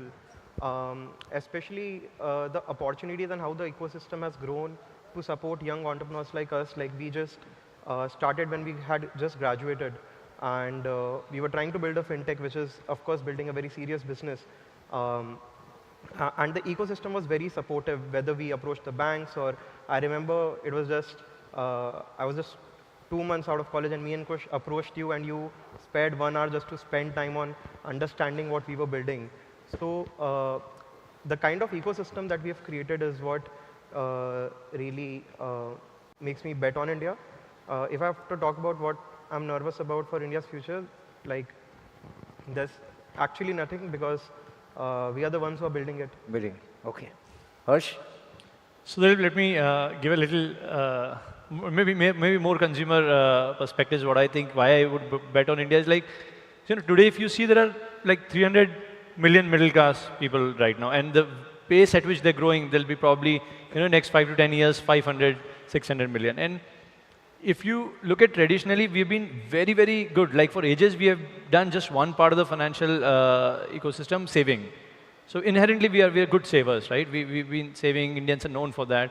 And now what the last 5 years we are seeing, 5, 7 years, is the trend of investing, whether it's a card or UPI, you've seen like 200, 300 million people, or it's investing, or it's borrowing. So many more things now started happening, but still the penetration is very low. So I would bet on India, everything. I came from US, and now I'm in India, and I would really love to build more and more products. But I think that's one thing which will keep on going for another 20, 30 years, where we'll continue to see the level of growth which is not seen in any country, because there's just a lot of people who have a lot more things to explore and engage with. What makes you nervous? Nervous, I think, on the contrary, in the last 10, 12 years, we have seen only the rosy picture. Nobody has seen the real, downside, whether it's about the market or is there any fraud or anything, that can go a massive scale. If you look at like 50, 60 years, and if you look at maybe 100, 200 years of history of the, say, developed economies like United States and all, there are a lot of cycles, and every cycle puts you back or slows you down for 5, 10 years. Fortunately, we haven't seen, and the optimism is that we will not see, because of so many factors and being at the right time with the right product. But that's something that can happen anytime. We will never. Understood. Thanks, Harsh. So Amrish, while this now global slowdown is hitting us, recessions are hitting us. I don't know what the Fed is going to again hike. So how do you see India? You are at the touch points of the large organized retail, even unorganized retail now, we see Pine Labs there. So you know exactly what's happening now. So how do you see the trend now? Festive season is starting. So Dilip, one of the things is that we walk the street a lot. So we actually go into the small streets of the country, understand what is happening. Two very interesting trends. One, the shopkeeper that we used to go and meet up, that shopkeeper actually retired, and now his son or daughter has taken over the shop. Now that person is telling us, I don't want to leave this shop in the way my father gave it to me. I want to change it before I give it to my next generation. So there is the new age entrepreneur who wants to bring digitization into the store. And that entrepreneur realizes that if they don't bring digitization, Amazon is going to eat them away, or their customers will go to large format store. So digitization is a very big story for that merchant today. So that is one thing which is happening, which is clear. The second thing which is very interesting is the Indian consumer is also ready to make small ticket purchases thanks to UPI using digital means. I'll give you one example. We have a fund, and through our fund we've invested into this one tiny company. And what that company does is this lady gives out classes every day at 4 o'clock in the evening, and she charges 11 rupees for those classes. Just some years back, that business model wouldn't have even existed. Yeah. Now what they do is they say, come on UPI, pay us 11 rupees, you have instant access to those classes. And now we have Lite also to pay. Sorry? We have UPI Lite. Exactly, right? So what we are getting to see is new business models are being created, and consumer awareness is at a completely another level. So this wave that we are getting to see is a wave which is going to last for a long period of time. Great, great. Rajan, yesterday also Honorable Governor spoke about that, the digital lending guidelines have been issued. Now, how do you see yourself in this whole lending journey? We have been taught, people who are coming from the banks, financial services, that whatever has not been approved by or written by the regulator is not approved, right? So how the fintech like yours or the ecosystem is going to deal with those gray areas, or how do you see the ecosystem adapting back to the digital lending guidelines? Or you have more expectations out of that? The way to deal with anything that you're not aware about is always communication. So RBI has come up with the digital lending guidelines after 2.5 years of work on this. And it's a 10-page report. It's just a 10-page report. So if you read that report, it makes the principles super clear. Super clear. And they try to not leave any room for black or gray. But if you still have any questions on the principle, as a regulated entity, you can always reach out to RBI and ask those questions. As an unregulated entity, you can now reach out to the fintech department, which has recently been made, or RBI Edge, and you can ask the questions and resolve any gray areas for yourself. So they are very approachable now, and this is what I think last 10 years almost, regulators have been super approachable. That's what industry really appreciates. Sambhav, when you look at, you're servicing the millennials. Now, how are they different from the others? So just a small correction there. We are serving the Gen Zs and not millennials. And so we are still millennials, so we have still not followed up next year. So after a few years, you lose the difference. Yeah. So how millennials are defined are anyone who's born in the period of 1995 to 2013, they're Gen Zs. So what do they do differently? Actually, they do, like, everything that they do is very different. Because they haven't seen a world without internet, right? So they wouldn't be able to relate to things like there were landline phones, or there were times where you had to spend 1 paisa per message, or there was the telecom was so different. They've been using WhatsApp since they're born. They've been seeing products like Netflix, YouTube, right? So the kind of expectations they have from the products is also very different. I'll share a small story. So one of our team member has a 3-year-old kid, and they were flying off to somewhere. So the 3-year-old kid in the flight just took out the magazine, and the kid opened the magazine, and the kid was trying to pinch the image to zoom it in, right? So because they have been seeing these products, so the kind of expectations are very different. And if you see, Gen Zs, the majority of the Gen Zs today are below 18. And the question we need to ask is when we are talking about financial inclusion, 40%, close to 40% of India's population today is below 18, right? So it's more than 450 million minors in India, and every year millions of kids will get their first smartphone. Are we doing enough? Like, we are focusing on, of course, people are doing their part on financial inclusion for rural audience, for women audience, for SMEs. And we are trying to do our part on making financial inclusion possible for the minors who don't get access to digital payments. Like, kids are still dependent on asking their parents' card. They don't have access to UPI because majority of them don't have bank accounts. So they can't link their UPI to their phone. So they borrow their parents' phone to do a transaction. They borrow cash. They run for OTPs to their parent if they're using their parents' card. If you look at kids, like, kids are actually CTOs of the households, right? Even my father today calls me up to book a train ticket or a flight ticket. So even in these households, like, the parents are intimidated by technology for that sense. They ask their kids to order something on Flipkart, to order food, to order grocery. And so that's how we are focusing on this TG, which no one else is focusing on. Yeah, very similar, Amrish, right? Familiar. And yeah. So Harsh, now when you look at the, you look at the investments as your primary focus, how do you see the growth coming up? Now we see more people are applying to IPOs, more investments into the primary and secondary market both. How do you see the tier 1, tier 2 and above is looking at this whole investments into mutual funds, stock market? How is the story panning out? Gold? So, pre-pandemic, right? So we had almost 2 crore people investing in mutual funds, and today there are 3.5 million. So there's been a growth of, say, 20-25%. If you look at stocks, there were 1 crore, now there are 4 crore.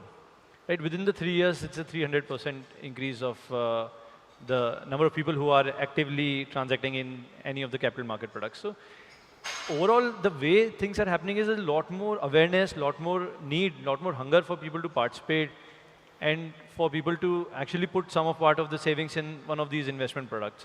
And that trend is largely driven from the tier 2, tier 3 cities. You know, traditionally, again, if you look back, these products were all available out there, but there was no access to it, whether it's from the content side or it's about the payment side. It's from the activation, verification side. So all these Aadhaar, UPI, and these products have kind of made it so simple for and even Geo, YouTube, you know, all these things have played significant roles. And we would have, in a small way. You know, we keep thanking Mukesh Bhai for Geo, you know, including absolutely. This, including this. No, actually, so literally now there is no difference whether you are, I mean, their tier 2, tier 3 concept is gone. Now, it doesn't matter where you're sitting in BKC here, you know, tier 1 locality. But you see a lot of you know, access transactions from the Bharat? Absolutely, absolutely. Actually, see, the way to look at it is, so for example, I'll give you some data points. So we are probably doing 30-40% of the market in terms of these both mutual funds and stocks, and our around 75% is coming from beyond metro, beyond tier 1. So tier 2, tier 3 and beyond cities is almost 70%. And that's happening because it is no difference between them and here. And the interesting part is, like, if you pick a small village, right, there will be probably 20,000 people, but out of them, 1,000 are the ones who are as, like, you know, financially, or, you know, they have money, they have the same needs, same aspirations as a metro. There probably there'll be more. But if you pick such 1 lakh villages, you are already talking about 10 crore people, right? So there's a significant number of people sitting out there who wanted to be connected, and now they are connected, and the penetration will keep on going because it's a word of mouth, you know, because people invest when they look at people around, and then they learn from them, they find the venues, and then they keep on doing. Small part, of course, the ticket size is very different from, you know, a person who's been doing it for 10 years versus somebody who just got into it for last 1 year. But there's a significant penetration that's happening. And fantastic. So I think we should open up for the audience question. But let me ask one quick question to all 4 of you. Different question. So Harsh, what do you think if you have resources to invest on mutual fund investments versus the the secondary market or primary market investment securities, what do you think you will bet on? What do you think will grow faster? No, so there's a very different. Yeah, one answer. I mean, for me personally, mutual funds. Mutual funds. Yeah. Okay. So Sambhav, when you look at millennials and you spoke about payments, would you do lending? Yes or no?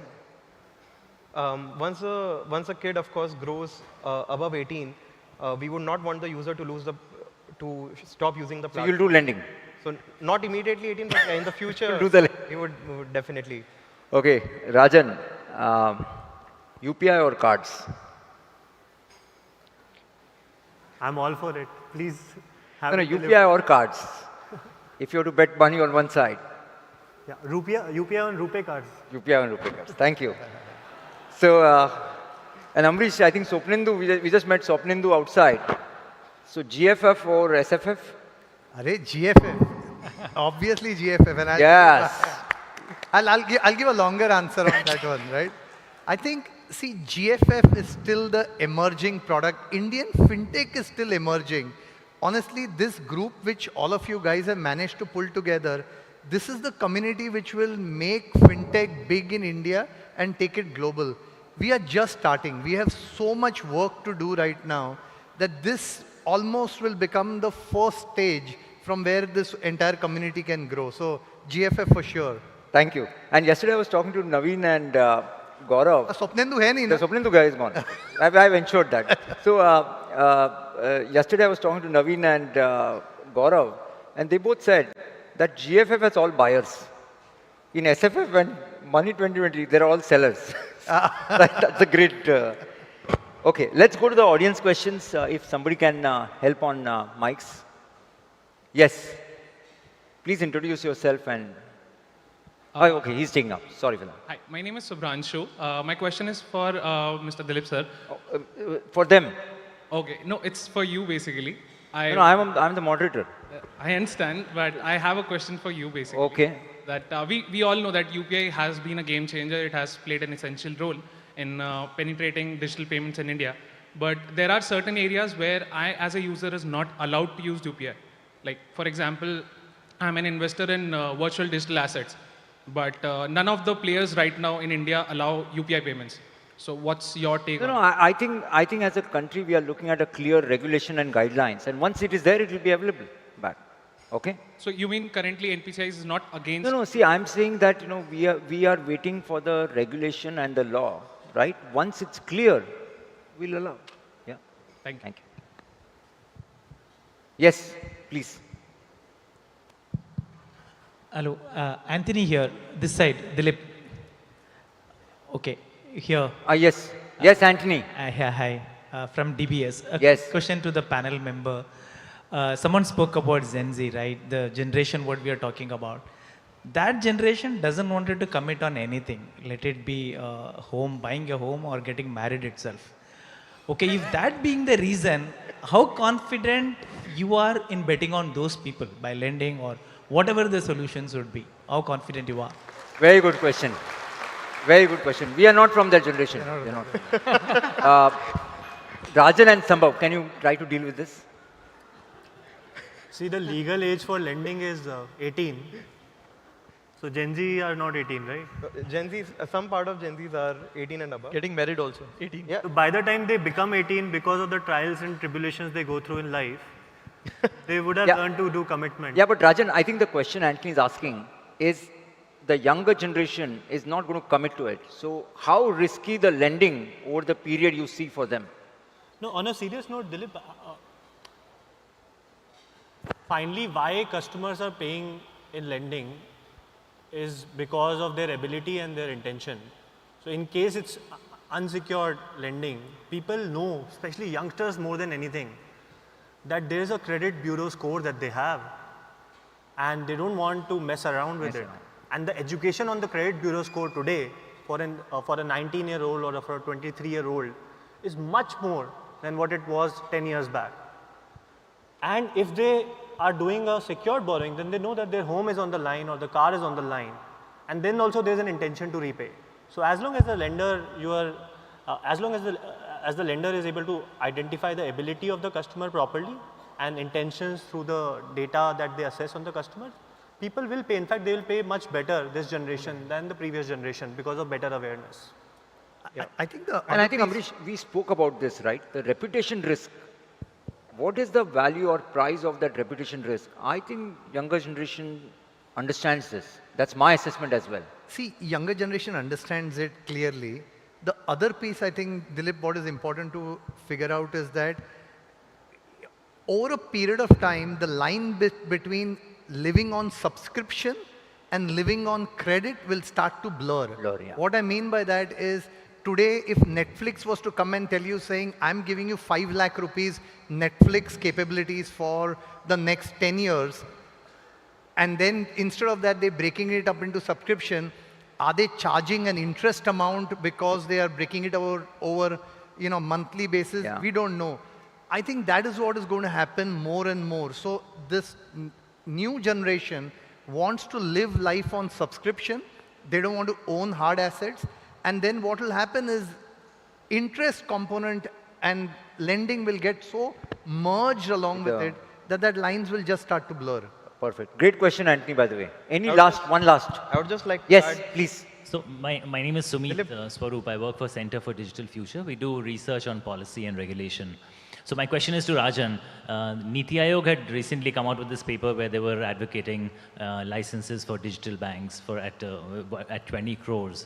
So if you were to go down that path and get a license, how difficult or easy would it be? Have you thought about that? What would your process be to get a license and do that? So he's asking me whether you're going to leave now and go to RBI to apply for that license.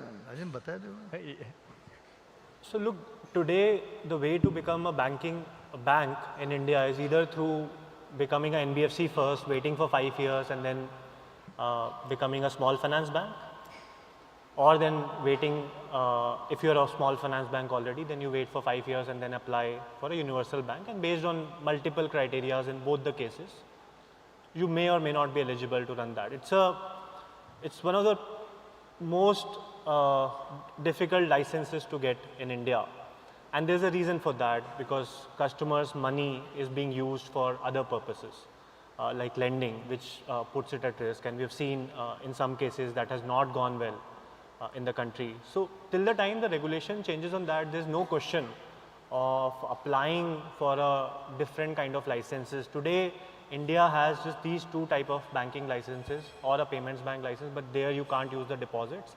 And you have to play with the rules that the country has, right? You can't ask a team of footballers from Europe to come and play, and these are professional footballers, to come and play cricket in India, because the rules are very different and they'll fumble at that. India has these set of rules. That's the way to get a bank in India. Unless those rules change, there's no point in having this discussion. And I think RBI has made the stance very clear, at least for now, on the digital banking license recently. Okay. So now let's, I am going to come back. Amrish, now let's move to the next part. When you look, and you are like a veteran in acquiring, yesterday Parag was here, and Parag is like the last word now on credit cards. You are the last word on acquiring. What is the next stage of acquiring? In China, we see those LCDs with a very fancy QR codes. When do you think that we will move back to a little bit fun on acquiring? While Paytm did the soundbox, which is very interesting, but why are we not seeing that much of a variations back on the acquiring side? What do you think is the next? So I think, Dilip, there are 2 or 3 things which I feel will become more exciting, right? One, just as a statistic, what I can tell you is the number of devices at the checkout location for merchants in the last 3 years have gone up 60%. And that is because what is happening is at the checkout, in the store, the merchant might have a Zomato ordering environment out there, or might be watching an Hotstar related service out there. There is payments transaction happening, invoicing, everything is going to happen. So I think one big trend which we are getting to see is commerce plus entertainment plus payment in a small merchant location is all coming together. Like, real conversation was, we are actually launching a slightly bigger device. Okay. And one of the things that we got to hear from the merchant community is, Hotstar app chahiye uske upar. So this is a payment device, but they want Hotstar on that payment device. And we are saying, okay, we've got to figure that out because a small merchant is wanting that. So that's one thing which we are seeing, that these three things coming together. So the bigger device is same Android story? Same Android with all the same security elements in it. But people want to do more and not just have a device only for payments. Okay. So that's one trend that we are getting to see. I think, Dilip, the second thing, the first thing what you talked about in terms of Soundbox, according to me, Soundbox is an interim journey. One of the reasons why we've not gone to Soundbox is when stickers came in, Pine Labs never went into it because I felt there was no moat associated to the sticker business. किसी और ने आके sticker लगा दिया, UPI handle connect कर दिया, bank account, you're finished in that. Soundbox, what you're saying is, I get to hear saying 200 रुपए का transaction हो गया. Auntie says आपका 200 रुपया आ गया. But now what the merchant will ask is, I also want a visual confirmation. And then you're sitting saying, but the POS does give you visual confirmation. POS does give you a sound. No, but why can't we make that, you know, the LED, LCD screens, whose border is red, you scan and pay, it becomes green, something like that. Very simple. And if you actually walk in that hall just now, there are devices which are doing all these things also. Okay. So what I'm saying is the final device will look very similar to the whole Android device, even with the QR there. So that's one. And I actually, again, think that's not the last stage. You and I, we discussed this a lot. But for example, if you looked at what's happened in China is, as merchants have continued to grow, the transaction has completely reversed, where you have consumer displaying the QR and merchant then pulling money from their UPI wallet. I do think over the next 5 to 7 years, that will come to India also. So I think we're in the middle part of But the China happened because of the regulation. The reverse flow happened above certain value. And merchants will also, see what is merchant? Merchant is demanding a sound and a visual confirmation because he wants to run his business better. Now what he's saying is, let me pull the money which I really need to pull. And that's what has happened in China. So I think over the next 5, 7 years, the transactions will get flipped. And you know, again, this is maybe all beautiful thinking because we love what we do. We keep innovating. You love your investors also. Huh? Investors and evaluations also. That's a byproduct. Never focus on that. Narayan Murthy told us that one. Okay. So Rajan, I read in the newspaper that you are applying for TPAP, you wanting to become a TPAP in UPI. So how do you see this data story planning out? You know, everybody says that we are data rich now, and now we need to become a credit rich. How do you see that the journey to credit rich is aided by data rich? What has worked for Slice is not that we have been able to give credit to a lot of customers. What has really worked for us is that we have been able to create an experience for them that they love to use us for payments. And because of that, they come to us for credit as well. Let me give you an analogy with offline and online. In offline world, where you don't have some of the data, the real thing is location. If your location is prominent, if the real estate is good, people want to go to you. In the digital world, in the online world, the location part of offline is replaced by friction. So if your product has friction, people don't want anything to do with you. If your product doesn't have friction, they want to do all the great things that you can imagine. They want to tell about you to their friends. They want to come to you without getting any referral money. And that is not changing in the digital world. In fact, it's becoming more and more.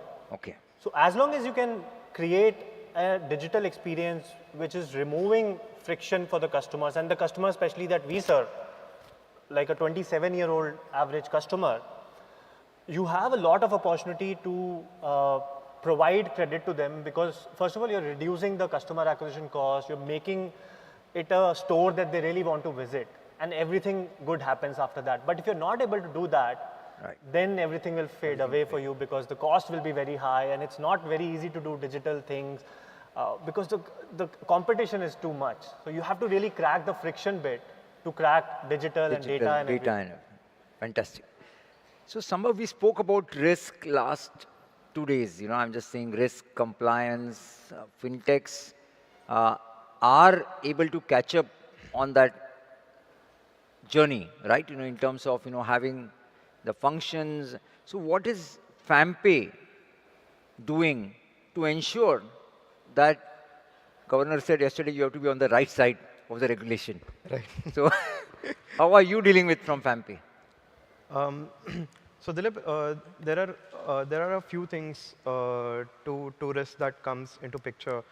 First is, of course, how operationally you're compliant and what are the things you're doing on that side. And second is also on how you're leveraging technology to reduce risks on the product as much as possible. So I remember like 2 years ago, before launching the product completely, we were just testing it out. We hadn't started with the go-to-market. We just made the app live on the Play Store. And in 2-3 days, we just started seeing a spike on the platform. Suddenly, like it had been a couple of hours, and we were seeing, okay, now 200 users have registered, 300, 400. And every hour, the number was growing crazily by 70, 80%. And for the first few hours, we were happy. Okay, we haven't even marketed. We just made the app live on the Play Store, and now we are getting all of this traction. So this needs to have great pull.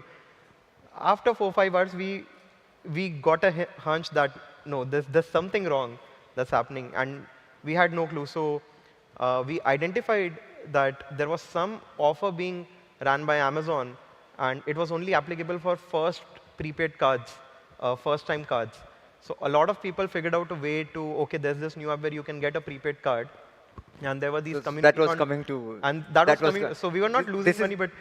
This is like first credit card, the bank starts credit card, the first 6 months. So, rush. So game were just, like people were just gamifying, they just find loopholes on just getting the best cashback, etc. So how do you deal with it? How do you So that was the first time we realized, even before launching the product, that was a good thing that we hadn't launched. We were like on a 48-hour, it was like an online war where we were making changes to the product. Okay, now you cannot get on the app before, like we integrated like device mapping to your SIM card. We had, you cannot make more than 3 logins in a minute, or those kind of checks. You're trying to solve by tech. Yes, so we have a lot of things inbuilt on the app where we have device checks, we have UPI per transaction limit, per day limit, like we're putting, we inform parents on where the kid is spending, how much they're spending, right? So there are a lot of things we do by tech that today, like the risk that we get on the platform or the frauds that we get on the platform is super low. And we also have a risk team in place where any suspicious transaction gets flagged, and that team is actively working on resolving it at the quickest. Understood. Very good. Harsh, now when you look at, we all believe that the UPI enablement in the primary market really helped in terms of getting the customers applying from the app. And you think the similar architecture on the UPI in the secondary market used, do you think it's a value add, or you think it's not required? So even today on the secondary market, like on our product, 91% of the transactions are going through UPI. Okay. The money that is coming in for the yeah, but I meant the, trading. The block architecture. Yeah, so I'm coming to that. So I'm saying, so UPI is already solved and already playing a significant part to it. Now the part that it's, I mean, I am referring to what you're asking, and I think there's a debate also going on. There's a lot of discussions around whether in the secondary market also is the hold structure that used to be asked by, and now with the IPO, now the similar thing had to happen.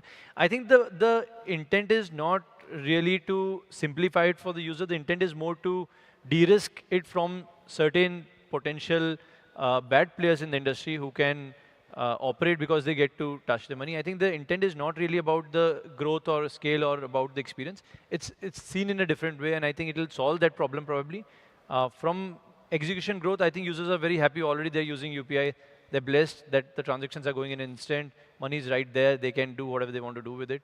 So, okay. Yeah. Excellent. Excellent. So we have just 1 minute left. We'll just take that one last question. Yeah. Yeah. Hi, good afternoon, everyone. So I've got a typical question. Yourself? Yeah, myself, Dharmang Shah from SBI Mutual Fund. So I have a typical question for Harsh. Maybe, later on anyone from the panel can respond. So today, a lot of things are happening, right? We've got 45 plus asset management companies. We've got 15 odd insurance companies. Everything is happening on a manufacturing side or the front end of the side. But if you'll see the back end of it, so we have only 2 RNTs in terms of mutual fund. And plus you will see now the whole regulation of dematerialization of all life insurance policies. What's the question? So the idea is, are any one of you thinking of a tech-enabled RNT or a solution which can seamlessly integrate all the financial products in one loop? So he's suggesting a business case to become an aggregator. Yeah. You are up for it? So no, we've been working with a lot of companies and actually working on the same solution. I think a digital RTA or an aggregated RTA. In fact, regulators are also come up with API-based services from this RTA so that somebody can build a aggregated experience. And between the regulators also, I think there are a lot of discussions happening on, right from account aggregator to different infrastructure, even CKYC. All these infrastructures are in a way that is centralizing and removing the barrier the most backend infrastructure might have on the customer experience. So yes, there is a lot of development, yeah. Guys, I think we are time up. One last thing. When is the IPO date? Soon. Soon. Soon? 4 years. 4 years, okay. Better? We are too far in our journey. Too far? Yeah. So you'll keep on playing on the private markets and... Yeah, for the foreseeable future, yes. Harsh? Haven't thought. We are profitable. So we don't need, yeah. So thank you, guys. I think it has been a... Sorry, you want to say... Dilip, on behalf of all of us who are in the fintech space, I want to thank you for being so accessible. Thank you for what you have built. Nalin, Praveena, you have built a fantastic fintech in India. Really appreciate all that you do. Thank you so much. Thank you. Thank you. Thanks. I'm going to request you all to come together. Yeah. One of the most engaging sessions. Ladies and gentlemen, can we have a huge round of applause one more time? No, it's okay. Actually, I think the light. And we also enjoyed some of the questions that came from the audience as well. And I'm sure this is one panel where a lot of you would have some more queries and questions to take it forward with our speakers. So I'm going to urge you all to please connect with our speakers offline. Thank you. Thank you. Thank you so much. And thank you very much for joining us today. Thank you once again. All right, on that note, ladies and gentlemen, let's also stay tuned for our next session. This is around the Indian digital payment industry targeting $10 trillion opportunity. So that's going to be the theme and focus for our next session. I must admit that we managed to gather some relevant insights as to how a Gen Z would look at financial conversations, or for that matter, millennial. And I'm sure that all of us also realized that at one point when we would step out for dinners, we would probably talk about movies and celebrities, but now the conversations are more about, hey, did you pick that IPO? Did you invest in that IPO? Or did you pick that next stock? What are you doing about investments? It's interesting to see how conversations have shifted. So that being said, we'll also shift towards our next session. We'll set the stage, and in the next couple of minutes, we'll get it started.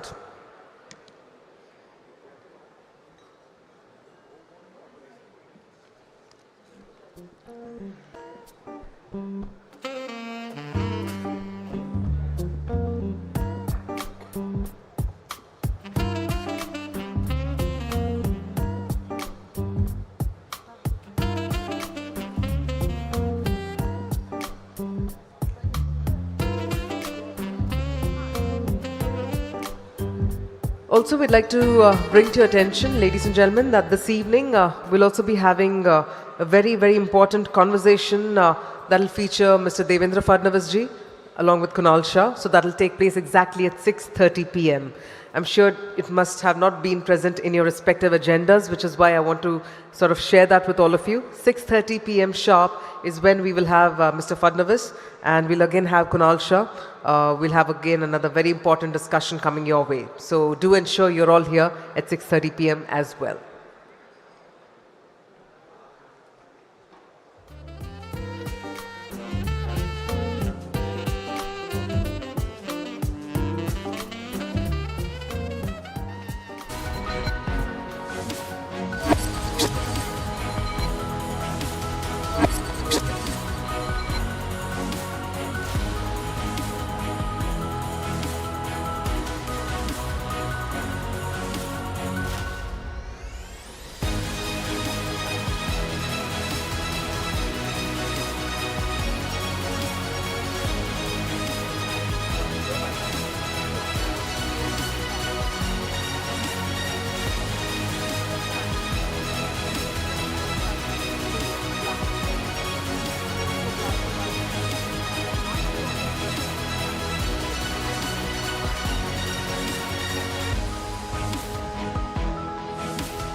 I'd like to inform everyone that the next session is about to begin in just a couple of minutes. So if I could request everyone that's standing next to the exit door, if you could please take your seats. Our next set of speakers are about to join us in the next couple of minutes, and we'll get the next session started.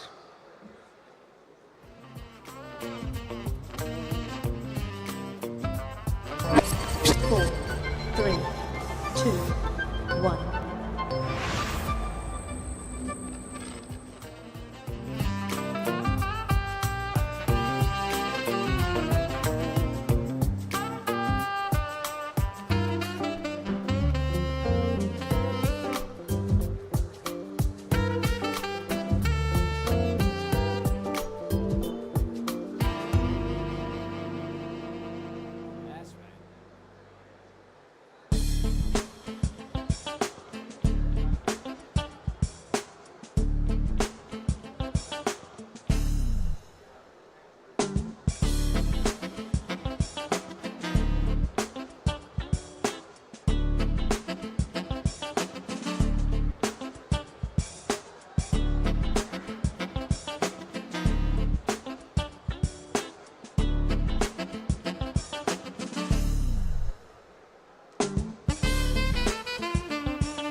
All right, ladies and gentlemen, our next session is about to get started.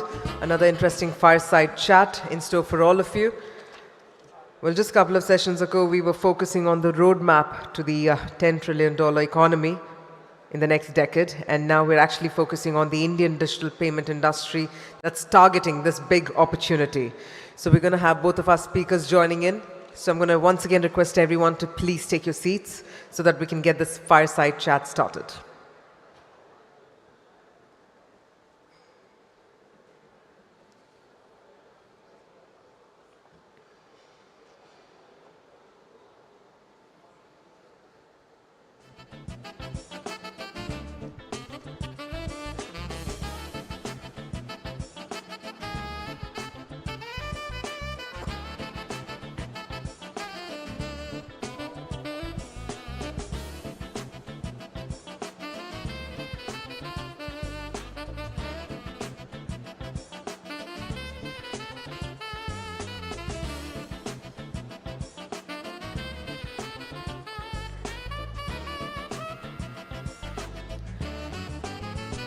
And with that, it's also time to welcome on stage two of our prolific speakers here, leaders themselves, who will be discussing on this big $10 trillion opportunity that we've been talking about. And let's focus on that through this very interesting fireside chat coming your way. We have with us Mr. Sandeep Ghosh, Group Country Manager, India and South Asia, Visa. And we have with us Shri Vivek Deep, Executive Director, Department of Payment and Settlement Systems, Reserve Bank of India. Ladies and gentlemen, if it's the big $10 trillion opportunity, can we have a big round of applause? It's time to gather all the insights in store through this fireside chat.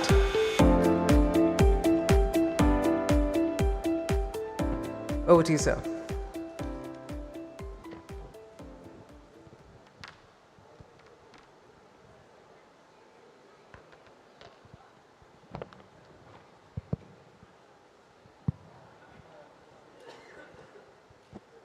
Good afternoon, ladies and gentlemen. It gives me great pleasure on behalf of the organizers of the Global FinTech Festival to welcome Shri Vivek Deep, who's joined me on the stage here with me today. Shri Vivek Deep is the Executive Director of the Reserve Bank of India, looking after the Department of Payment and Settlement Systems, DPSS, and the Department of Information and Technology. These departments manage and operate critical payment and settlement systems and allied applications. He is also the co-chair of the Financial Stability Board's new cross-border payments target data group. He's also the chairman of the Indian Financial Technology and Allied Services, a director on the board of Reserve Bank Information Technology Limited, REBIT. He's also a member of the Governing Council of the Institute for Development and Research in Banking and Technology and a member of the SARC Payments Council. Shri Vivek Deep has rich experience in areas dealing with payment and settlement systems, human resource management and development, banking regulations, financial inclusion development, amongst others. He's also had the experience of working on a deputation with the Reserve Bank of Australia. Shri Vivek Deep holds a bachelor's degree in economics honors and a postgraduate diploma in financial management. Welcome to the GFF, sir, and thank you for sparing your valuable time for this discussion on the evolution of India's digital payments landscape. So the way we're going to run the next half an hour, I'd like to pose a few opening questions to Shri Vivek Deep, and then obviously throw the floor open for audience questions. We would like to take the benefit of his wisdom for the broader audience as well. So to begin with, sir, the digital payments industry in India has crossed the US $3 trillion mark in FY21. It would be great for the audience to hear your perspectives on what are the enabling factors that has really played a role in such a rapid adoption of digital payments in India, from the India stack, the regulatory framework, and a host of other factors have come into play. So it'd be great to start with hearing your thoughts on the above. Thank you, Sandeep. Very happy to be here. And yes, we can probably start from how we have reached where we have reached today. Part of it is, or in fact, most of it is already very well known. But considering the fact that, you know, this is an industry where there are a lot of very young stakeholders also, probably the past is not so vivid in their minds. So I just wanted to take some time and take them back a little bit into the history of how the payment system evolved. I will not dwell too much into that. But in comparison to banking, the history of payment system is not all that old. We have been mostly using cash in some form or the other. Coins have been the earliest form of cash, and bullion before that. And subsequently, these hundis and all evolved. So, if you see the first clearing house, the way payment system can probably be, trace its start from clearing house kind of a setup. So that came up in India first time in Calcutta, now Kolkata, in 1938. So not very old, but yes, 1938 it was. And since then things have developed, and in the last 5-7 years they have developed with a pace that has surprised everyone. So I'll just try and briefly trace what exactly, who constitutes the payment system.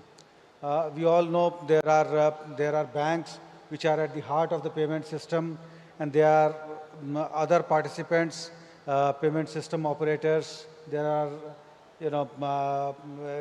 clearing houses. There are central counterparties like CCIL. There is NPCI.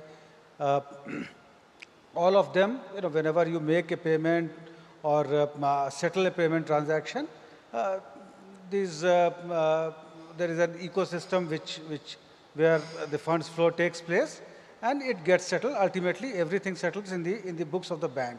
But the centerpiece of this entire ecosystem is the Reserve Bank of India, the central bank of the country, not known to most participants or individuals certainly who are part of this chain. The final settlement takes place or can be said to take place only when the books are settled in the Reserve Bank of India. Before that, your money, of course, if as a person A to person B you are transferring money, that goes. You are satisfied that your money has gone from here to there. But the transaction is not complete till that finality happens in the account of the Reserve Bank of India. Of course, either through the account of the bank or other participants of the RTGS system and things like that. So the central bank is the centerpiece of the entire payment system architecture. And apart from being the centerpiece, we have also been trying to nurture and foster the payment system. We have taken, earlier when the check was the most predominant instrument. So you would be knowing that first we introduced what is called the micro checks. Then came the truncation business. In fact, 2008 was the truncation introduction, and 2010 we introduced standards for truncation so that physical checks do not have to move. And sometimes again we had introduced the ECS credit and ECS debit to take care of single debit and multiple credits, and to multiple debits and multiple single credit to multiple credits, things like that. So we were gradually focusing on technology. We were trying to bring down the hassles of physical payment instruments to the extent possible. But mostly our focus was in facilitating and in nurturing and promoting the institutions. So we ended up promoting, not promoting, but helping in promoting institutes like IDRBT, CCIL, which acts as a central counterparty, IFTAS, which is not very well known, but which runs the Infinet and other vital payment infrastructure on behalf of Reserve Bank of India, and of course NPCI, which you all are very well aware of, is playing a signal role in the payment system in today's times. But in 2004-05, very significant things happened. we started the NEFT and the RTGS. And with that, and in 2007, the Payment and Settlement System Act was promulgated. So not only we became the owner and operator of the payment, the backbone of the payment system of the country in terms of NEFT and RTGS, but because of this implementation of this act, PSS Act, we also went into the area of regulation.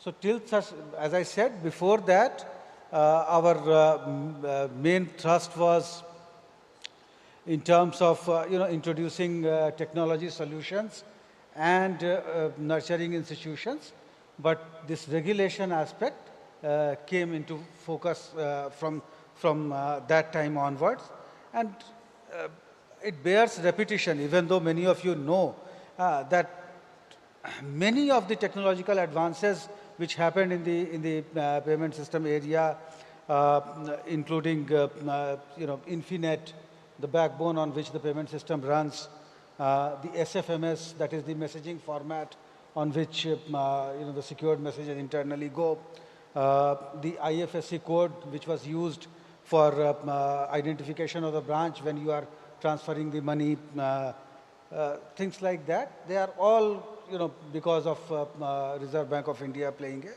a role. I mean, do we have time or? We do, sir. No problem. Yeah.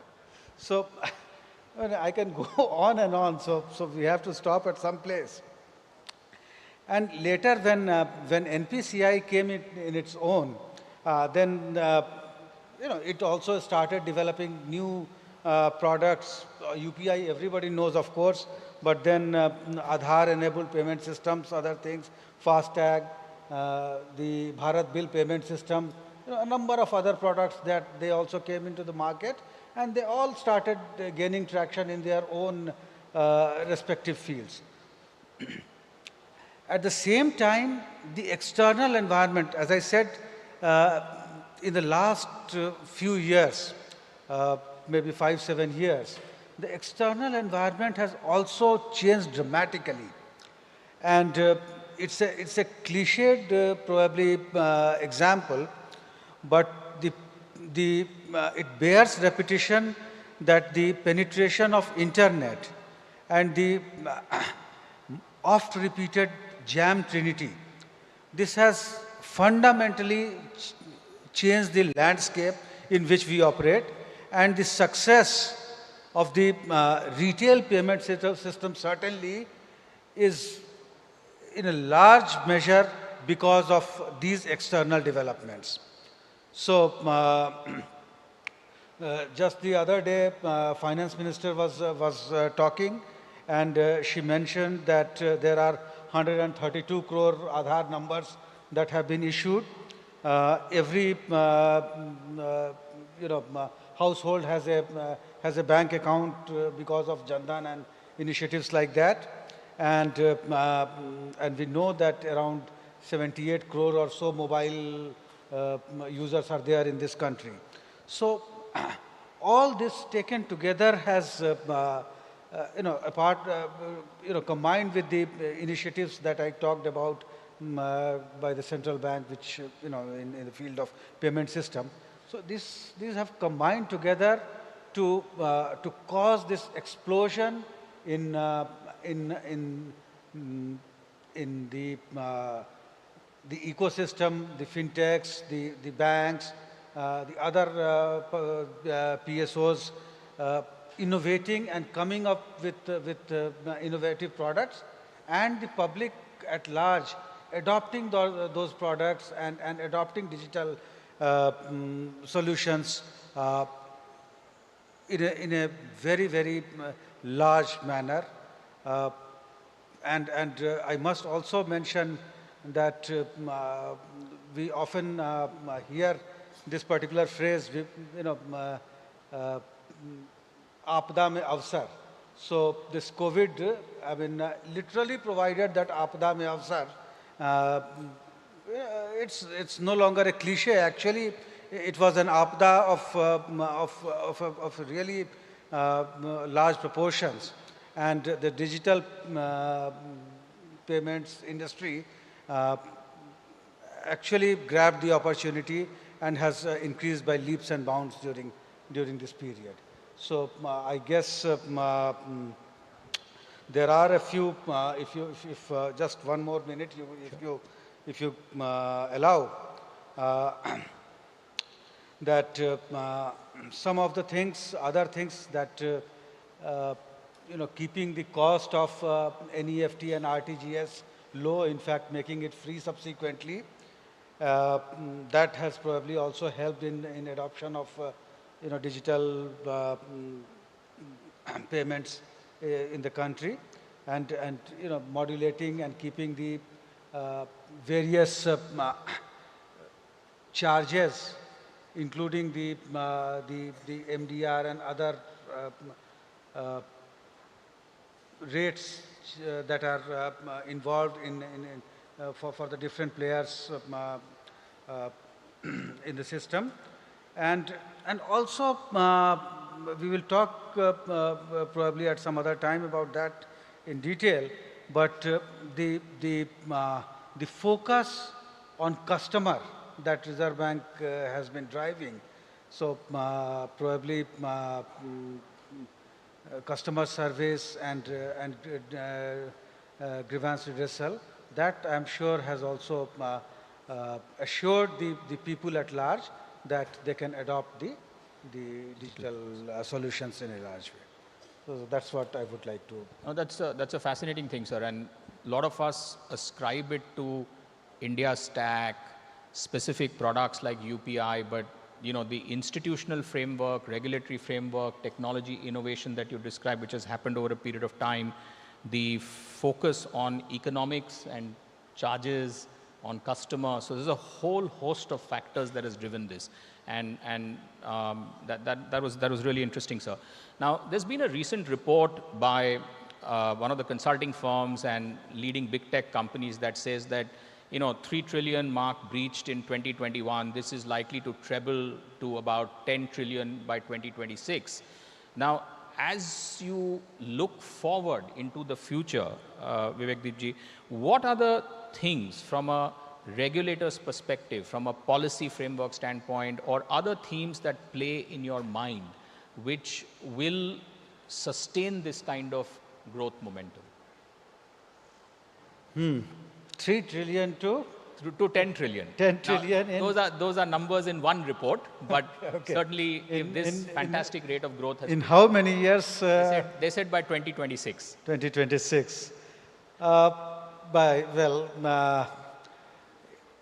In a way, it may look ambitious.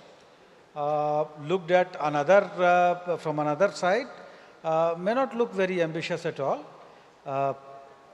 Again, I am reminded of the Honorable Finance Minister talking yesterday and mentioning something like UPI itself,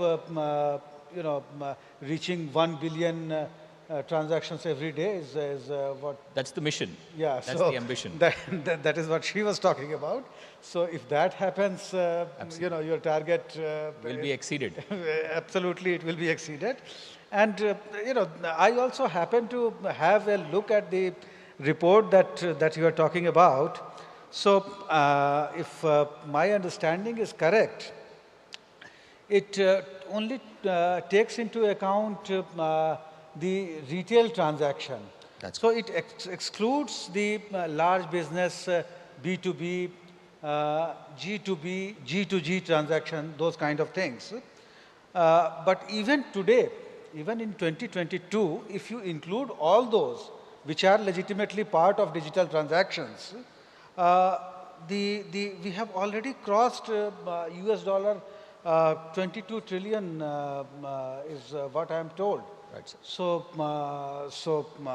lo and behold, your 10 trillion is already achieved in that sense.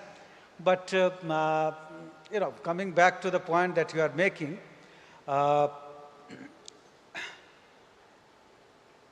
a large part of the enabling work has already been done, some of which I just mentioned, and many of which I'm sure the audience is aware of.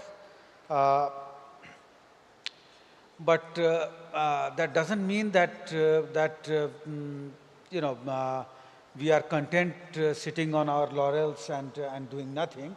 We have certain other things in store which we have planned. One of the most important things would be the external environment. Again, you can never downplay the importance of external environment. Right now, things for India don't look bad at all.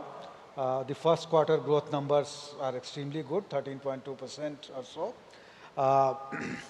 The projection for the rest of the year is around 7%, more than that probably. So, so in terms of growth, if we are able to sustain a high growth momentum, this target should not be a problem at all. The headwinds, temporarily at least, are certainly in terms of the inflation, because this is not only something which India is grappling with, the entire world is grappling with, and we have to see how it plays out over the medium term. But as you all know, Reserve Bank is trying to its level best to handle that situation domestically. The short point is that with price stability and a sustained high growth, the target is very much achievable. From Reserve Bank side, there are, and of course, in collaboration with some of the institutions which are there in the market, we have tried, or we have thought of a few measures where we will try to enhance or build on what we have already achieved. One measure that we have thought of is geotagging of the payment infrastructure. So with the geotagging, we hope to understand what is the geographical location of the extant infrastructure that we have, and that will give us an idea as to what is the kind of concentration, which are the areas which are lagging in that kind of infrastructure, where we can then concentrate in terms of building more infrastructure. And as a complement to this geotagging initiative is the PIDF fund that we have. That fund is for subsidizing some of the infrastructure, POS and QR code. And we will want to concentrate in those areas where the infrastructure is lacking. So these two are likely to go hand in hand in order to enhance the payments, digital payments acceptance infrastructure. Yesterday, Governor launched some of the products, including UPI 123 Pay. That we believe has the potential to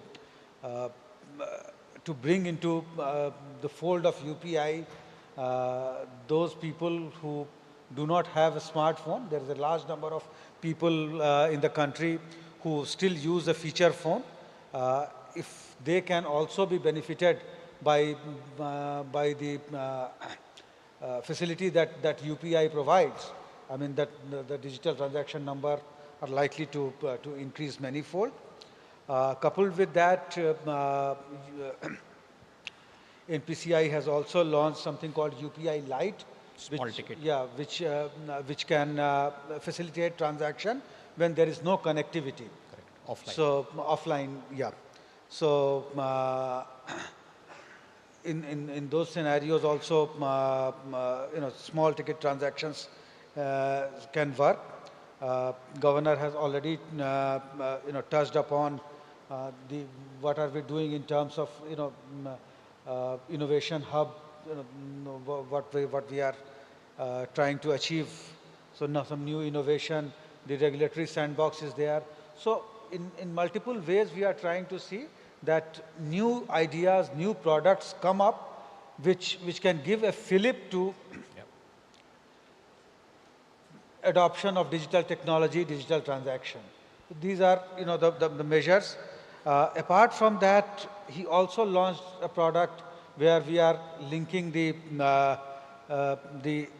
UPI and the credit card. We have started with with RuPay card, but if you see the vision document of our department, the idea is to generally link credit card with UPI, and that we believe has the potential to be a game changer in this field, and enhance the benefit of both the credit as well as benefit of UPI to a large number of population, which probably is not using it as of now. So apart from these things, I don't want to get into the small details of what our payment vision document 25 has outlined. But those of you who are interested can, it's a public document available on our website. It specifically gives you the targets, what we are trying to achieve in different areas in terms of card payments, in terms of card acceptance infrastructure, in terms of UPI transaction, in various other segments. Each segment of payment payment transactions, what we are trying to achieve in terms of numbers or percentages, it gives you the targets that we will be, over the next 2.5 years, we will be trying to achieve. I'm not saying that everything that is possible is part of that vision document, or everything that is possible we will be able to do. But this, as I mentioned in the beginning, in response to your first question, Reserve Bank is an essential part, but only a part of this overall payment ecosystem.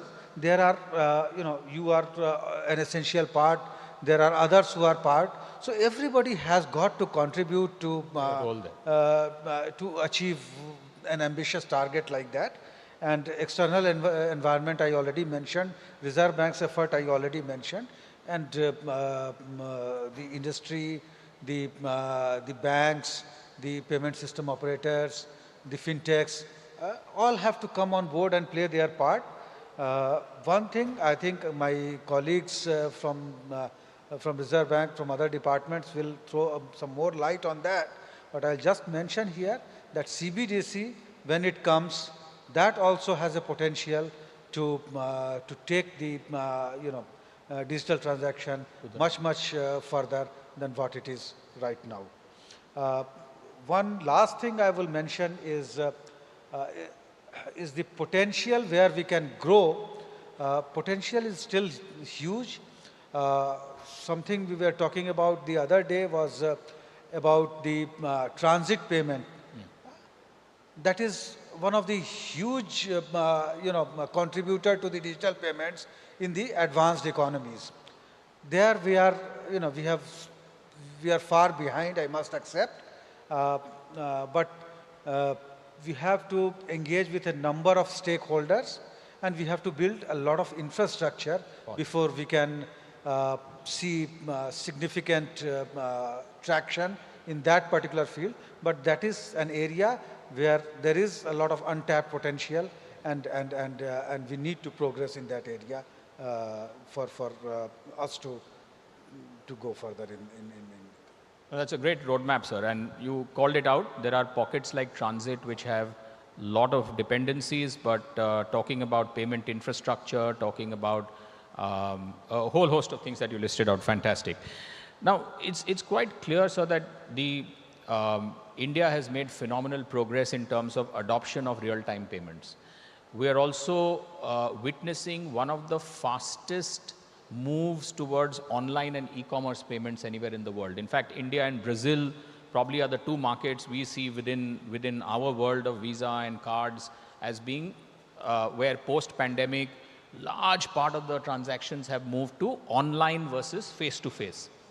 And not that only in online, but generally speaking, as we look at this fantastic growth trajectory, how are you and the team at RBI thinking about issues around privacy, security, consumer protection, whilst also keeping simplicity and convenience in mind? It's a delicate sort of balancing act out there. But just your headline thoughts on some of these themes. Well, let me begin by saying that this is probably a controversial topic, but it should not be a controversial topic. Because, again, I'll refer to what Governor said yesterday. These have to go hand in hand. And I can understand that, in an ecosystem like this, different players have different sort of incentives. You will focus on probably some sort of a top line, that how much I am able to grow. Somebody will focus in how much is my revenue. Somebody else will focus in, what is the innovation that is coming in. But for the overall sector to grow, the customer confidence, the customer's faith into the system is equally important. And somebody has got to think about that, because customer as a collective is not very well organized at this point in time. And therefore, the regulator has to assume that responsibility and come up with frameworks, regulations to deal with that aspect, which often get neglected, at least in the initial phase of growth and euphoria, where other things are going very, very fast, and this probably tends to lag a little behind. Also,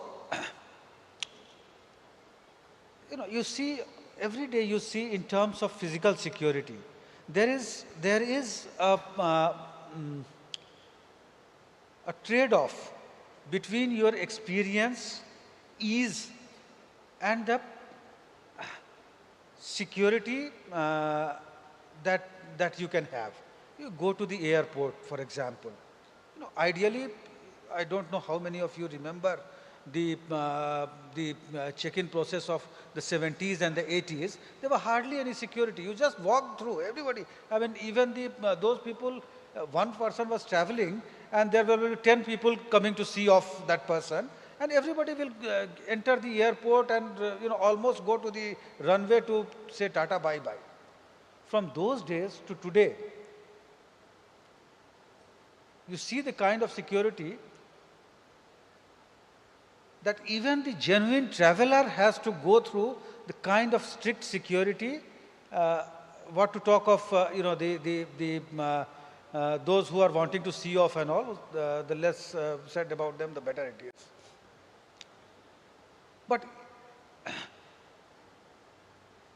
But you see where the civil aviation was then and where civil aviation is now. There is no comparison in terms of the facilities available to the customer today in comparison to what was there in 70s and 80s and 90s.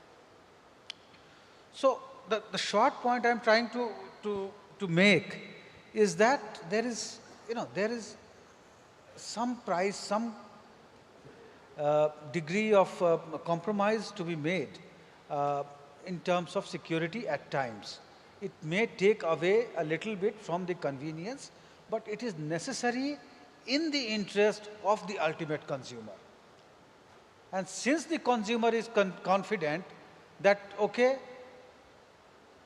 I don't mind this little bit of security, but I am confident that nothing untoward will happen to me and I can travel with confidence. So therefore, you see, just the other day, Mumbai airport had handled the largest number of passengers post-COVID is 1,30,000. Yeah, 1 lakh. So that confidence is important because that will drive your drive the growth in your business. Otherwise, if you don't have that, give that confidence, every little instance of fraud, every little instance of a customer getting cheated, it gets a disproportionate traction in today's times. A lot of I will not say it gets blown out of proportion. That is not the word I want to use, not the phrase I want to use, but it gets a large amount of coverage, and it reaches because there is. The people have access to all kinds of news, media, everything available to them.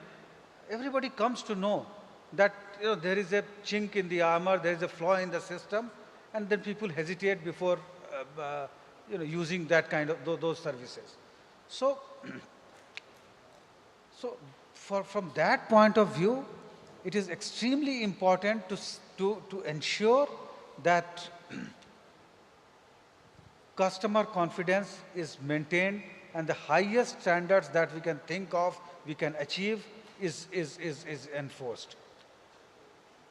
And with that in mind, we have been rolling out our policies. As far as we are concerned, data protection, customer privacy are of paramount importance. Of course, the primary aim is that there should be legislative framework for that, but pending that, whatever is possible through regulation, we are trying to build that. And all this measures in terms of tokenization, in terms of e-mandate, in terms of data localization that you see. I very well understand there are pain points for the industry, but please try and see it from the other side also, that what is the intent behind that. Ultimately, when we achieve and reach that point, everyone will be better off. This data localization, I know the kind of investment some of the companies have made in complying with this regulatory instruction. It is huge, and I'm really, we do appreciate from Reserve Bank of India, the effort that the industry has made in complying with these instructions. But ultimately, what is driving us is the interest of the customer, because nobody today can claim that you are immune to, from any kind of data breach or any kind of, data compromise. So while we try and put in place the most robust measures against hacking of data, against compromise of data, at the same time, we try and ring fence our systems in a manner that that will ensure that the instances of this kind are minimized from the regulatory point of view also. As far as we are concerned, our stated objective is that we understand that today data is equivalent to money. There are many business models are made around that, but whenever data is to be monetized, it has to be with explicit consent of the consumer, and it has to be within the framework provided by the legislation and by regulation. So if you stick to that, there should not be an issue at all. And some of the measures that we have taken, I need not repeat, but we have, in order to increase customer confidence, long back, some 4-5 years back, we came out with limited liability circular for the customer, and we have come up with additional factor of authentication in card not present transaction. It is something unique in the Western world, in the developed world also. Even now, they don't have this, and I feel far more confident using my card in Indian jurisdiction than I feel, while traveling abroad. Introduction of EMV chip-enabled cards. Yeah. The option of switching on and off transaction rights. We are out of time, is it? Almost. Okay. So I'll stop here. I mean, I need not repeat what we have already done, but this is briefly, how philosophically we look at the issues that you just flagged. No, excellent, sir. And we could go on for a very long time. I did want to talk to you also about cross-border payments, but do we have time for one audience question? Okay, so one audience question, it better be good. Anyone in the audience who has a question, if we don't see a hand go up, I'll have to do the needful. Okay, we don't seem to have an audience question, sir, but I know this is something we have spoken about. The success we have had in streamlining domestic digital payments, there is still a fair bit of friction when it comes to cross-border payments. Any quick comment, observation on how you're looking to help increase the convenience, transparency, etc., when it comes to cross-border payments? I'll be very brief. I'm sorry that we have exceeded our time, but on cross-border, I can only say that the payment system benefit we have seen in the domestic sphere. The same benefit is still to be seen in the cross-border payments, but that does not mean that we are not alive to the issue there. I can share with the audience that at the behest of G20, G20 had asked the FSB, the Financial Stability Board, to look specifically into this issue, and Financial Stability Board in turn has constituted a committee on cross-border payment coordination called CPC, which is going into, on many of these aspects. There are a number of things that they are doing. In the interest of time, I will not go into that. Just mention that there are 4 specific areas in which we are trying to measure the efficiency of cross-border payments. They pertain to cost, speed, access, and transparency.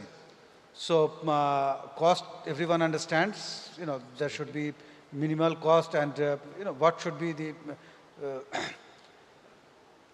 criteria in terms of cost can be, because they are varied across jurisdiction. The speed, I mean, it takes days, even in today's times sometimes, whereas in the matter of seconds in domestic transaction you are able to transfer. So how that can be reduced? Access means that anybody who is interested in transferring, there should be a product, solution available to the person. And transparency means whatever information you want in terms of cost, speed, what are the terms of service, everything should be available to the person trying to make that transaction. So these are the 4 parameters on which specific targets will be fixed. The problem is why the progress is slow is because there are different jurisdictions. Correct. And it's a collaborative effort. It's not like this one country and you do something and everybody has to accept. There it's a consensus building process, and therefore it takes time. But the work is on. And sorry. So you hit all the right notes there. Absolutely. So that is the final, I think, bell for us Absolutely. to stop. So I'll stop here. Thank you so much. Once again, on behalf of the audience and the organizers, thank you very much, Vivek Dibji. Thank you very much for your time. Thanks a lot. Thank you. Thank you. Thank you very much, Sandeep, and thank you very much, Shri Vivek. I'd like to request you to please come together for a quick photograph as well.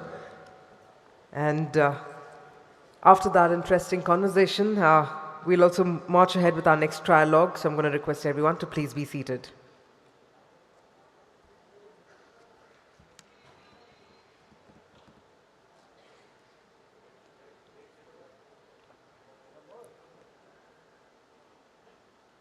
Thank you very much.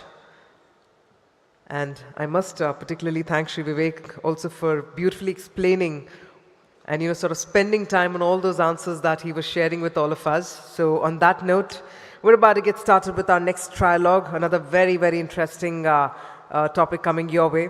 We do see that a lot of consumer behaviors have changed over the years. And this, of course, has been driving the digital payments evolution. So we're going to have a trialogue and we're going to get that started in just a minute. While we do so, once again, I'm going to request everyone to please be seated.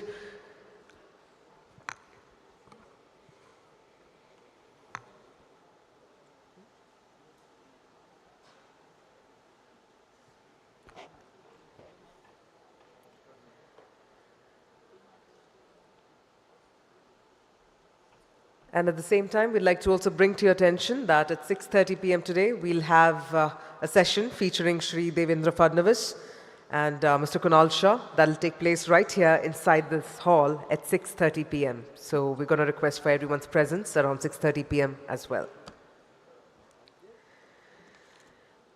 I know we've all come together as a community over here, but at the end of the day, we are also consumers in some way or the other. And we've also seen that shift in the way we have been transacting, or for that matter, we've been purchasing, or we've been even driving conversations within ourselves or within our friends' community, or for that matter, families. And the fact that with India going digital, we've also seen how these conversations have changed across cities, or for that matter, tier 1, tier 2, or tier 3 cities. I've seen that happen even, in fact, in my hometown in Kakinada, how my viewers back there, how they've sort of started changing the way they converse and the way they do their business. A lot of things have happened over the years, and it's time to also see how this consumer behavior is actually changing the digital payments evolution. So let's gather more insights on this by inviting our speakers on the stage.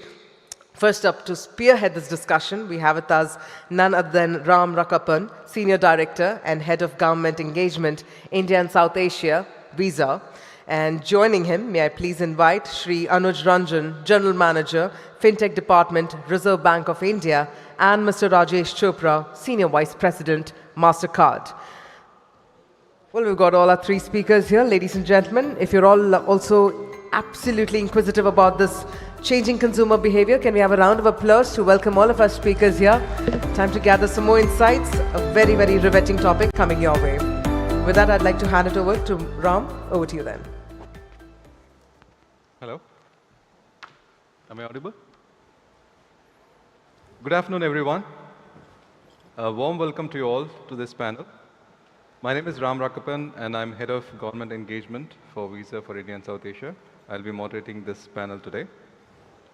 The topic we are going to discuss today is the changing consumer behavior driving the digital payment evolution.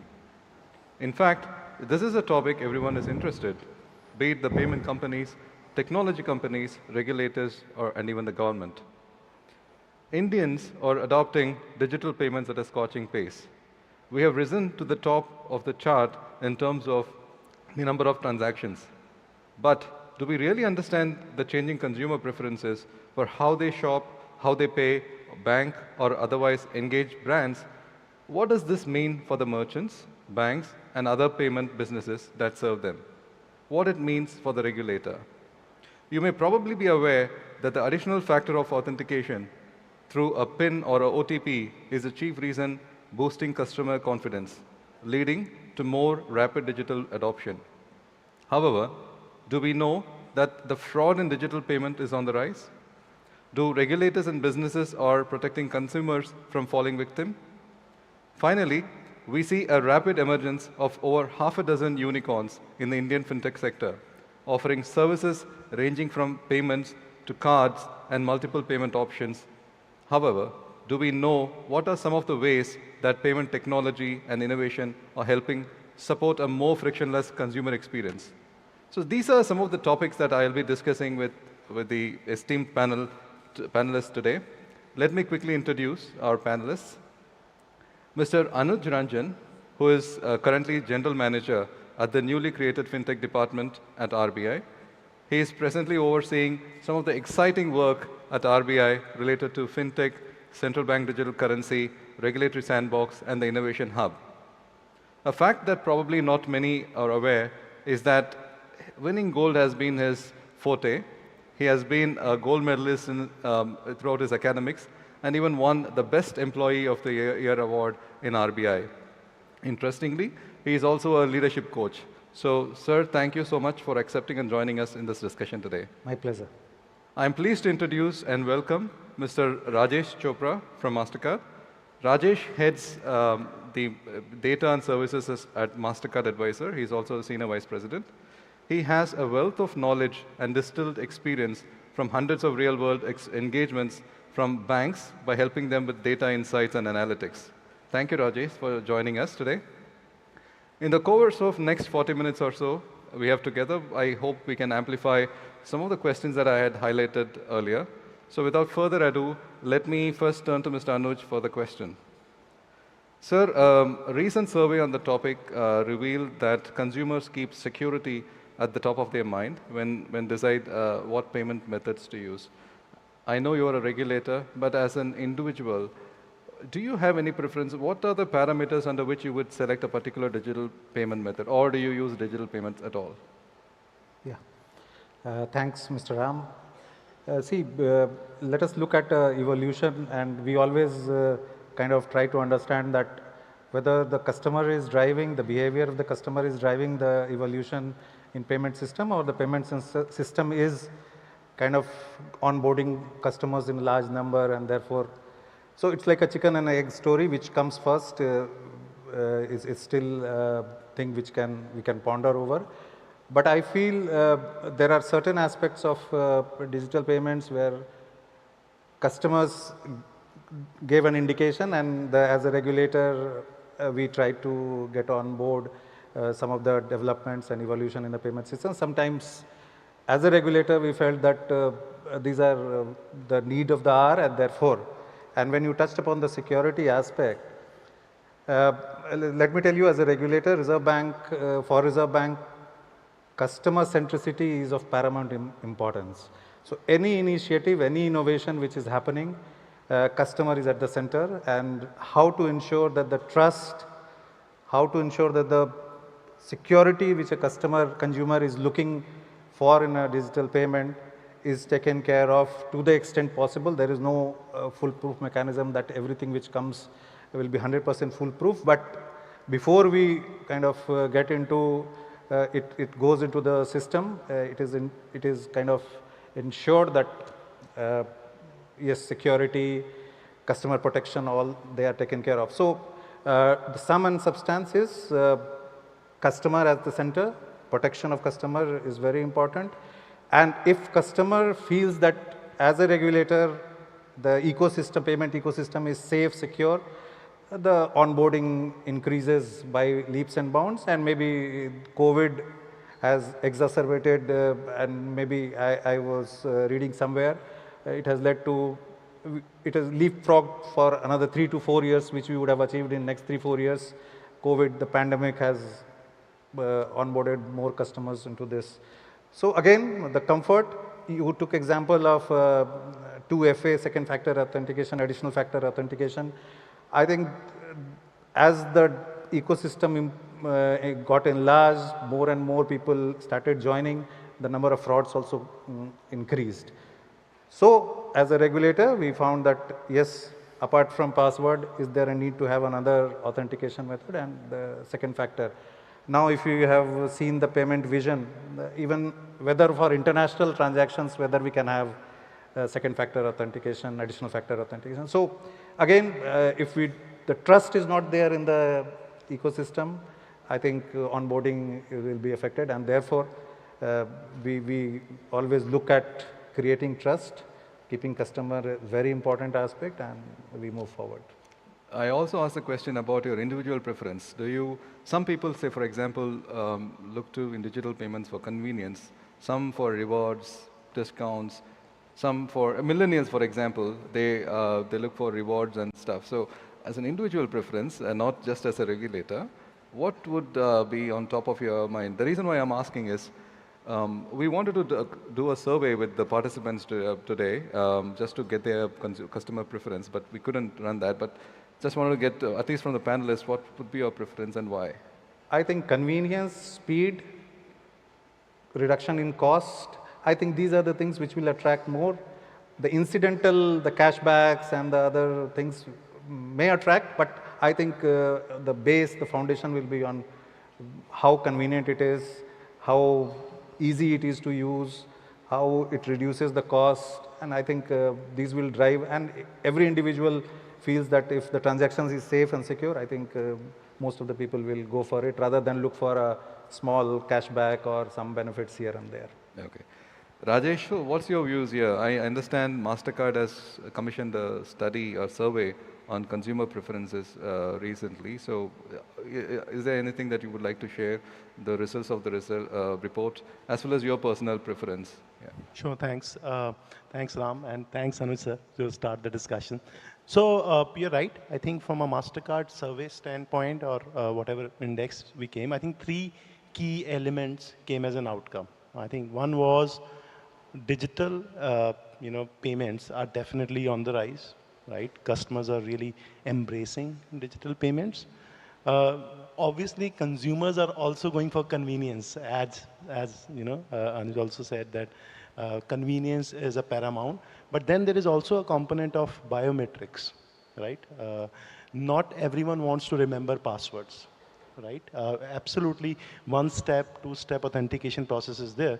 But are there ways where I don't need to remember password, and this is where biometrics can help, right? You would be amazed to know that 93% of the individuals actually had at least one digital transaction. Now, if we go 3 years back, probably that was not the case. So, to Anuj's point, yes, pandemic has ensured that some of the things have really happened and driven because of the need. But then it's not a short-term phase that we had. It's not that when pandemic is now, on the verge, people will go back to their original choices. Some of those behaviors have really gone for long. So that's what I would say is a summary of some of the, instances we have seen. Convenience, as far as security is there, is a key trend that we see. The number of e-commerce transactions are much larger. Even when people are spending at, POS, at the shop, they are adopting more contactless ways, right? It might have started from not touching, because of the pandemic, but then that has really ensured that at a particular threshold level, those contactless payments are really on the rise. That's much convenient also. So all these, in a nutshell, are really bringing a lot of evolution to our digital payments landscape. So if you talk about my personal preferences, I would say, yes, convenience is important. One of the key things, especially for small ticket, payments. But when it comes to event-based purchases, or let's say comparatively significant size tickets, rewards, loyalty points, cashbacks, and even some of the other things also excite me. So it's a combination. Some of the, like I said, everyday needs, small needs, convenience is paramount. But for big thing, we will, I'm sure many people in the audience will also like to compare a lot of things before they buy something, aspirational. And that's what I'll also prefer. So the report that I was highlighting, was that a global report, or does it throw any light on India? The survey results, does it match with what Indian users are thinking, or is it the same? Is it security the top parameter? Yeah, anything? Absolutely. So again, it's a global report, but pretty much I would say India and China are driving a lot of that, I would say data for that report. So absolutely in line with that, and security is, the top need. So you're absolutely right. I think Indian consumers are pretty much having a similar trend. It's a comparatively younger population, millennial population. So adaptation to some of these digital tools is much higher in India. So, even if we did, global index, it was very much relatable to Indian consumers, and a large component of that were people from here. Thanks. Sir, there is a proverb that goes like this, that trust arrives at the back of a tortoise and leaves on the back of a galloping horse. Now, as a regulator, how is RBI trying to build customer trust and awareness when it comes to digital payments? A lot of steps. In fact, it is very difficult to cover everything here. But if you look at the recent steps, as I told you about the second factor authentication, we conducted a hackathon where the theme, one of the problem statement was that, is there an alternative, as Mr. Rajesh referred to, biometrics? Is there an alternative to OTP so that the life becomes easy and people don't have to remember? And because a lot of frauds were happening, even people were getting the OTP hacked. So that is one approach where we allowed innovators to come and try, and then maybe wherever regulatory framework is required, definitely we with open mind will try to implement that.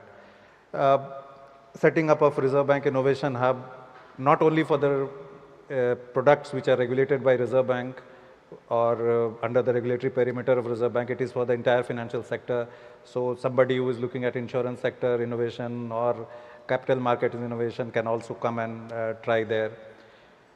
Online dispute resolution that for digital payments we have introduced. So the idea is that customer, if there are gaps, there are frauds happening, we should provide a platform, method, means, so that they come to know, or at least their grievances are addressed and redressed. I can talk about switch on, switch off, which has been provided on the card transactions. It gives you a lot of comfort that when you are traveling, whether in India or abroad, you know that no transaction can happen if I have switched off my online transaction or ATM withdrawals, etc. So these are all trust building measures, which ultimately what we are seeing is that onboarding is increasing. And as Mr. Rajesh referred to, the challenge is how to make this irreversible. The growth has to only go up, only north. So that we have to ensure that if people are getting onboarded, if the trust in the system is there, definitely the graph will always go north. So the process has to be made irreversible. So once a person gets onboarded, and the vision for 2025, it talks about 4 E's and 5 I's. 4 E's is e-payments by everyone, everywhere, and every time. And then the 5 I's are inclusion, integrity, innovation, institutionalization, and internationalization. So we are kind of, all these pieces if we put together and we ensure that innovation with responsibility, responsible innovation as we always use loosely, if those are taken care of, I think we as a system, it's not about regulator, it has to be a coordinated effort with the fintechs, with the banks, regulated entities, as well as the regulator, to ensure that the trust which is already there, and it's quite high, it is only kind of we scale up, and therefore the evolution is scaled up further. So that is how we are. I agree with you, because I think one of the recent initiatives of RBI is this 24/7 helpline, right? DigiSati, which as an industry, everyone came together, although it's on the first phase right now. Second is all this Amitabh Bachchan advertisements on TV, yeah, exactly. right? What can you? RBI कहता है, if you go to the RBI website, you'll find all the details. Then we have got Mr. Amitabh Bachchan as the brand ambassador for this awareness on digital, all kinds of transactions and frauds. We have certain international players in cricket, badminton, they're all now pro bono, means being an employee. We are trying to reach to the last corner and tell that yes, Be aware, these are SMSing, phishing, all kinds of things are happening, but if you are aware, things are taken care of. Still people fall into the trap, maybe more awareness, electronic, print media, we are all kind of trying to engage, but then as all of us sitting here, it is each one of us responsibility that we make people sitting on my right and left, center, everywhere aware that these are the risks, these are things which are happening, let us be aware. Otherwise, digital payments, digital transactions are as safe as anywhere in the world. In fact, we are the leaders, and when we go for international meetings, they are all overawed by the kind of payment system and the evolution which is and the development which is happening in this sector, because they know if India can do it, which is a diverse population with a vast geography, anybody can do it, but still they are not able to do it. So we must educate and make people aware and see that the trust in the ecosystem is not restored, it is further enhanced. So Rajesh, so changing the track a bit. So as a technology company, do you think technology is shaping the consumer behavior, or is it vice versa? For example, the consumer behaviors, helps in evolution of payment ecosystem that we understand. What are the kind of offerings that is coming up? Is it primarily due to the consumers' need, behavior, so? Sure. No, absolutely. Again, I think there's no yes or no answer for this. It's a both ways thing. But I think to build some perspective, right? Since we do a lot of data analytics and insight, when we started, we used to do a lot of, let's say, descriptive analytics, right? What it means is you'll analyze historical trends, you'll see how people are behaving, and based on that, you create solutions, right? Then eventually we move to something called predictive analytics, right? We start predicting based on what the historical trends were, and then create solutions before the consumers actually need, right? And then there is something which nowadays is more called as prescriptive, that it is not only just good enough to predict, but we also need to build awareness around what they should do, right? Which is what prescriptive is all about. Now, to answer the question from a technology standpoint, absolutely, based on what consumers need, there are technology and solutions that we have built over the years.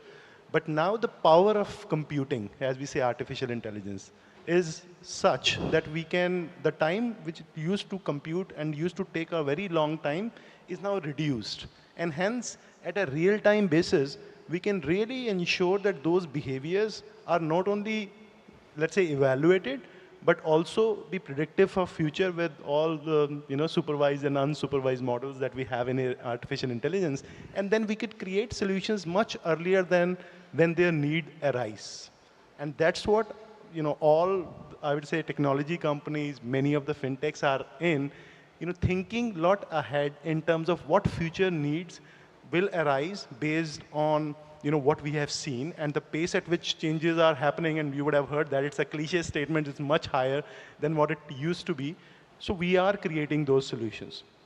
Now, again, to your point on are we over-predicting, are we under-predicting? There's a well-known statement which we say, we sometime overdo for things that will happen 1 year from now, but we definitely underdo for things that will happen 5 years from now. So as in whether it's our organization or how the world is moving, we need to go both ways. While we need to continuously create products and solutions on what consumer behaviors are, but then predict what will happen in future and how can we are available there real time, right, to bridge those gaps. Okay, let me put the question in a different way. Now we see the products like BNPL, yeah, right? So was this a product offering which was sort of a bait to the consumer, or do you think there is a need because you have EMIs and other ways, right? So what are these products, the offerings? So and the other day we were talking about SNPL. So why don't you talk about that? Absolutely. So again, everyone knows that BNPL. Initially it used to be okay. I will go to a showroom, buy a refrigerator, probably pay 5%, 10% of the down payment, and rest of the things will get deducted, right? I think BNPL, the way it is integrated to our daily purchases now, right, with all the e-commerce giants, it's a much more integrated version, much more convenient version, and hence we see, especially for young and millennial population, you know, I think they will probably not aspire for too long to get things. I think when we were growing up, even you know, bicycle used to be our birthday gift, right? And we used to wait for a year that I need to work harder to get a bicycle on my birthday. I think today's population is more around, yes, I will have the capability to pay, but meanwhile, with all guardrails in place, I would like to buy this because that's an impulse buy, and I really want to have iPhone 14 with me before it gets launched in India. I think that's how the behaviors are. Now to talk about the other interesting thing which you spoke about, save now, pay later. Again, I'm sure there are a lot of fintechs now also in the market where that's also serving a particular segment, right? If I go back to again those indexes thing which we spoke about, now in last 2.5, 3 years, what we have also seen is globally and not only in India, the savings have increased manifold, right? People were not able to spend a lot on travel as well as on discretionary spend. Hence, you know, a lot of savings have developed. So there is a population who would, you know, like to get benefits from their saving. It's not like a fixed deposit, but in the way where some of their savings can actually be leveraged and give them advantage to buy something aspirational in mid-term and not in, you know, immediate term. And there are companies which are really thriving on leveraging that aspect of consumers and offering them solutions by working a real good model with the different providers in the industry. So again, a lot coming ahead. I'm sure many companies are working to ensure that in an end-to-end payment flow, where are they relevant and how do we plug those gaps? So many of those solutions, I would say, really exciting to see how next 6 months and 12 months are going to play in that area. Sir, yesterday the governor did talk about the central bank digital currency. He mentioned that RBI is working on it and they will probably start with the wholesale launch followed by retail. Now, what problem is a central bank's digital currency in India trying to address? What will the design look like? And you know, what safeguards do you think we have in place to ensure that the security of the currency and citizens' privacy? And more importantly, I don't think this is a consumer's preference to, I mean, that led to a development of CBDC. It's a technology development. So what's your view on some of these questions? So you will be disappointed that some of the questions I may not be able to respond because it's in works and we all understand. But on the motive and motivations and technology, I'll definitely try to cover. To start with, I must say this is the consumer behavior which is kind of leading to this, not only in India, across the globe. How it is? We all know the private cryptocurrencies. For the next generation, it looks like cryptocurrency is a revolution, and some of the other sides use that the technology is something which is going to bring this, and everybody started talking about it. So CBDC is nothing but a physical currency converted into a digital currency. Physical cash which we have is digital. Now, if that is backed by a sovereign or by the central bank, and the underlying technology could be new age technology or could be any technology, but as long as it is backed by sovereign, backed by the central bank, I think the trust, which presently is not there when we talk about private currencies. In fact, I always say private currency or privately issued currency is an oxymoron, because a currency cannot be privately issued, and if it is privately issued, it cannot be a currency. So therefore, what we wanted to do is that those next gen people who want to get into this, why not get on with CBDC and enjoy the technology, new technology which is going to support it. Now, the other motivations are the financial inclusion part. Despite a lot of efforts, lot of awareness program, we still find deep interiors where there is no internet, no connectivity, no electricity. There are use cases in CBDC where you get offline facility. So maybe now that a person will know that it is a risk-free or it is a central bank issued currency, as we all know, it is the liability of the central bank. So directly central bank money, if I'm holding, the trust in that currency will be much more than what we have in the present electronic money. So with offline functionality, with trust, maybe the idea is that we will be able to reach the interiors of the country and people will be started using it. Other motivations are, again, the huge country, the expenditure on currency management, which is physical currency, right from the printing to the time it reaches the bank's currency chest, the transportation, the storage. All that will be history the day. We are not envisaging that it will happen in next 5 years or next 2 years, next 7 years. It's all because we are taking a lead in this. These are all we expect will happen, and ultimately the gains will be that the sovereign, the country will gain. And as he referred to governor's statement, yes, we are working very actively on this, various kind of technology, the security, you mentioned about security, that is again utmost importance because again consumers who would use CBDC, we need to be very sure that the trust in CBDC is there when we go for a formal launch whenever in the distant future. But we are working on that, various kinds of use cases we are trying, the technology we are testing, we are also looking at the architecture, the design. I will not be able to answer to your specific question, which design. But then we are looking at a wholesale segment. Wholesale means it will be between financial institutions only, and the retail, which will be like people like us can use. Both we are working, maybe wholesale will come out first, try to see where the issues are, and if no issues are there, then definitely we move to the next stage. Then we'll try retail, we'll get feedback from the users, and accordingly, based on the feedback, if tweaks are required, if changes are required, if the technology, the platform is to be changed, the throughput is a big issue because it's a huge country, the number of transactions, the TPS we talk about. So all are on our plate and we are looking at everything. Let us hope that we get onto CBDC ecosystem again, not in a very far from now, but yes, we want to be very sure before we formally launch for a countrywide CBDC. Just a quick rejoinder.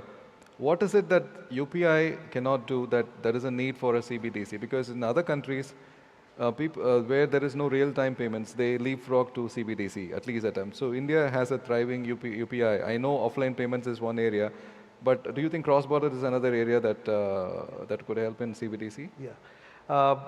Let me again clarify that UPI is part of payment system. CBDC is part of currency system. Ultimately, the currency system gets merged. One leg will be in payments because ultimately we pay through currency. So there are two different systems so far as a regulator we understand. Now, if we are already so much ahead in payment system, why do we need CBDC? The simple answer is, why not provide more options to people? And as I said, this is central bank's liability, direct claim on the central bank. The trust on CBDC is, as and when people adopt it, will be much more than what we have in electronic money. One of the important features which I would like to mention is the programmability part, which you cannot put in physical cash. Programmability, when I say, see, to the direct benefit transfer, I always refer to some scheme which government announces, Pradhan Mantri Anna Yojana. Whether the people are with that money are purchasing grocery, we do not know. We credit the amount to the beneficiary's account, but after that we don't know what the amount has been used for. But in CBDC, you can program it to ensure that the end use is what you want it to be used for. If it is for grocery, you can only use for grocery. it may be far-fetched in future. Even the loans, the MSME loans will be programmed so that that amount can only be used for MSMEs. So it kind of takes care of so many aspects apart from various other features. When you talked about cross-border, let me tell you the benefit of cross-border in CBDC will be there is no concept of time zone difference because it is instant settlement. So whatever be the time in other country, the settlement happens immediately. The efficiency is amazing because of the technology which some of the countries are trying on the pilot basis. So the benefits which comes from cross-border is also immense. That is another use case. So first we build domestic CBDC and then we can look at how to cross-border and then align with other countries. For that, other countries also have to join that bandwagon and do a cross-border. Thank you. Final question to you, Rajesh. So what are the key trends and opportunities in the next decade in digital payments? I'm sorry, you have probably 1.5 minutes. Yeah, no, I understand. You were already asked on the time. So I would say some of the trends we have already spoken in terms of different modes of payment. I think one of the thing is about leveraging blockchain, right? To an extent, and that has an application not only to the payment field but many other fields, right? Like Mr. Anuj was also saying on tracking whether the objective of what we really wanted was achieved eventually or not, right? In payments, and I can tell MasterCard as a company has the second highest patents in blockchain around the world. So a lot of products and solutions are built with that future in mind on how do we ensure that whatever payment methods we create, ensure that the objective of some of those payments are met, till the last point, and we are able to track the entire, I would say, workflow through how it passes by. So, one of the key trends which I will talk to, about, again, I will not be able to predict all the products and solution, but things that all the companies which are really in this space need to take care about: agility, right? How quickly we can come up with the solution. Gone are the days when we used to take months to come up with a product. I think by that time there are 5 other companies who are able to launch this very quickly. So, rather than being specific about any product or solution, I will say trends will be more around be agile, as quickly and quick on feet. Many, I would say, opportunities will be there for the companies to really thrive on, and come up with those. That's what we will see that'll occur for many more years. Thank you. Can we allow one question or one audience question? Yeah. Is there any question that you would like to pose to the panelists? Anyone?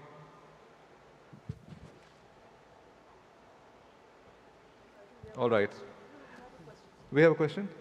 Sorry, yeah. Hello. Yes. Hi, sir.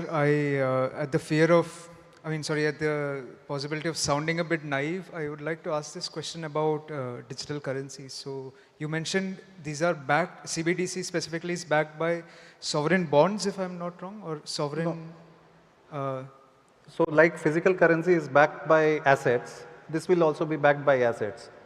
Okay. Right? Sovereign, not the sovereign bonds. Sovereign assets. By the country. Okay. Yeah. So my question mainly is that there are certain, I don't know if you call them private currencies, that are backed by things like, so for example, if you hold a specific amount of that currency, you are liable to receive a certain amount of kilowatts of power generated by solar means, right? Solar energy. So is there something like that the government could plan around CBDC, where the value of the currency is not based on, it's based on energy-based assets, sustainable energy-based assets, where something like that, is that possible?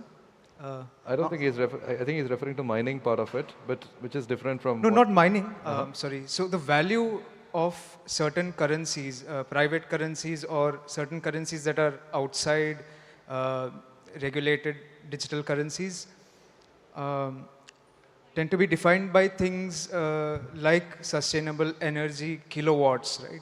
So I worked with a company in Ahmedabad who does this. They have a currency that guarantees the owner or a specific amount of kilowatts that is generated by solar power in somewhere basically, right? So what do you think about this model? Can CBDC based on these sort of assets can be based? No, see, that is why the Reserve Bank's stance on private currency is very clear. What it is backed by, whether there is an asset, whose liability is it. Therefore, even the stable coins, if you are referring to that it is backed by something, like you are talking about energy, who is monitoring that, whether it is pegged to the right kind of assets. Yeah. So that is why the concern, and therefore the entire globe knows the Reserve Bank's stand on private currencies, right? So the present system where we issue currency, it is backed by asset. Similarly, digital currency, as I told, it is mimicking physical currency into digital form. So again, it will be backed by assets as presently we are doing it. So there won't be any difference so far as backing by assets is concerned, even if it is digital, right? Thanks, yeah, thank you. Thank you. Before I conclude, let me say that there are always that regulators are kind of stifle innovation. So let me say that we are not, as a regulator, we only put guardrails, and so that the innovations happen around the boundary, inside the boundary, don't cross the boundary. So all the innovations, so therefore all the fintechs who are here, again a very famous saying that customer is at the center, and therefore we should not feel the consumer's behavior is kind of inhibiting things. In fact, they are the purpose. We should look at them and then innovate within the guardrails which a regulator time and again places before. So that's the message I thought I'll convey to all my friends. You have summed it up very well. It's been a fantastic discussion. Thank you so much, Mr. Anuj and Mr. Rajesh. Thanks, Thank you. Thanks, Anuj. Thank you. Thank you very much. And if I may please request all our speakers to come together for a group photograph.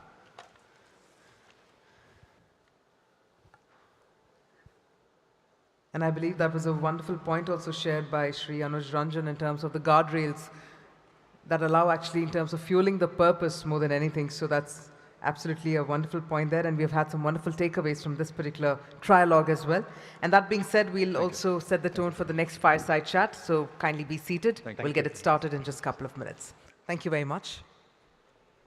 Thank you, sir.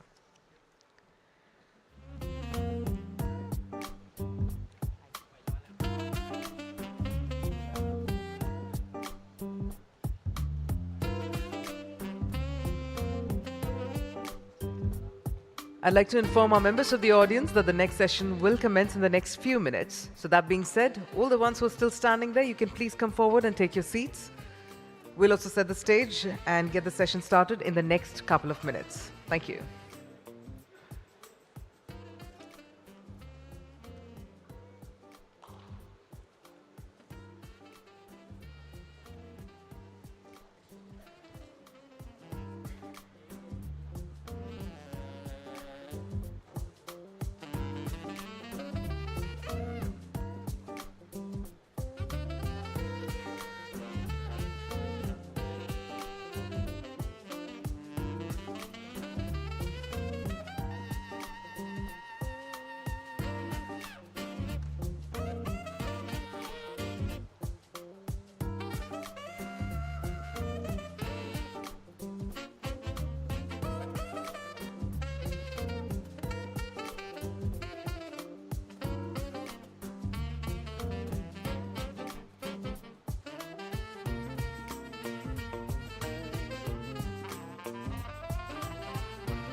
And with that, ladies and gentlemen, time to deep dive into our next fireside chat.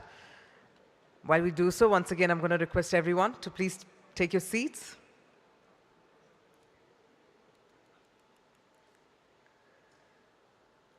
And we love how the energy flows in even after the discussion, even after the panel sessions, or for that matter, the chats that happen here. We love how the set of audience also want to take the questions forward with our speakers. So on that note, let's move ahead and let's get the next session started. Well, we do realize that Aadhaar indeed has been the bedrock for all the government welfare schemes as well. This particular fireside chat is actually all about rethinking welfare distribution through Aadhaar. And joining us, first up, we have with us Rajiv Agarwal, Director and Head of Public Policy, India, Meta, who will be spearheading this fireside chat. And joining Rajiv on the stage, we have with us Dr. Saurabh Garg, Chief Executive Officer, Unique Identification Authority of India, UIDAI. So if I may please invite Mr. Rajiv Agarwal and Dr. Saurabh Garg, and can we please have a huge, huge round of applause for the transformational impact that Aadhaar has had in our lives indeed. And this time we'll focus on rethinking welfare distribution through Aadhaar. So that's the focus of our session. And I'd like to hand over the proceedings to Mr. Rajiv Agarwal. Over to you, sir. Thank you.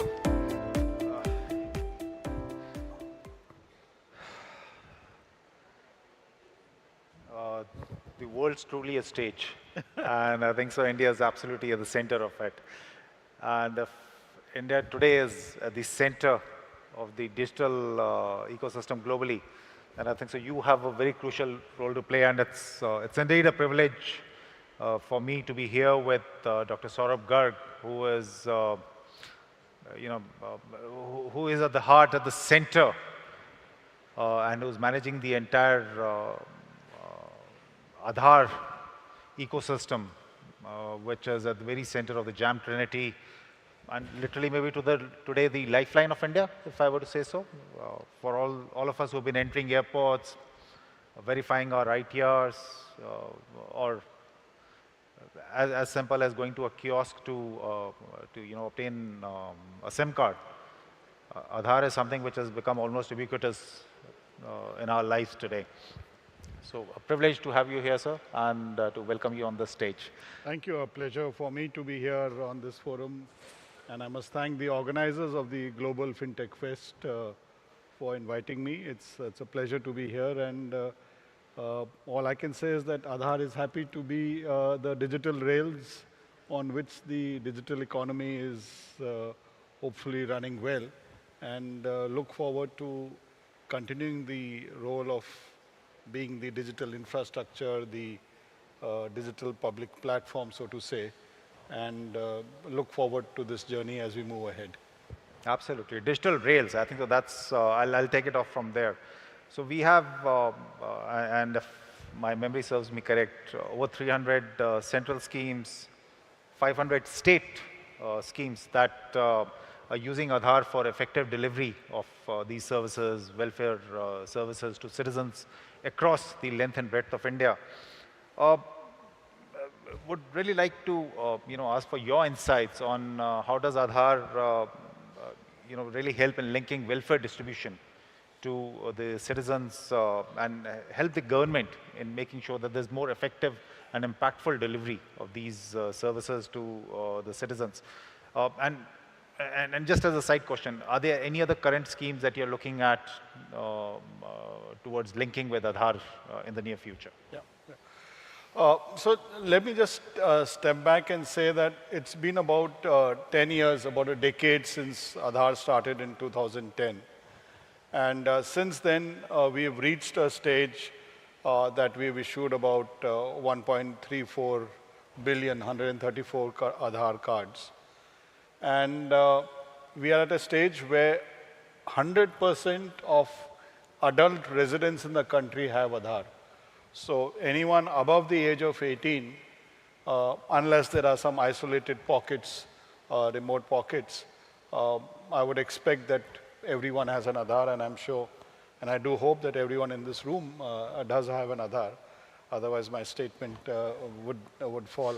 So we've reached a stage where 100% of adult residents of the country have an Aadhaar. Even if we look at the 0 to 18 age group, it's between the ages of 5 or 6 to 18, also it's more than 92, 93%. And by the time they reach 18, it becomes 100%. And it's the 0 to 5 age group where every year we have about 2.5 to 3 crore births where the penetration is low, and that's an ongoing process. We work with the state governments, and by the time they reach 5 years, most of them have an Aadhaar. In fact, our objective is with the Aadhaar linkage with birth registration, that along with the birth certificates, we should be able to provide the Aadhaar number. Obviously, there would need to be a mandatory biometric update at the age of 5 and 15, so as to ensure that authentication can be done.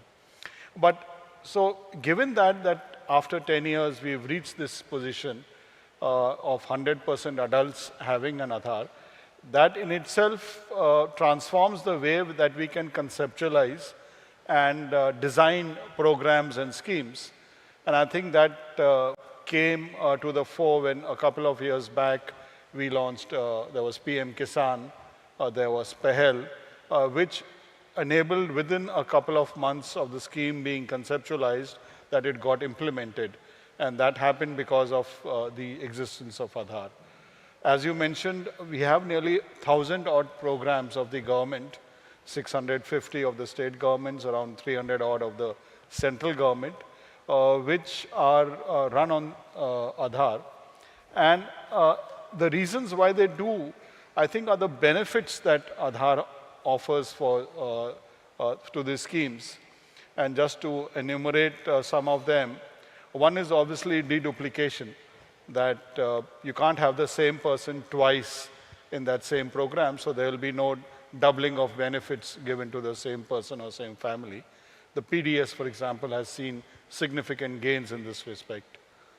The second is removal of ghost beneficiaries. So if the person actually doesn't exist, but someone has put that person's name, that automatically gets deleted once the Aadhaar authentication is done, and there is no biometric behind it, there is no fingerprint, no iris, no face behind it, automatically it gets deleted. The third is in terms of being able to transfer funds directly into the bank account of that person, and therefore the possibilities of leakage of funds reduce. Now we have reached a situation where right from the treasury to the ultimate beneficiary, for example, in the Prime Minister's Awas Yojana, you can have the funds getting transferred directly to the bank account based on the documentation that is done. And the fourth, I would say, is in terms of how we can identify beneficiaries. The ability to be able to target, select, identify beneficiaries with Aadhaar provides a totally new method. And it's because of these benefits is why all the schemes, the 1,000 odd schemes, and the focus is to ensure that any beneficiary-oriented scheme or a scheme oriented towards a group of beneficiaries. For example, family is a unit, PDS is linked to Aadhaar, or we have self-help groups or other groups of beneficiaries. So if any benefits, subsidies, or any service needs to be transferred to them, it can very well be done using the Aadhaar platform. And the authentication that Aadhaar offers 24/7 is the power that all these schemes leverage. So you are asking me what can be some of the new programs. Any program which wants to essentially remove ghost beneficiaries, remove duplication of beneficiaries would benefit by this. And the direct benefit transfer mission, which operates under the Cabinet Secretariat, they've done an analysis of the benefits that have accrued to different programs due to the direct benefits transfers offered by Aadhaar. And just in the 4 or 5 sectors that they've done the analysis, the benefits have been over 2 lakh crores over the past 5 to 7 years. So I think that's the reason why a lot of programs run on the Aadhaar rails, as you mentioned, and would benefit from that. And we would be very happy to ensure that these benefits used by different programs and schemes. It's actually amazing, and I'm sure, I had somewhere in my notes that the coverage is 99% of the adult population, so I actually stand corrected. And unless we are actually able to isolate maybe one table out here in the entire convention center, where 3 or 4 people could be seated without an Aadhaar in this entire setup, and that too will be, I guess, a tough one to find out here. Absolutely, but with the with the way Aadhaar has really changed the way schemes are run, the way schemes are even conceptualized. I mean, you mentioned PM Kisan or the Pehel schemes, which actually rolled out within 2 months of conceptualization, something which was unthinkable maybe a decade ago. So do you see a paradigm shift, a change coming in, say, in the next 5 years in terms of the welfare distribution, the way it is done, and especially in the linkage of Aadhaar to the way welfare schemes would be laid out? Yeah. So I think as I mentioned, the different schemes and the focus that any beneficiary-oriented scheme. So I think now we've reached a stage where we can think of how we can move from an application-based process of selecting beneficiaries to an entitlement-based system, where keeping in view the entitlement or keeping in view the kind of beneficiaries and people who would be benefiting, we can move towards that. And that will also help in a much larger sense the inclusion of people at the vulnerable or at the bottom of the pyramid. And when Aadhaar was initially started, people spoke of the dangers of exclusion because of Aadhaar. And I would like to say that now, in fact, it's the benefit of inclusion because of Aadhaar, because automatically Aadhaar gives the platform to ensure that anyone who has an Aadhaar can get included in the program. So I think as a tool of inclusion in itself, using Aadhaar would help in that. And I think that's the vision of Digital India going forward, to look at how and which is the vision also of Aadhaar, how it can help in the ease of living of residents. And that's the vision of Digital India. And Digital India encompasses not only the government sector, but also the private sector. And all the fintechs are out here today, startups are out here today. And we look forward to partnering with the different partners, sectors, private sector players, startups in this vision of Digital India, in which Aadhaar. And in fact, I would like to ask you that, since you are a representative of a very large platform, how do you think that more private sector can help in the vision of Digital India that the government is very keen to propagate going forward? Oh, I'd not expected a reverse, but no, but thank you for this. I truly believe that even as the government has responsibility towards, say, the welfare schemes we've been talking of, and Aadhaar is so ably, enabling the entire distribution of those welfare schemes, the corporate sector or the private sector too has a role to play, especially in terms of the vision of a digital India and a digitally enabled India. If I were to talk of Meta and the platforms that we operate under here, be it Facebook or Instagram or WhatsApp especially, and we do have a booth out here, then there's so much we can do. And I guess if we were to look at the last 2 years when the COVID pandemic hit us, the way the corporate sector also rose to the occasion to enable the delivery of services to people. So if it was tying up with MyGov on the COVID help desk and the COVID chatbot, with over 8 crore people, citizens of India, actually getting to avail authentic information on COVID through the MyGov chatbot, or almost 3.5 crore people downloading their vaccination certificates on the chatbot. And now, obviously, the latest addition is the DigiLocker services. So that's being rolled out in a phased manner. So we will see more and more of this digital enablement coming through these platforms. And obviously, it's partnering with the government. The two have to move hand in hand. be it in terms of these citizen-centric services, be it in terms of enabling small businesses to run their businesses in a manner in which the online platforms are available for them to reach out to their customers and to actually be able to, even when there are geographical or other blockers, they can actually run their businesses. I guess, and this to us has been, it's been a great humbling experience, if I may say so, when people have actually used these platforms to connect with each other, to reach out to each other for help, for oxygen, for any other help that was needed. And I think so that has been a great learning experience for us also.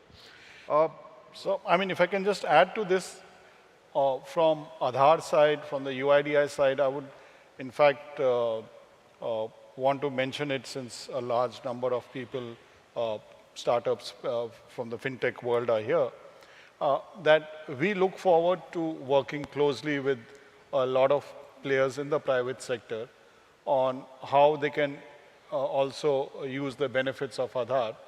Obviously, the issues of privacy, of consent remain paramount, but a voluntary usage of Aadhaar, by which the benefits of the eKYC onboarding of customers for different private sector can be enabled. And we already have some offline verification mechanisms which are based purely on the voluntary usage, as I meant, of the consent of the individual. There is the QR code, there is the XML file.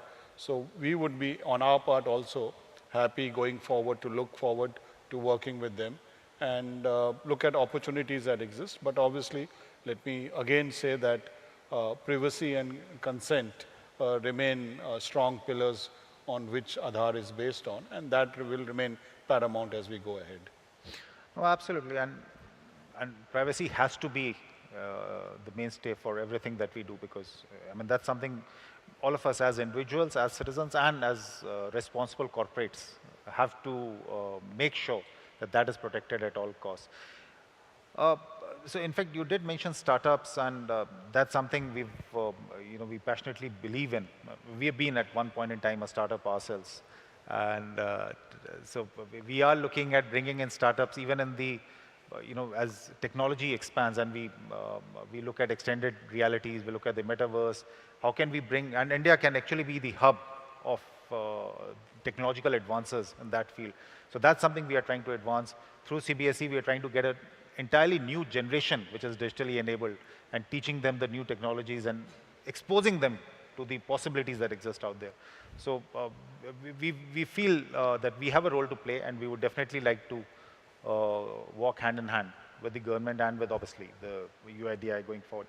But let me come back to the point that you had made of almost the entire 100% of the adult population being covered by Aadhaar. And given the fact that we are talking of financial services, we are talking of the fintech sector out here, how do you see Aadhaar being leveraged for more effective delivery of financial services? The last maybe 5 to 10 years have actually been a game changer, but how do you see this being leveraged much more? And we do hear talk of Aadhaar 2.0. So what can the fintech sector expect from the Aadhaar 2.0?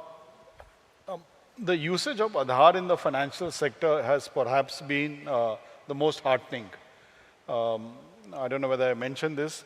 We have around 8 crore authentications a day that happen on a daily basis. Someone somewhere is using it 8 crore times a day. And nearly 40% of these authentications or usage of Aadhaar is for the Aadhaar-enabled payment systems, by which through the micro ATMs, which are these POS machines which are there with, let's say, a Kirana shop somewhere, there are nearly 50 lakh micro ATMs across the country, around 35 lakh operating on any given day if you pick.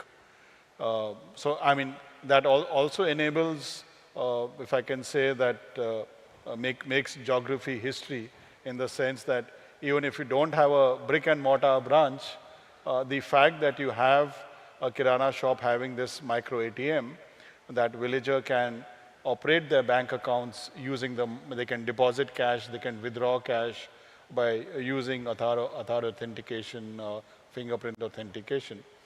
And the 6.5 lakh villages and 35 lakh machines opening at any time.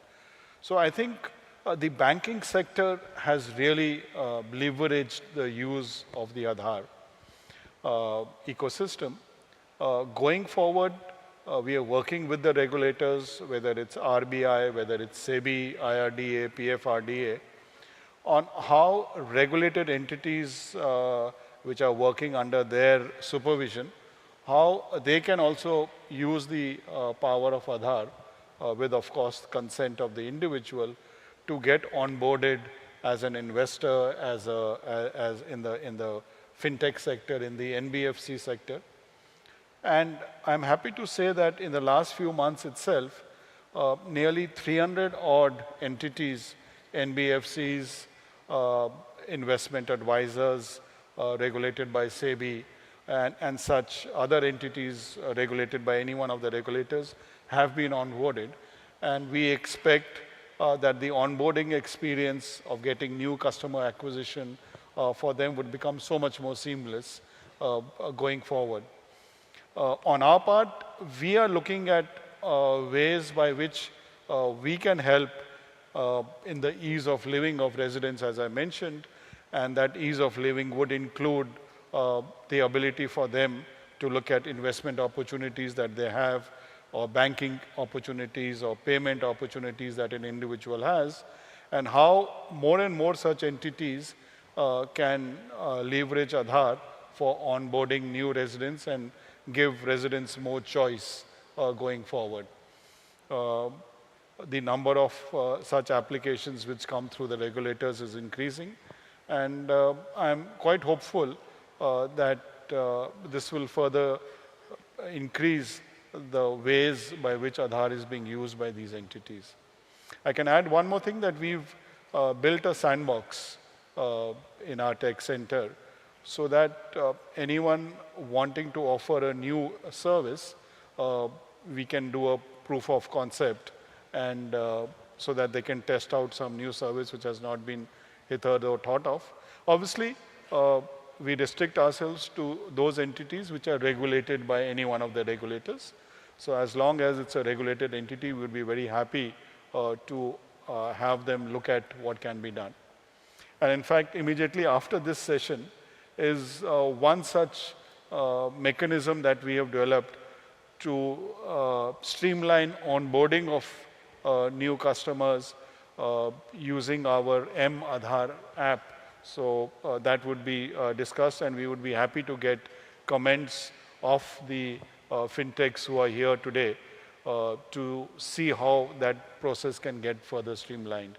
So we have an authentication system which obviously pings in onto our servers, and we have the verification system which is offline using the QR code, using the XML file, and now that we would be discussing, and which is in a way our first offering from the sandbox that we have internally, the use of the M-Aadhaar app, which can be done much more in a wide manner, and of course with the consent of the resident or the mobile phone owner on whose phone the mobile app rests, the M-Aadhaar app rests. That's actually pretty interesting, and I would say music to our ears, and a lot of people out here would would really go for the sandbox. I mean, it's actually work being cut out for all of us to use the sandbox, and obviously the M-Aadhaar, which is one of the first offerings that you've mentioned out there. But let me move our focus to the to the global arena, and we have seen reports UIDAI collaborating with international agencies in the recent past, and this is basically on the Aadhaar digital ID architecture that you've been establishing. So, and this is something we have been seeing even in UPI. We have the NPCI, and the kind of templates that India is preparing and setting up. which are now being followed increasingly by other countries and across the globe.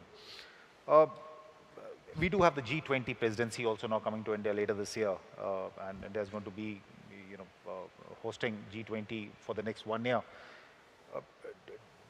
Do you see Aadhaar as being one of the mainstays of India's, so to say, India enabling the globally integrated fintech, on the fintech sector and financial technologies? There is a lot of international interest in the Aadhaar architecture and the fact that it is a frugal architecture, it is cost effective, and it's been scaled up within a period of 10 years to a level of 130 crores or more.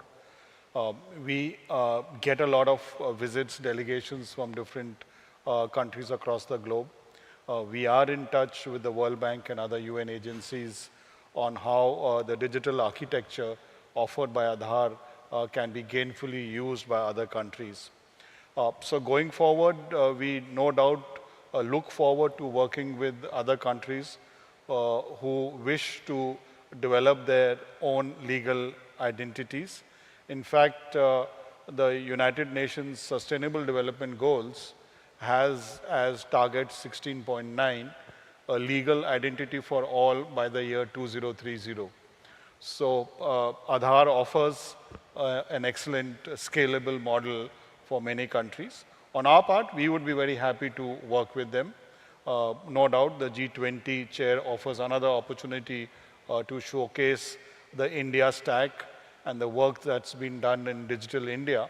And I think we have a number of offerings and on our part and if I can put it on behalf of Digital India, definitely we look forward to working with other countries. And I'm sure we look forward that our ecosystem partners in India would also get the opportunity to work with partners across the world in developing the India stack and the other products of Digital India across the world. That's really heartening. I am not sure how much time we have, but I can see the clock still gives us a few minutes more. So I'd like to open up to the audience any questions that you would like to raise from Dr. Saurabh. There's this lady out here. Second row. Yes, please, ma'am. Could you just identify yourself and then ask your question? So, my name is Savita. I represent a company called Hakdarshak. We are in the business of helping the government's agenda of scheme saturation. So we work with a lot of beneficiaries, helping them to discover their schemes through our tech platform, and then also providing them the services to get access to the schemes. One of the challenges that we're constantly seeing, right? So you're right in saying the saturation of Aadhaar enrollment is 100%. The biggest challenge we see and the biggest reason for exclusions from benefit delivery is the fact that their Aadhaars are not updated. And one of the challenges from an ecosystem perspective players like us have today is that private sector is not, to quite a large extent, it's a very small set of players who are allowed to do Aadhaar updates. So is there any thought in terms of opening that up, of course with the right guardrails in place, to enable that issue to be corrected? Because we see that even though the entitlement exists, there is exclusion because the beneficiary database is not updated in Aadhaar. Thank you. Yeah, so let me just mention that updates is the area that the focus is now, because as I mentioned, enrollment is now more or less behind us. And I can mention that last year alone, there were nearly 20 crore updates that happened across. We are expanding our infrastructure and we are onboarding all postmen who have been given tablets and they can do updates. So we'll have 1.5 lakh postmen so they can go house to house and update. A large number have already been updated and going forward all the postmen will get updated. We have around more than 50,000 centers across the country where these updates happen. A lot of the citizen service centers which exist, if they meet the benchmarks that we've set out, many of them also are on this on our update platform or our update ecosystem.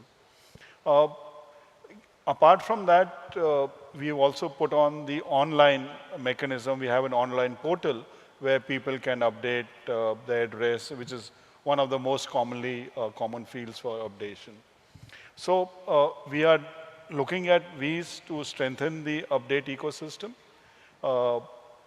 As you mentioned, we need to have the appropriate guardrails in place to prevent any kind of frauds happening. We are also now encouraging people to update their Aadhars at least once in 10 years. We've just recently brought out the notification for that.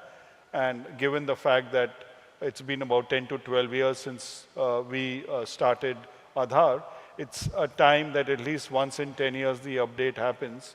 And possibly going forward, we'll be encouraging for biometric updates also. I'm confident with these steps, we would have an ecosystem, if not already in place, with a combination of the mobile app, the online portal, the postman, and our enrollment 50,000 odd, which will take care of this. And we are seeing increasingly the number of people using the online mechanism is so much higher.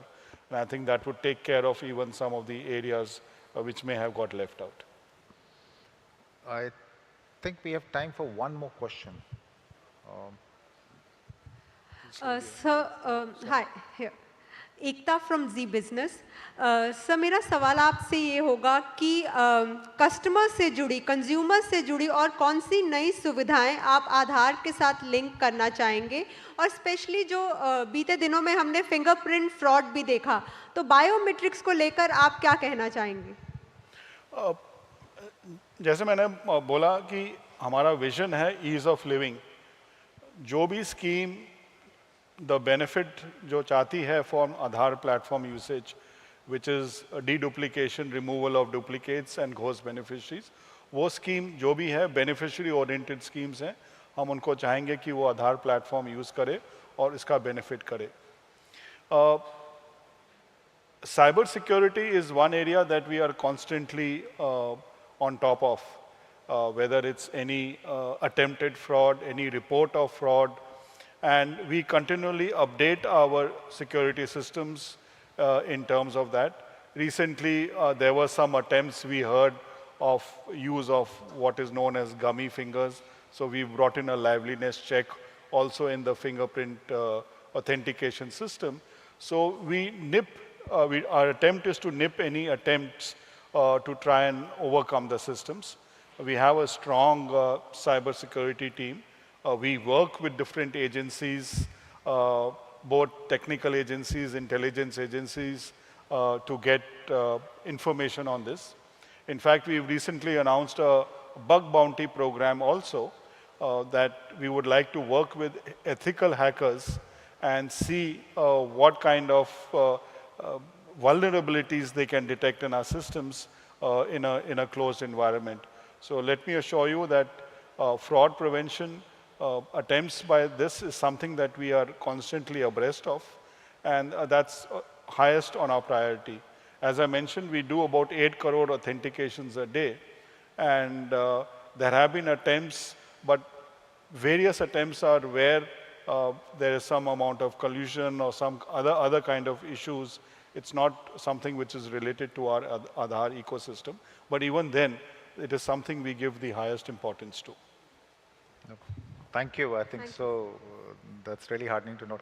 I know our time's up, so I think we'll have to move on. But thank you. Thank you. Thank you. It's been a pleasure being here on the stage with you. Thank you. Thank you. Thank you. Thank you. Thank you very much. I'm going to request you both to please come together for a quick photograph.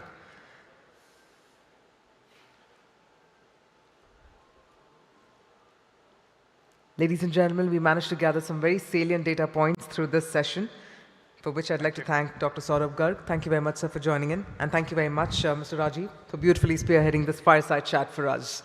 On that note, ladies and gentlemen, it's time to move forward with our next session, and we're going to quickly set the stage for the same. That being said, I'm sure you can all notice that I'm wearing my badge as well.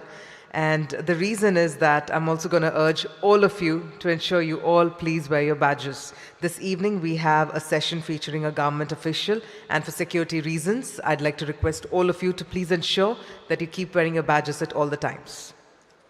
So that's a humble request, kindly do so. And with that, we're about to also focus on the opportunities for fintech as we explore new horizons in Aadhaar usage. And that being said, we're about to get the next session started in just a minute or two. That being said, I'm going to once again request everyone to please take your seats.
Thank you for your patience, ladies and gentlemen, and thank you for being seated as you get up for the next session.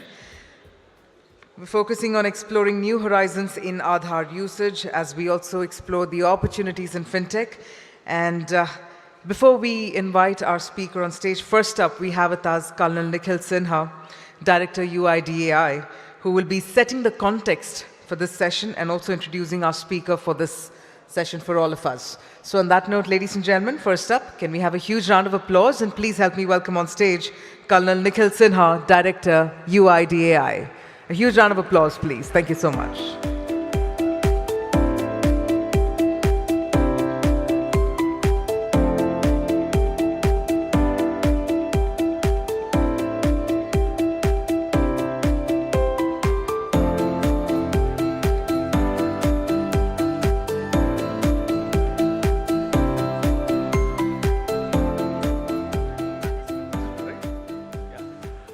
So good evening, ladies and gentlemen. This session is all about demonstrating to you certain evolutionary ideas that are taking shape at UIDAI. Let me begin by giving you a did you know. Did you know that the first Aadhaar was issued in September 2010 in this very state of Maharashtra? So now, in about a week from now, we shall be completing 12 years of the first Aadhaar being issued and entering our 13th year. This last decade has been highly eventful for Aadhaar. Apart from successfully facing the legal challenges at the Supreme Court and incorporating the essence of the Supreme Court judgment in the Aadhaar Act, we've gone about rolling out the world's most sophisticated and the largest digital identity program. And in doing so, if I may add, allaying the fears of a lot of skeptics. As you just heard the CEO saying, we have enrolled 1.3 billion residents and authenticated them 81 billion times. Through direct benefit transfers by saving leakages, we have effected a savings of more than 2.2 lakh crores in welfare distribution. These are astounding numbers by any means, and I'm sure at the time of conception of Aadhaar, these were unimaginable. So we've gone there, done that. Having achieved all of that, what next?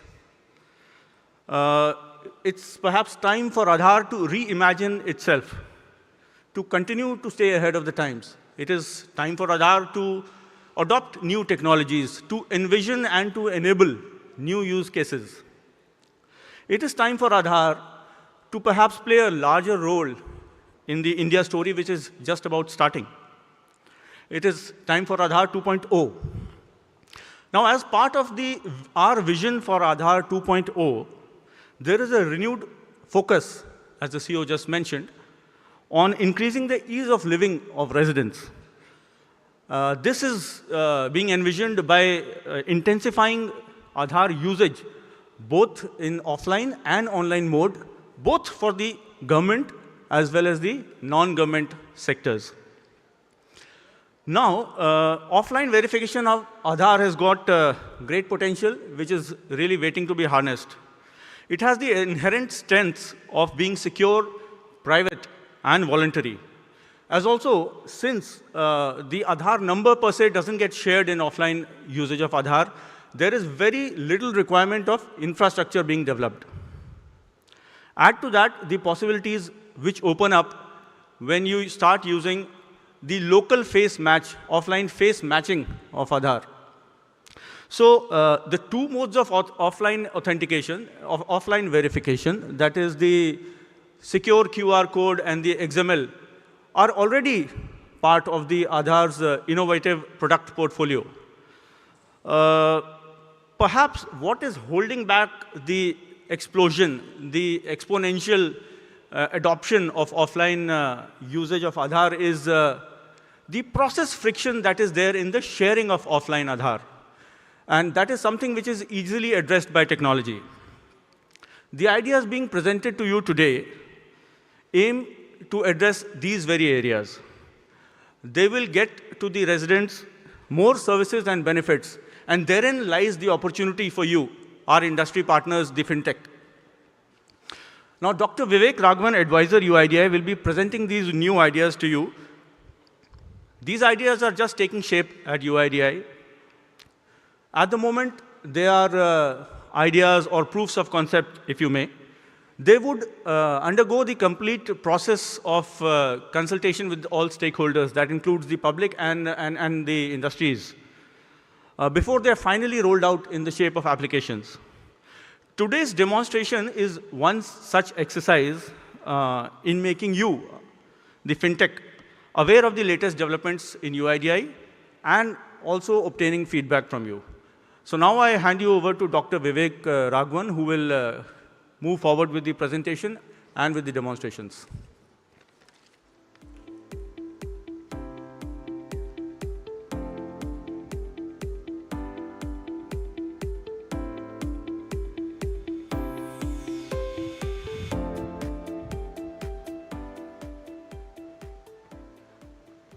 Hello, everyone.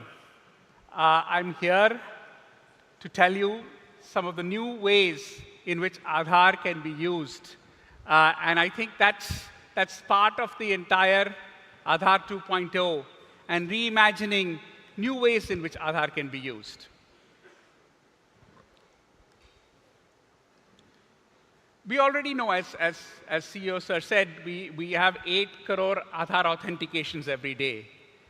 But you know, there are still many more opportunities for usage of Aadhaar. How can we expand it to an order of magnitude greater than where it is being used today?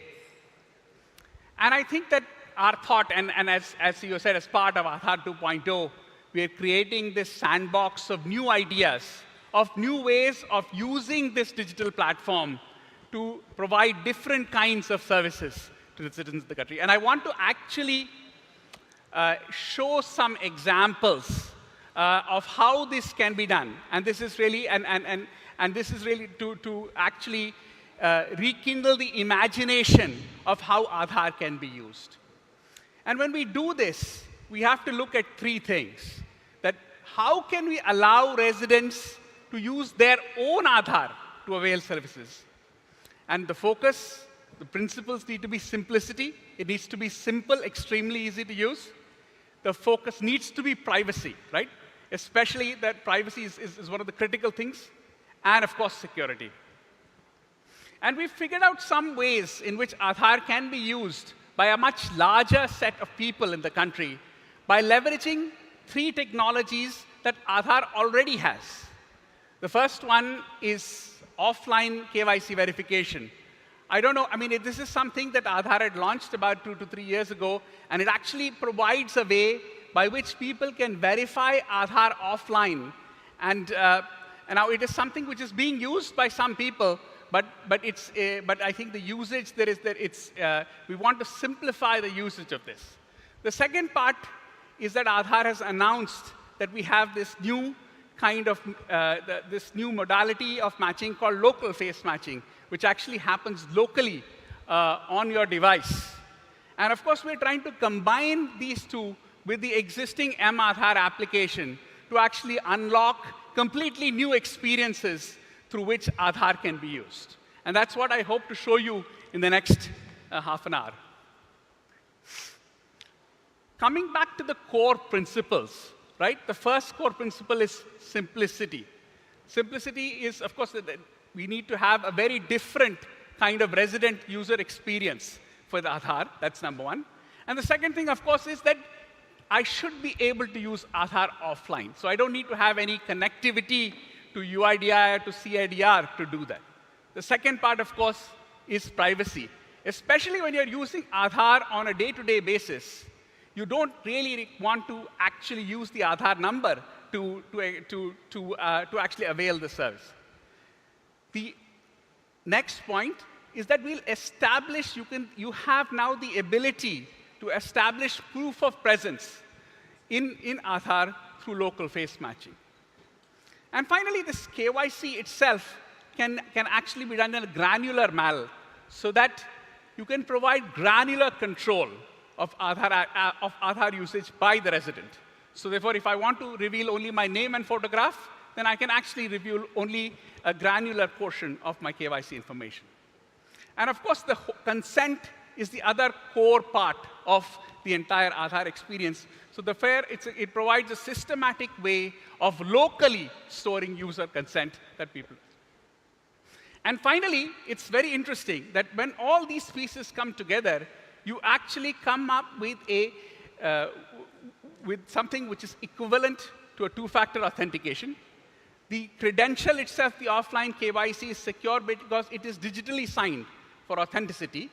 And also, there are mechanisms by which now this can be shared in an encrypted manner, so it can only be used by the entity who has requested it.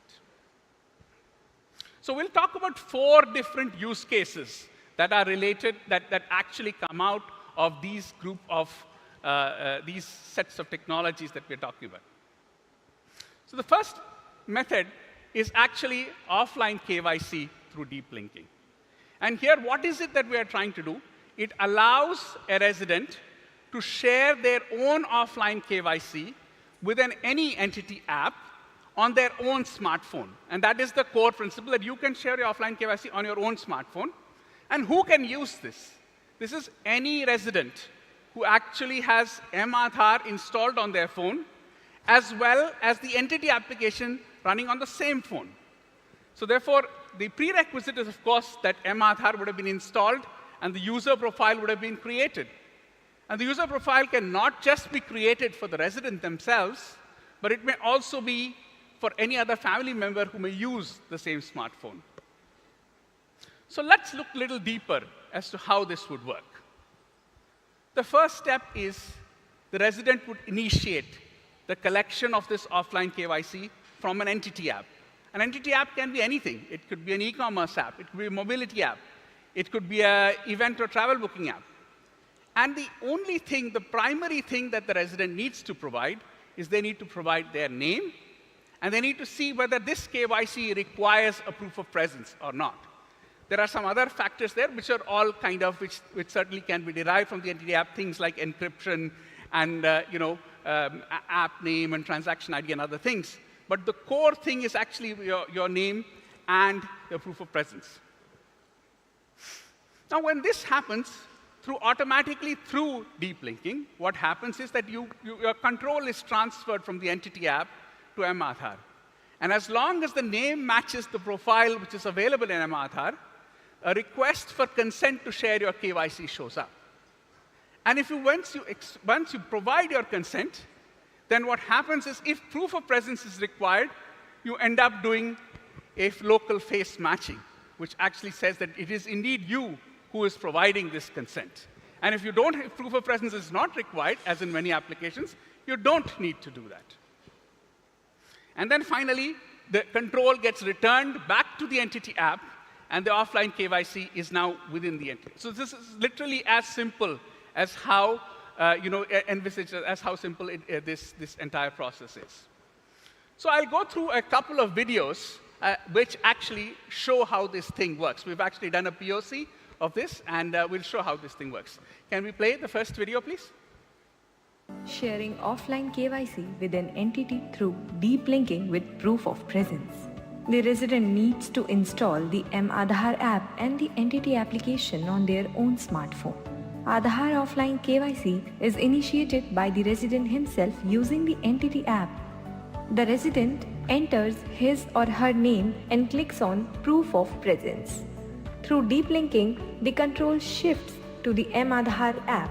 If the name in the offline KYC request matches an already created profile in mAadhaar, consent of the resident is requested. The consent of the resident is recorded. Since proof of presence is required, a local face match is initiated. The local face match captures the face image, performs a liveness check, and matches the captured face against offline KYC photo. Finally, digitally signed and encrypted offline KYC information is shared with the entity application. Please note that the Aadhaar number of the resident was not required anywhere in the process.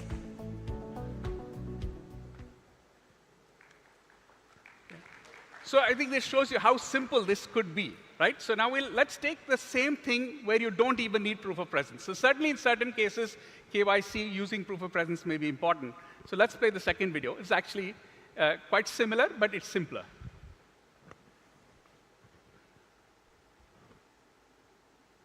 Sharing offline KYC through deep linking with no proof of presence. The process is initiated by the resident using the entity app, which is requesting Aadhaar offline KYC. The resident enters his or her name and clicks No on proof of presence. Now control shifts to the mAadhaar app through deep linking.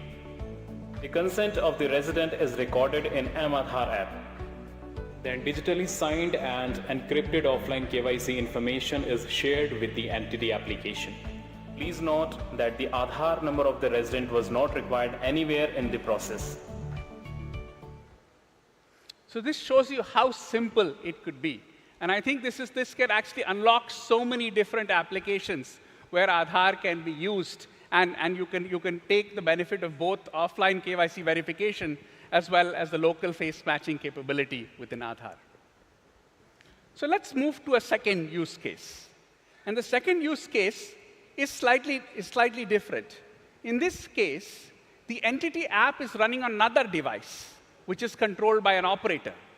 And the mAadhaar app is running on your own smartphone. So of course, the same requirement that the profile needs to be created on mAadhaar, and of course, that's the requirement is there. So then in this case, what happens is the operator collects the name of the resident. Right? The difference here is the program is the process is initiated on the business device, right? Whatever that is, maybe a tablet, maybe a PC, maybe something. And then once you do that, the entity application generates a QR code. And this QR code is actually the offline KYC request. So it has everything that's there, which is previously generated through deep linking. In this case, what's happening is you have Name and proof of presence are the two key concepts. Beyond that, there are encryption keys and app names, etc. The other thing, of course, is a callback URL as to where actually the offline KYC needs to be shared. That's the only difference in the request that is there in the previous set of cases and the ones that are here. So in this case, what happens? Once that happens, the control will shift to mAadhaar. And if the name matches, the consent will be collected. And after that, the local face match will be triggered if proof of presence is required. And of course, upon successful completion, mAadhaar will use the callback URL to upload the offline KYC. And of course, user consent is again locally shared within the mAadhaar app. And of course, the entity displays the offline KYC. Now the offline KYC has reached the operator's device. And that's the core thing.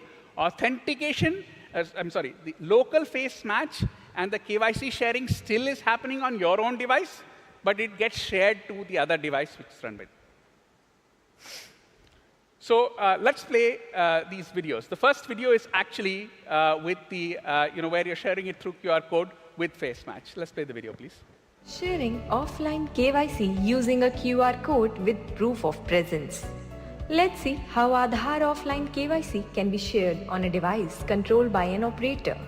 The process is initiated on the entity app on the operator device where the resident name is entered and proof of presence is selected. The entity app generates and displays a QR code that contains the offline KYC request. Using resident's smartphone mAadhaar app, the resident scans the QR code, consent of the resident is recorded in mAadhaar app. Since proof of presence is required, a local face match is initiated. The local face match captures the face image, performs a liveness check, and matches the captured face against offline KYC photo.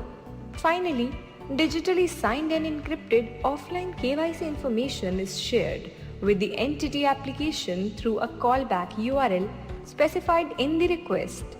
Please note that the Aadhaar number of the resident was not required anywhere in the process. So you get the drift. I mean, the idea is that this can work not only when both the apps are on the same device, it also works when they are on different devices. Let's play the same version without the proof of presence and followed by actually the KYC content history video. Let's play those two in order, please. Sharing offline KYC using a QR code with no proof of presence. The process is initiated on the entity app on the operator device where the resident name is entered and proof of presence is set to no. The entity app generates and displays a QR code that contains the offline KYC request. Using resident's smartphone mAadhaar app, the resident scans the QR code and consent of the resident is recorded in mAadhaar app. Digitally signed and encrypted offline KYC information is shared with the entity application through a callback URL specified in the request. Please note that the Aadhaar number of the resident was not required anywhere in the process. Offline KYC consent history. The resident has the ability to review their own offline KYC consent history stored locally on their device. Open the mAadhaar app and click on Consent KYC Share History. The face icon indicates where proof of presence was part of the offline KYC request. So the important thing is locally the resident is able to keep their own the consent history of all the consent that they have provided. So that's one of the key things because consent being one of the core parts of it. So changing gears a little bit, we're going to talk about a slightly different use case and though many of the components of that use case are actually quite similar. So one of the things that Aadhaar has many AUAs today, right? And we said that there are over 8 crore authentications that happen today. But we want to actually expand the AUAs, the ability to leverage this local face authentication which Aadhaar is launching. Now, why would this be important? This is critical to expand the reach of Aadhaar authentication. So for example, why would one want to do it? Sometimes it could be an exception process when fingerprint authentication fails. It could also be a situation where lots of places you have a limited number of endpoint or fingerprint devices, and you want to actually do some local face matching even when I don't have an endpoint device. And of course, the third kind of situation could be when the network fails, because it's a purely local authentication. And what is it actually doing when you do local face match? The live image of the resident is matched with the photograph in the AUA signed document, which leverages local face matching. And anyone can actually use it. You really don't need any phone or device. The AUA, of course, needs to have a photograph of yours, which may be through a prior KYC or some other means. And what happens is, of course, there is only one device here, which is the operator's device. And the operator's device basically runs and calls the local face matching. The control is shifted to local face matching. And based on the result of the local face matching, you can understand the proof of presence of that resident at a given place. Let's play a video. Let's play a video showing what happens here. Local face match capability for Aadhaar AUAs.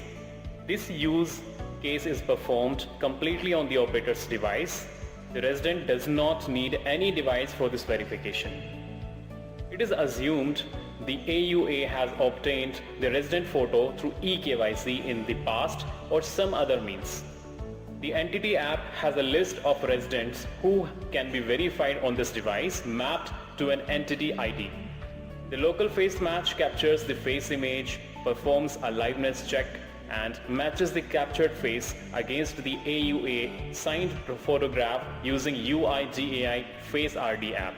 Resident proof of presence process is completed upon successful local face match. So think about that. I think this is some way that we can actually significantly expand the usage of Aadhaar, even by existing AUAs in places where maybe they don't have devices, or you can use it as an inclusion thing where fingerprint authentication fails, or even scenarios where network kind of scenarios. So therefore, that's actually a whole new set of ways by which Aadhaar authentication can be expanded. And finally, we'll move to a fourth kind of use case where this same set of technologies is actually used in an access control kind of use case. And the whole point of an access kind of control use case could be secure entry to an airport, to a railway station, to a stadium, to an office, by combining basically three concepts: the offline KYC, which we've talked about before, the event details, right? I'm going to go and watch this cricket match, the event details, and of course, a local face match, which happens on an access control device. And the interesting thing is, who can use it? Any resident having an mAadhaar and a booking app for whatever service, for whatever event that they want to. So what happens here? Two things happen. Firstly, the KYC sharing happens. The KYC sharing is just like what we talked in the first use case. So it's through a deep linking, because both the booking app and the mAadhaar app are on the same device. And then, but once this KYC happens, what the entity app would do in this particular case is they will generate a QR code. And the QR code actually contains a link to the event details, as well as an encrypted version of the shared offline KYC. So that's really the combination. You're linking the event to the person, that this person is attending this event. And then when you come at the access entry point, the thing is that you read this QR code, which is the gate pass to check into this event. Well, as soon as you do that, you'll be triggering a local face auth. And on success of the local face auth, entry can be granted. So we'll watch this through a set of two videos. The first video is something which happens, which is the registering for the event. This happens not at the location. It happens at your home or happens at some point before the event takes place. And the second part is that what you do when you hit the access control gate and how this works, how this could work. So can we play the video, please? Offline KYC for event registration. A resident can use Aadhaar offline KYC to register for an event and generate a QR code-based gate pass for secure entry. The resident needs to install the Aadhaar app and the event booking application on their own smartphone. Aadhaar offline KYC is initiated by the resident himself using the event booking app. The resident enters his or her name. Now, control shifts to the Aadhaar app through deep linking. The consent of the resident is recorded in Aadhaar app.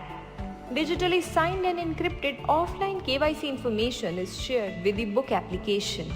A QR code gate pass is generated by the booking application, which links the offline KYC photo with event details.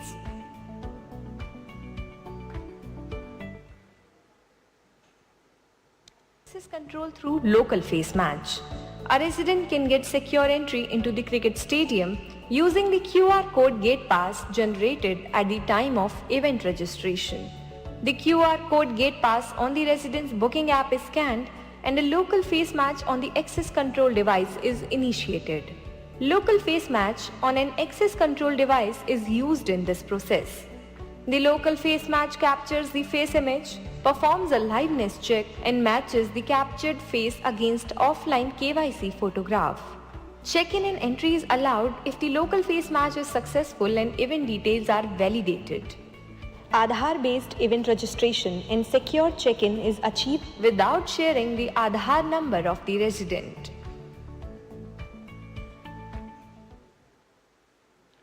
So finally, I think these are all ideas that we are working on POC. Actually, but many of these concepts, both offline KYC, Aadhaar, and face match are all things that Aadhaar has had for a while. Aadhaar is going to put out a document outlining this initiative, and there will be a request for comments, and it will be on the UID website. And to comment on this initiative, to get feedback as to what can be changed to make it more useful or any concern that may be there for this initiative, and as also to sign up, a very limited sign up for early access to these capabilities, so that to launch at the time of the launch. We have an email address, and we would request that anybody who wants to be part of these initiatives can communicate with us, both comments as well as ability to be part of this. I really think that these things can change the quantum in which people use Aadhaar in their lives, and it is done in a manner while respecting the three principles, right, of simplicity, privacy, and security. So that's all, and I'm open for some questions.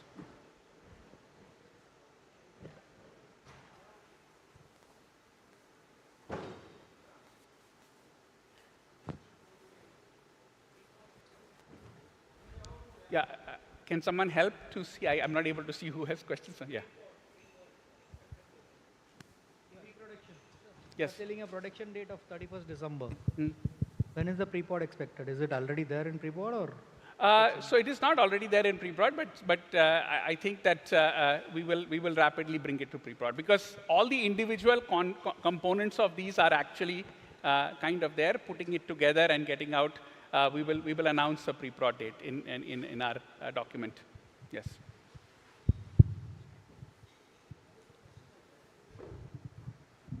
Will this work on specific phones or be capable on all phones?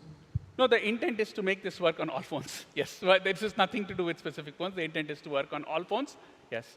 The one thing specifically, as far as which may be a little later, maybe this local face match on iOS, Android, all Android phones certainly will work, and the other part probably will work on everything. Yes. Hello. I'm Avni Zingade, and I'm from Tata Capital. So the question is that will the local face match be extended to eKYC authentication? No. So as face as a modality is something that that UIDAI is kind of at a pilot stage today. So whether that is a separate talk with online authentication being available as face is something which is already in progress, and it is at a pilot stage. And how that will get extended to other AUAs is something that's a process that is going on. This is a parallel track because this is not a online process, right? Because you are actually only matching the credential against the person who are standing in front of there. It is not actually matching the. It is not going back to UIDAI. So this is an offline. That's the key concept of offline being there. Thank you.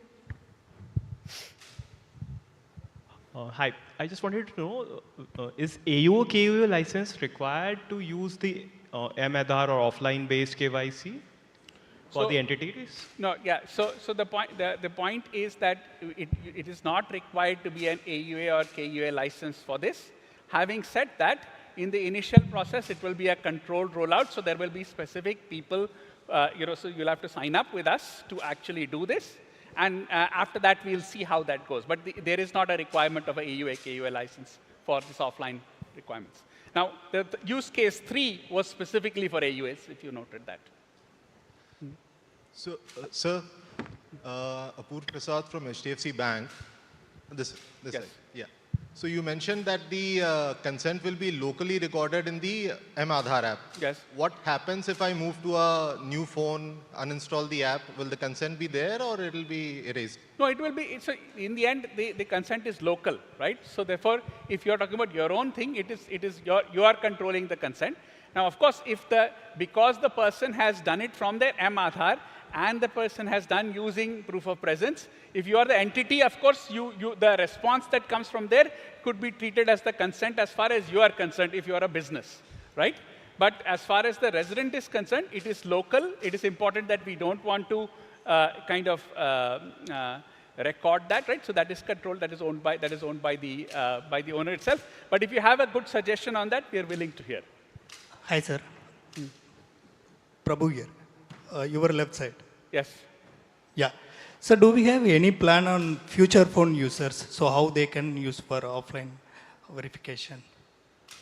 So explicitly, this thing is not a feature phone based thing. So therefore, this particular use case is very much smartphone focused, except for use case 3, which does not require any phone at all as far as the resident is concerned.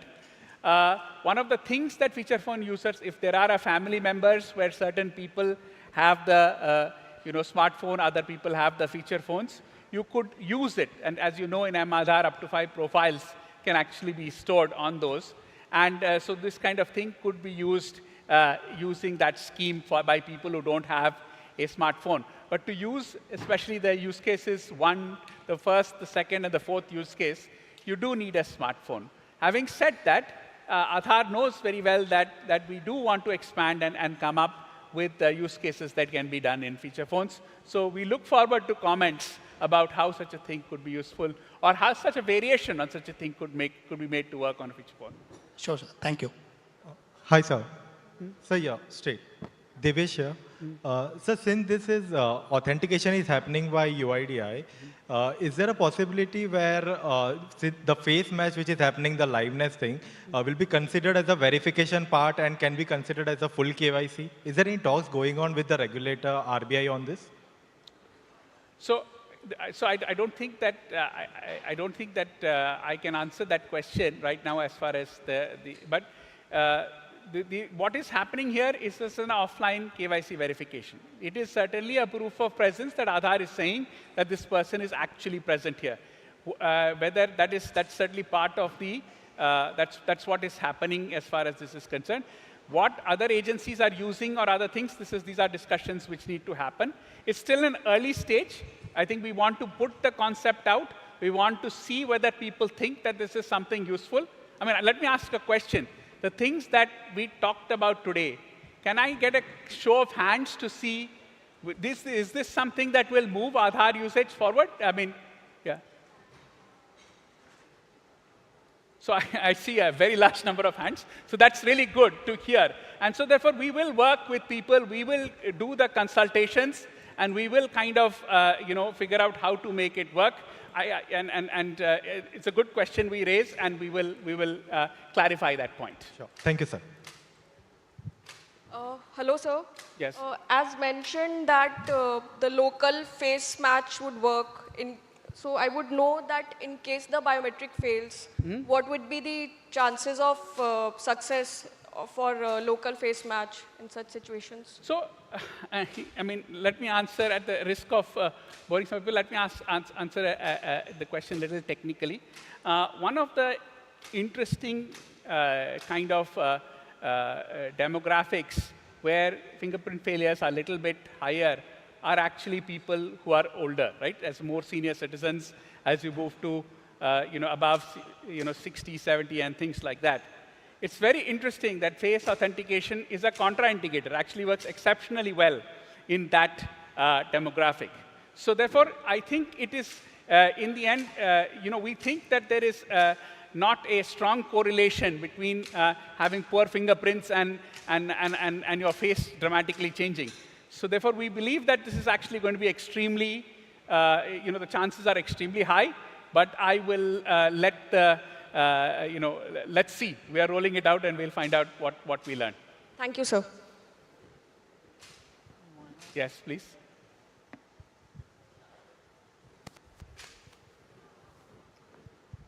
So I would want to applaud Aadhaar for the beautiful initiatives that it's taking. Two questions I have.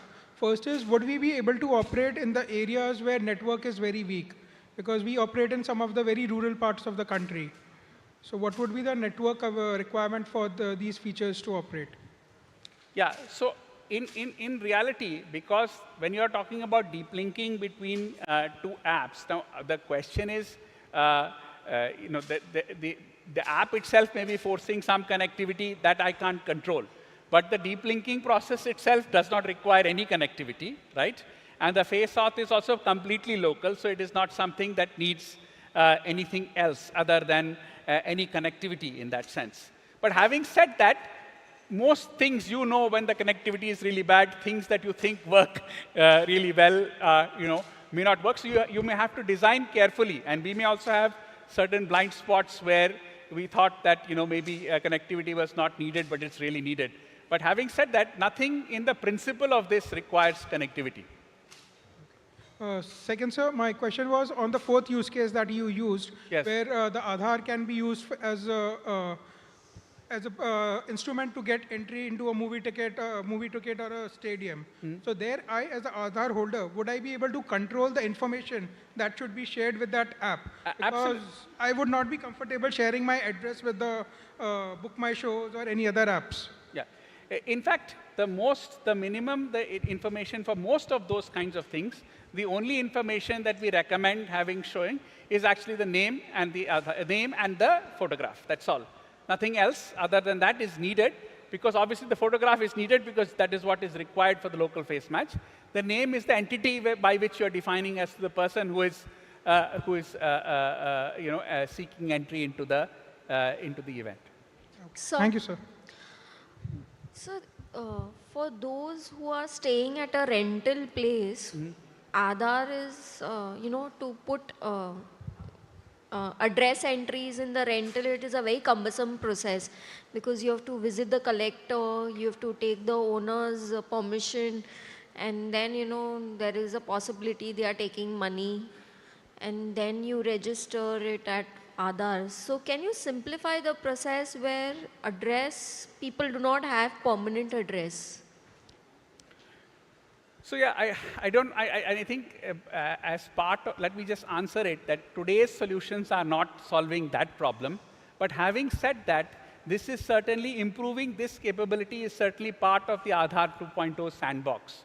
And hopefully in the next few months, we will be coming up with some clever ways to do this, which simplifies this and makes it much more digital.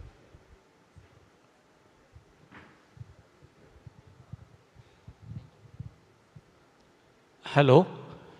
Yes. Yeah, I just wanted to understand when the offline eKYC is being shared, as the gentleman already asked a question that the entire information should not be shared, where I may not be able to or would not like to share my date of birth or full address. But is it possible that when you send the request, that time itself, customer can decide what information I want to share as a part of this offline thing? Or even the entity can say that I want this much information, and then based on that, the customer can decide whether I should give a consent, so that the control is still with the resident about what should be shared, what should not be shared, and the entity can also decide whether they really need the entire data or a part of data. Yeah, so indeed what you're saying, it's the second method is the method that we are talking about. The entity will say that I need XYZ information. Now the consent comes to you, right? Supposing if somebody is saying for entrance to a stadium, I need your date of birth or I need your address, you may choose not to give the consent, right? And so therefore, and there will be typical reasonable consents that are there. So in the end, it is in the hand. That is why we are saying granular consent capability will be there with the resident. And that is the intent, that clearly for certain kinds of applications, you don't need to share all your KYC information, and you should share only the minimal amount required to achieve that process. Good evening, sir. This is Karthikeyan. Is there any plan or methodology adopted by UIDAI for setting the offline KYC when there is no concern from the customers, citizens? No, UIDAI as a fundamentally, we will not share the consent without the consent of the citizen. I think that is, I don't think we have any such plan, and so therefore that is not something that I think that we will consider. Sir, this is for India. What are we doing for Bharat? The segment beyond self-service for which Aadhaar is made. The AEPS-enabled mass market, where the gentleman just spoke about. So how does the self-service conducive segment and beyond that, the marginalized, subsidized segment use this? Yeah, no. So I think that at one level you are right, but I would say that use case 3, when you look at it very specifically, it is actually the main use is to do 2 things. One is to ensure that you can do Aadhaar verification at various places where you could not do it before because the device was not there or because where the network was not there, and you do it for people for whom authentication was failing.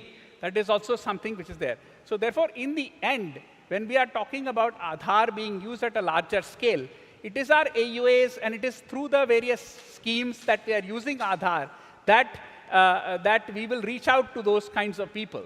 But the 2 differences is that the scale, the number of people who can be reached out is increased even in that area.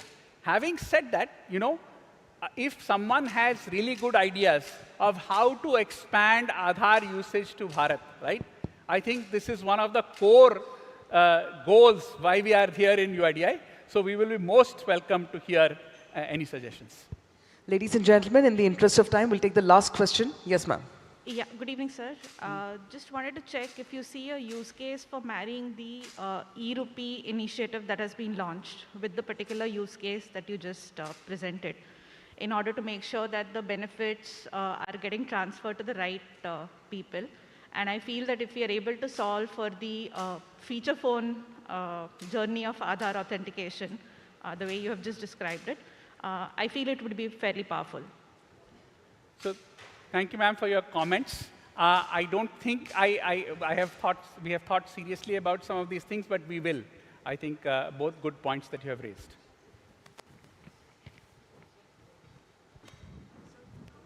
Okay. Okay. Thank you. Thank you very much, sir. Sir. Excuse me? I'm so sorry, we are completely run out of time. One last. Sir, okay. I'm Major Karthik. Okay. Yeah. This is regarding the consent revoking. For example, akin to where we have in Android apps, we remove the permissions, even though we grant access while installing. Is there anything akin to that in offline authentication? So the purpose of consent is for a single sharing, right? Okay. So once you share the data, I mean, the data has been shared, right? Okay. So revoking the consent, and it is for a particular app, for a particular reason, Yes. you have shared it. Yes, So sir. now the data has already gone there. If I revoke the consent, I can't delete it from the place where it's gone, right? So, but let's think about it. If you have interesting ideas, I'm open to hearing all those kinds of things as well. Thank you, sir. Dr. Vivek, I must thank you for your patience and for answering all those questions there. And thank you indeed, dear audience members, for your valuable questions. Can we have a huge round of applause one more time? I'm sure this workshop was absolutely informative, and I think the next time we'll do the registrations, we might as well use Aadhaar to make it super seamless for all of our members of the audience. Thank you once again for joining us this evening. So that would be great. Thank you. Absolutely, sir. Well, on that note, it gets even more interesting. You know, we gather insights from our speakers, and then we gather even more from all our members of the audience, thanks to your questions. Well, that being said, as we call it a wrap to this set of this segment of about the sessions wherein we had our speakers, let me inform you that the next session that will take place is directly at 6:30 p.m. At 6:30 p.m., we'll be having none other than Mr. Devendra Fadnavis joining us, and we'll have a conversation steered by Mr. Kunal Shah. So that'll take place exactly at 6:30 p.m. over here. That being said, once again, I'd like to remind all our members of the audience, please do wear your badges at all the times, and this is strictly for the security purpose. And in the meantime, in case if you'd like to take a little break, I'd like to also request you to explore the expo area, take a look at the latest initiatives put up by our partner booths.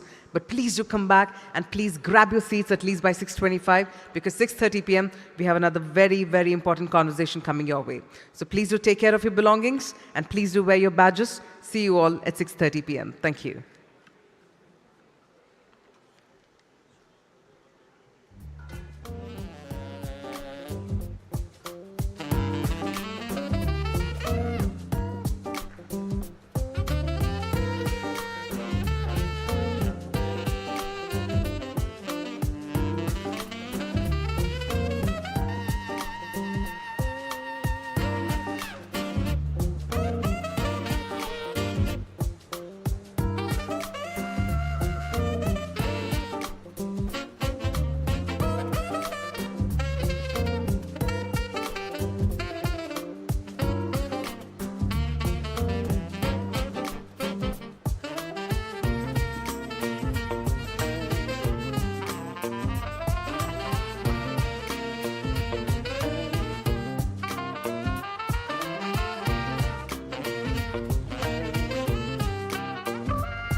Ladies and gentlemen, we request everyone to please take your seats.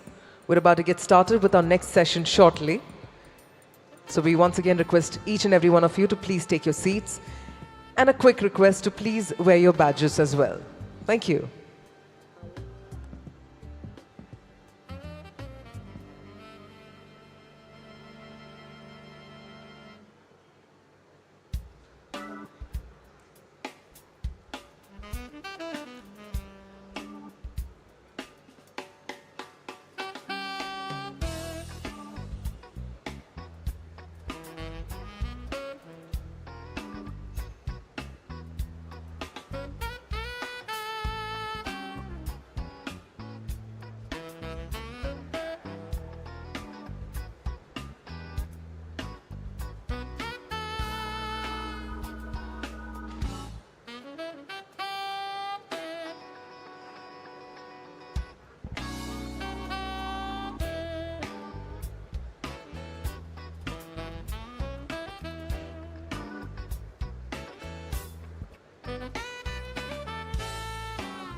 I'd like to once again welcome back all the members of the audience, all the delegates here. And I'd like to also inform you that the next session, a session that we're all eagerly looking forward to, it's about to begin in just a couple of minutes. So if I could also request all the ones who are standing inside the hall, if I could please request you to take your seats. Thank you.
So yes, ladies and gentlemen, within the next couple of minutes, we'll be indulging in a very, very important discussion around leveraging technology to create impact and propel Maharashtra towards digital economy.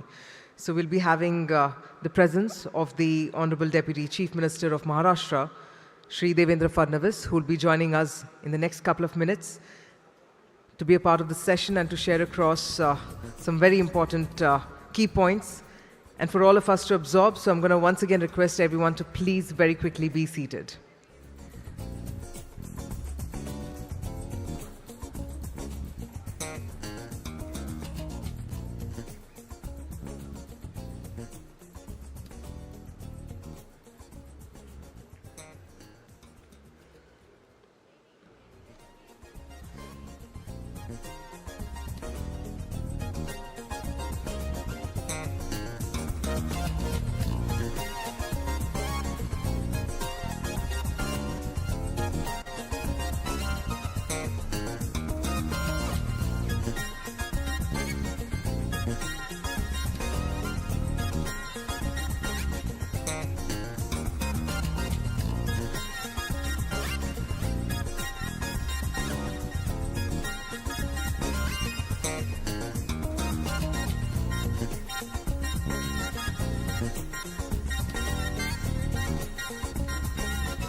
मेरे प्यारे देशवासियों, this is an event of finance and technology. The FinTech Festival is also a celebration of belief. Belief in the spirit of innovation and the power of imagination. FinTech, UPI, यानी unified payment interface, world bank समेत सबने ये उत्तम से उत्तम platform के रूप में उसकी सराहना की है. Fintech industry in India is innovating to enhance access to finance and the formal credit system to every person in the country. और मैं कहता हूं ये फिनटेक का जो प्रयास हुआ ये सही मायने में by the people, of the people, for the people इसका उत्तम से उत्तम समाधान. India has proved to the world that it is second to none when it comes to adopting technology or innovating around it. आज भारत गर्व से कह सकता है कि हिंदुस्तान दुनिया को दिशा दे रहा है.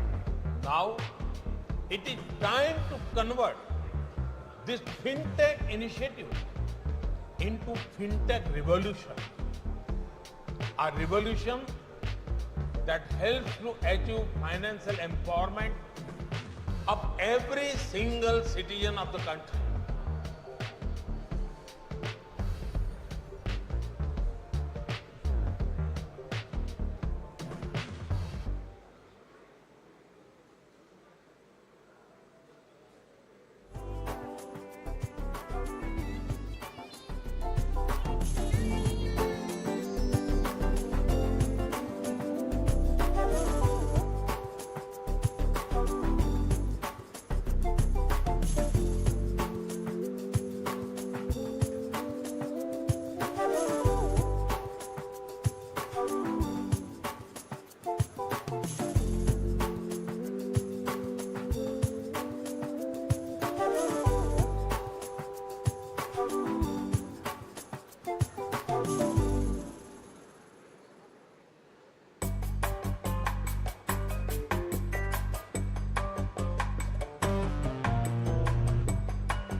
1.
Ladies and gentlemen, please join me in welcoming Shri Devendra Fadnavis, Honorable Deputy Chief Minister of Maharashtra, to the Global FinTech Fest 2022.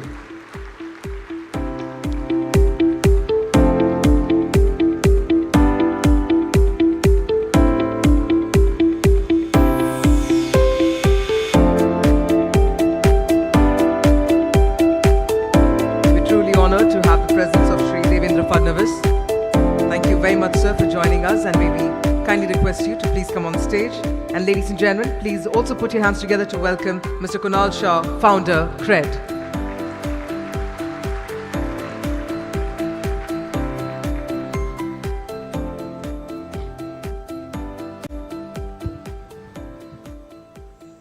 It's probably the most attended session. As I can see, there are people standing over there, sir.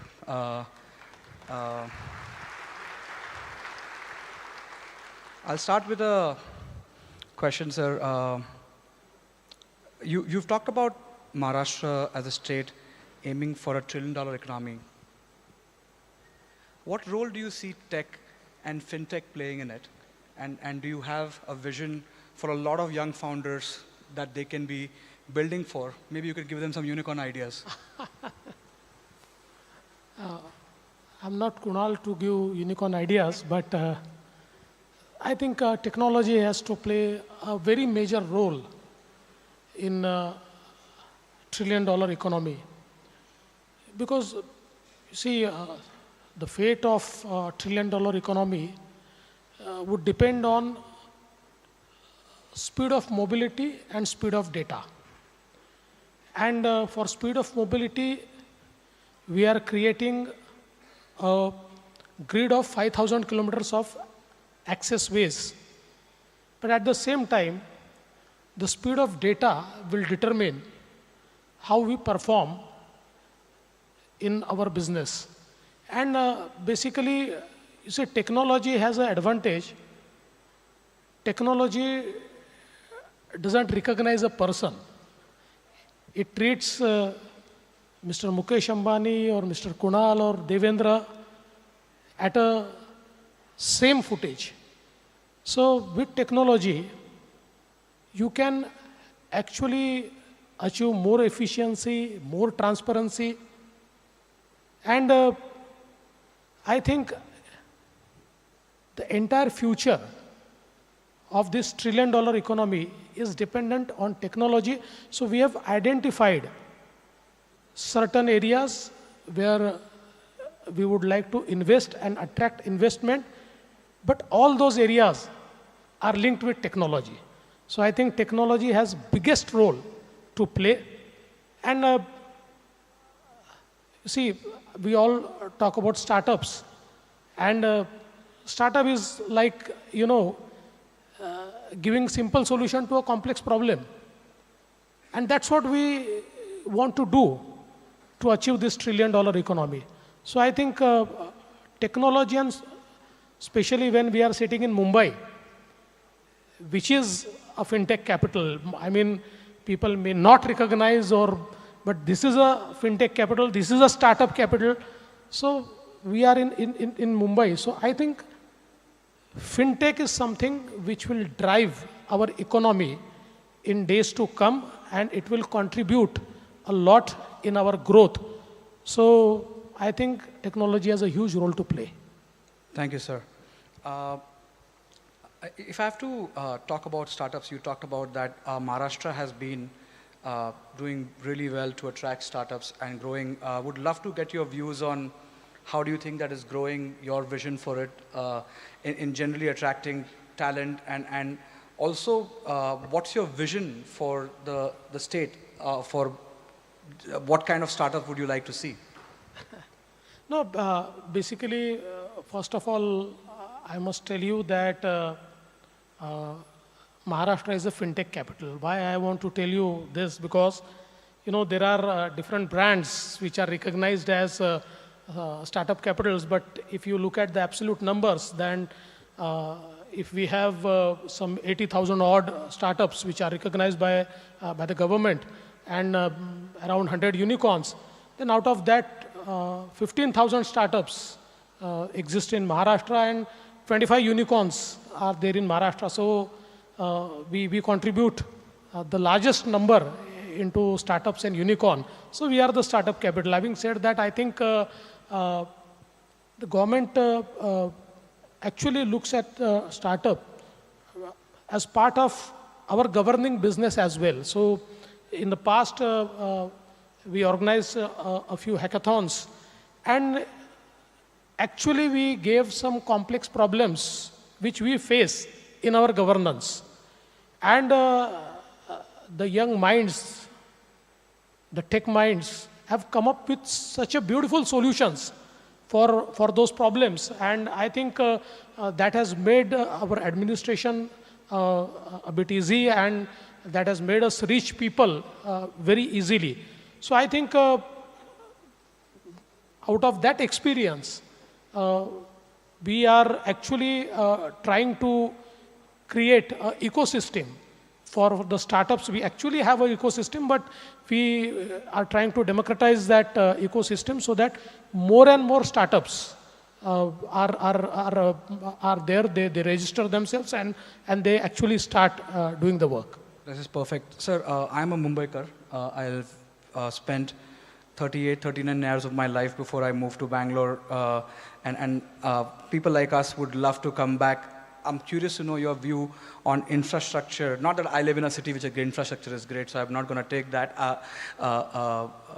The question is, sir, in the 5 years from now, what can a lot of companies who are building their future setups over here can expect in infrastructure? All of us see, I don't recognize this Mumbai anymore. I see everywhere a lot of development. But sir, what do you see will happen in 5 years' time? If you can just give us a glimpse of that.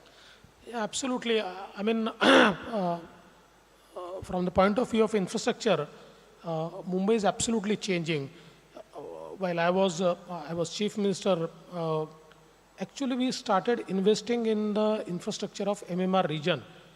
And in just 5 years' time, we have actually invested around 3 lakh crores into building infrastructure in Mumbai.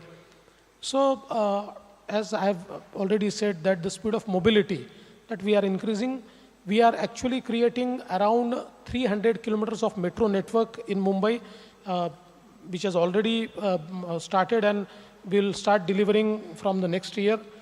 And the coastal road will change absolutely, the way traffic used to move in Mumbai.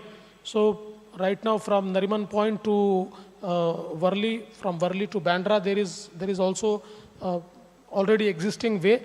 From Bandra to Warsaw, again, a coastal road is being built. And from Warsaw to Virar, we will be building one more road. So this entire outer road will change the fate of mobility.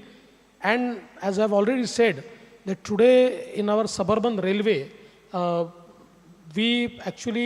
carrying capacity is 9 million. And in the metro, we are creating a carrying capacity of 8 million. So we are actually doubling the carrying capacity. So the public transport in Mumbai will be, very easily accessible. And we are bringing the entire public transport on a single platform. So that's also, a chance for a startup to provide us a very good platform, very easily accessible platform, because we feel that in Mumbai, from anywhere to anywhere, one should reach within 1 hour, and everybody should get access to some kind of good public transport within 500 meters. That is the plan, and that we have already started. Secondly, Mumbai has a typical problem at that it's a landlocked city. So many times, especially people into IT, people into fintech, they always complain that we have to pay higher rents in Mumbai, so it's not affordable. But now with the Trans-Harbour Link, it's India's biggest bridge, longest bridge ever built. It's a 22-kilometer sea bridge by which the hinterland will be connected with the main city. So just imagine that from Nariman Point to the new Mumbai, you will reach in 25 minutes or 30 minutes. So this will change the entire, entire ecosystem, because entire hinterland will be connected, and we are actually developing a new city. You can say that it's a third Mumbai, the Naina area, which is near the new Mumbai airport, which we have already started work, and most probably by July 2024, this new airport will also be working. So this entire area, we are creating a absolutely new Mumbai that will provide affordable housing, they will provide affordable working place, and with this connectivity, the heart of Mumbai, whether it is Bandra, whether it is Worli, whether it is South Mumbai, that connectivity will be 30 minutes, 35 minutes. So I think that will actually open up entire new ecosystem for fintech and startups and all type of businesses. This is amazing. As a Mumbaikar, I feel very excited about this. I think our expectations are increasing, and a lot of these developments are going to only create more and more progress. Really happy for it. Sir, there are a lot of, Maharashtra was the first state to have a formal fintech policy.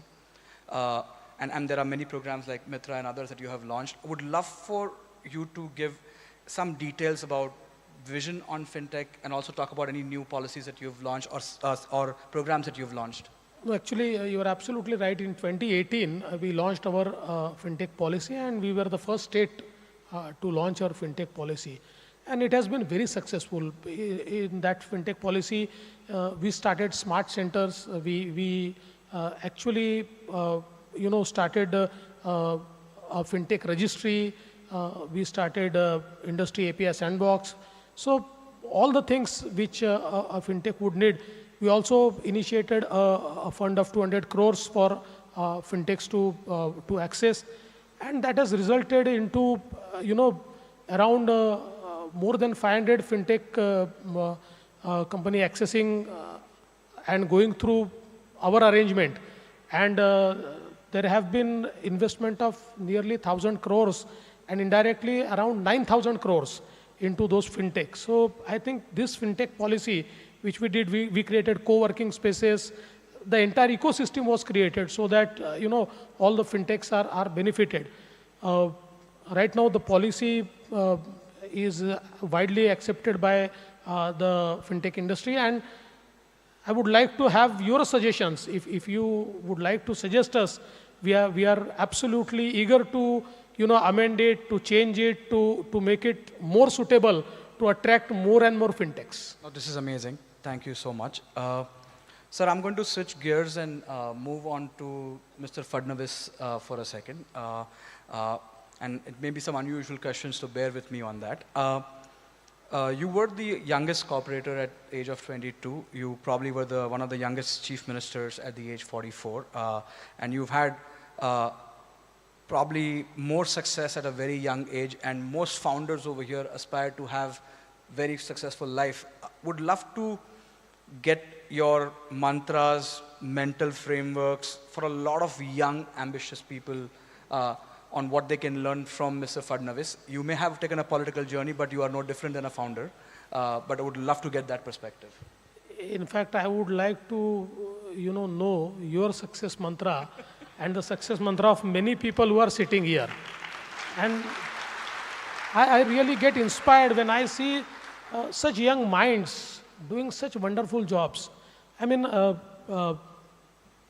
when we were kids, we used to, know about Tata and Birla, then it became Ambani and Adani. But today, with all these disruptions, anybody can be Tata, Birla, anybody can be, Ambani and Adani. And when I see, young people at the age of 25 doing such commendable, jobs, creating so much of wealth, so I get inspired. But if you ask me, my journey has been really very fast and comparative. I mean, if you compare it with the people, other people who are into politics, then yes, I did everything at a very young age. But I think that's because of a lot of focus, and I have a ability to fit into any role. So if I am chief minister, I am fit in that role. I will do everything to become the best chief minister. If I am leader of opposition, then it's a nightmare for a government. I absolutely ensure that I am the best leader of opposition. Now, after these two roles, I have come into a role of deputy chief minister. So whatever it takes, that I will give all my efforts, and my entire focus will be now on, giving justice to this role. This is amazing, sir, and super inspiring. One more question. just like everybody over here, you also have 24 hours a day. And you are switching between multiple contexts. You are once in a cabinet meeting to coming to a fintech festival to speak, to attending an urgent matter or reviewing a budget of some big project. How do you manage time? How do you do this context switching? How do you can keep your focus alive? I'm asking these questions because this is the standard struggle of everybody. And we have maybe 1/10 or 1/100th of the scariness of decisions to make, because most of the decisions you make are irreversible in some ways and have long-term impact to some of these things. How are you staying focused? What's your method of doing that?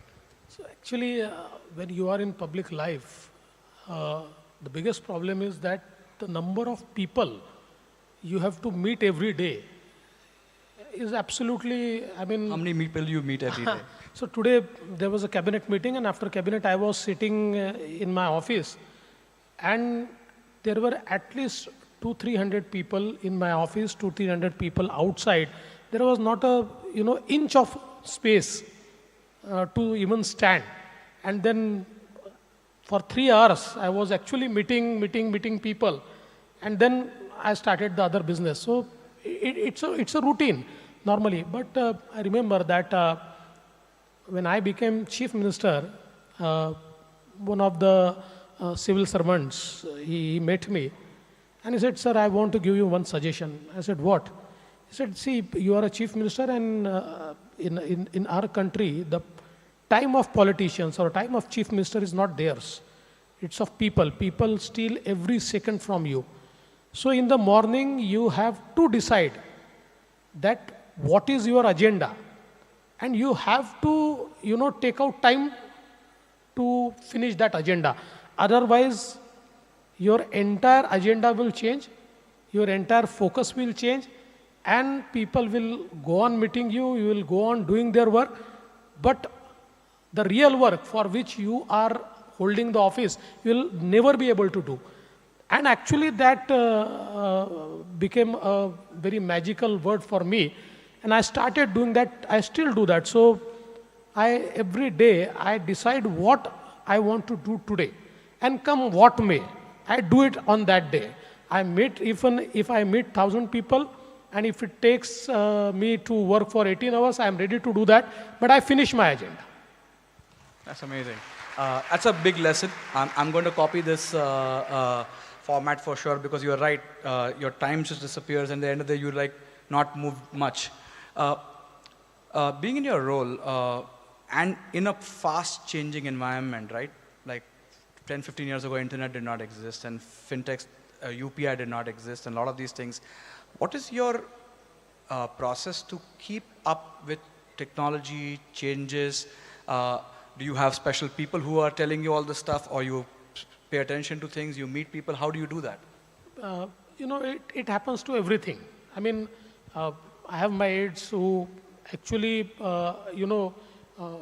keep me running with the time. So what is happening in the tech world, what is new in the tech world. And secondly, being in the government, actually we have to use the technology. We must know the new technology. And for every technology, we have to actually either create ecosystem, or we have to create some regulations. Fortunately, we create less regulations for tech world, but otherwise also we have to create some regulations. So that is also one thing. But one more thing, that I always like to, interact with young people, because while I was chief minister, I started CM fellowships. So we used to have a very transparent process. Through a very transparent process, we used to actually have CM fellows. And these were very bright minds, young minds. They used to come, and they used to work for 11 months with us. And it became so successful. So interacting with them, it used to give us, absolutely a different vision. Because, they were hands-on with technology, and they had very fresh ideas. And I always used to say, used to tell my IS colleagues that, look, we do the same things. So we reach a stage where we feel that we know everything. But that's not the case. These young people know more than what we know. And ultimately, initially there was quite a resistance because these were the accomplished officers and they said, ye kal ka ladka mujhe kya batayega? But then they also started understanding that these people have a different vision. They know technology more than we know. And ultimately they gelled with us 5 years. So many CM fellows came and bright minds. I must salute them.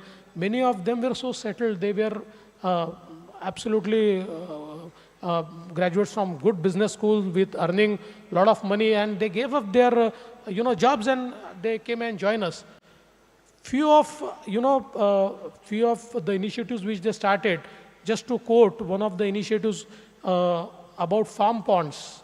So they created a tool to monitor the farm ponds, and that tool got Prime Minister's Innovation Award. So I think interacting with these bright minds, that also keeps up in pace with the technology. This is amazing. At CRED, sir, the average age now with the team is around 26. I'm skewing the average a lot for the team, but I try to keep it down. The interesting trend, sir, every house has a chief technology officer now between the age group of 10 and 18. And they basically very quickly are becoming the chief procurement officer of the household as well. So it's good that you're calling it out for many of you who are young, and when you have bosses who are above, let me tell you the type of people who use the phone with one hand. That's the type you should be telling that they should be telling you to give more decision time. But sir, on that note, I'm going to switch back to the big agenda. 10 years from now, sir, the government is working on many, many big initiatives, and there are some projects that you can talk about, not talk about, but how to see India 10 years out? I'm sure you think about this from not just a lens of Maharashtra, but the whole country is changing. And I have been in fintech for 13, 14 years. I really wanted to spend time at all the stalls because I feel irrelevance every 3 years, sir. So how do you see 10 years from now? If you have to paint a vision for us, how to see India in 10 years? So I would tell you two things. One is this Prime Minister's Gati Shakti scheme. It is amazing thing. That will change the way we used to deal the government business. Because, every time we used to complain कि भाई कल रास्ता बनाया, आज MSCB वालों ने आके तोड़ दिया, कल फिर वापस हमने एसफाल्ट किया, तो टेलीकॉम वाले आकर तोड़ कर गए. This Gati Shakti, it absolutely, creates a synergy between all the government departments, and it looks at the future. So once you create it, it's futuristic, and it takes care of every department. So such synergies have never been there in our governance. Secondly, a few days back, while I was Chief Minister, I was called to Lal Bahadur Shastri Academy to give a lecture before young budding IAS officers. So I told them that your role is going to change. And that's what I feel, that most of our IAS officers, they aspire to become collectors. And collectors are basically, they are revenue collectors. The entire revenue system is there. Now, we have already started, and probably in next 2-3 years, the entire revenue department will be a blockchain. Amazing. And once it becomes a blockchain, there is no role for a collector. There is no role for a revenue officer. Because, what you really do as a collector, or down the line, all the revenue officers, you look at the land records, you change the land records, you change the title, you give the title. And when there is a problem, for rest of your time, you do the hearing that Kunal's title is given to Devendra Fadnavis comes to you, then there is an appeal, then for 2 years you hear that. Nothing will happen, because entirely it will be a blockchain. So I think in future, this entire role of governance is going to change. Now, in Maharashtra, we have already, while I was at Davos, we we entered into a MOU with World Economic Forum, and with World Economic Forum, we started one initiative which was actually inaugurated by Honorable Prime Minister Modi ji, where we are now trying to use drones into agriculture. See, today, sustainability is the biggest problem in agriculture. But this drone technology is so amazing that from sowing to flowering to the entire harvesting, it can capture every activity with precision. And you know, it can absolutely with precision tell you if there will be any pest on your crop, and if there is a possibility of pest attack on the crop, then with precision it can spray the pesticide. Amazing. So this will absolutely, today, for such events, every year our government is paying 2,000, 3,000 crores as a compensation to the farmers. Oh, wow. But with this technology, things will absolutely change. So we have right now tried it in 6 districts. It has been largely successful. We still have some challenges. But these things will be totally changing. And our Prime Minister's thirst is on drones now, because that is, actually future. So even delivering medicines into remote areas, there are still areas which are cut off, which are far off. So in the COVID times, we tried and deliver the COVID vaccines through drones. So all these things are going to change, the way we look at our country. And it's not far. I mean, such things used to change in 20 years, 30 years. No, in 2 years, 3 years, 4 years. Every coming year will change the way we, as a government, we used to do business, and that will change the face of country. Fascinating. I have a question for the audience. How many of you are in a company where it's very hard to hire good engineers for your company? Please raise your hand. Okay, good 20-30% over here. Sir, what's the plan to create high quality engineering talent for the state? It's a big problem. Most of our projects are missed at CRED because we just can't hire fast enough of high quality. And we have been told by our team members that we should open up office in Eastern Europe because we are finding cheaper talent at better technology skills, which is unusual because India is such a large country. But I would love to get your remarks on that. I think you are absolutely right. I mean, not today, but maybe 10 years back, there was a survey done by NASSCOM, and the result was that out of 100 qualified engineers, only 25 were employable, 25% were employable. Now the things are improving, but I think there are two things. One is, for years together, there has been absolute disconnect of our industry and academia, and that is very important. So with the new education policy, I think now there will be no more a disconnect with of industry and academia, and mostly the new education policy aspires that the businesses or the industry should be the academic area. It should be the campus. And the campuses should be the industrial area, or it should conduct the business.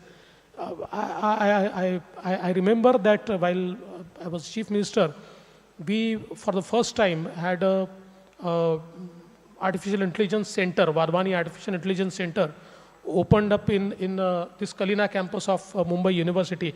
And it was first collaboration at that scale between industry and academia. And it's running well. In fact, it's contributing a lot into artificial intelligence. So basically now with this new education policy, this disconnect will go. And secondly, now we expanded our technical education a lot in last 20 years. But while expanding, we lost the quality aspect of the education. But with the national accreditation system and with lot of effort now by the government, now that quality is coming back. Secondly, the biggest problem was that as a government, our regulations did not permit our universities or our autonomous institutions to collaborate with the foreign universities or good tech universities, good tech autonomous colleges abroad. But now it is very easy. With new education policy, there is no bar at all. So I think this will actually infuse absolute new life into the tech minds and in creating technical human resource. So hopefully, down the line, after 2 years, if we sit here, this problem will be reduced by 50%. That's great, sir. Sir, you've been very generous with your time. I'm going to ask you one final question. You have the brightest minds of fintech in front of you. What do you have as a wish for them to do, and what can they do? We are all super proud to be in India and Indians, and very proud of all our progress, and we are only getting hungrier and more ambitious. What would you tell them, sir? See, there can be many things, which I would like to have them do. But one thing which they can assist me and this entire country is our system of crop insurance. Right now the system is that whenever there are, torrential rains or some type of disruption, then we do the field surveys. Those field surveys are collated. Then we do the assessment.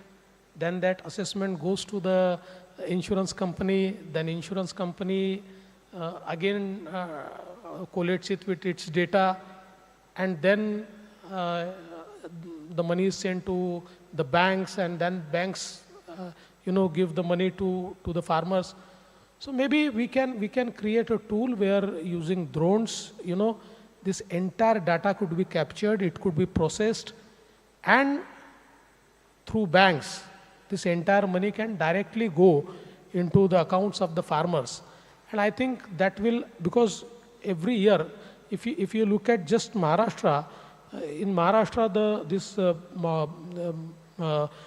crop insurance business is worth 5,000-6,000 crores every year, and in the entire country, it must be around 40,000-50,000 crores.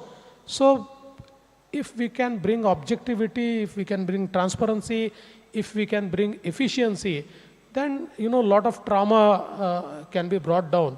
So maybe the minds can work on this issue. That's one unicorn idea for you guys.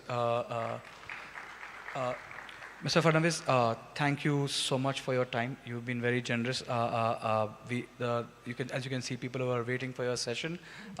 Really appreciate you coming over here, and hopefully this event will keep getting bigger. I have to remind you, it was earlier with your initiative, it was supposed to be called India FinTech Festival, which was evolved into this Global FinTech Festival, and hopefully we will control FinTech for the whole world, and many of our innovations will be copied by everybody here in the world. Thank you so much. Thank you. It was a pleasure to be with you. Thank you very much. Thank you very much, Shri Devendra Fadnavis ji, for joining us here at the Global FinTech Fest 2022. We indeed managed to gather some visionary thoughts from the man of vision himself. And we'd also like to thank Kunal Shah for spearheading this informative session for all of us. With that, ladies and gentlemen, as we call it a wrap, we'd like to also inform all of you that we're going to request all our members of the audience to kindly proceed to the pre-function area. And because this is where we will be restructuring the hall, so I'm going to request you all to please also take your belongings along with you as we call it a wrap to the first segment of the day 2 of the Fest. I'm going to once again request everyone, all our members of the audience, to kindly please proceed to the pre-function area. Thank you very much for joining us also for the day 2 of the fest.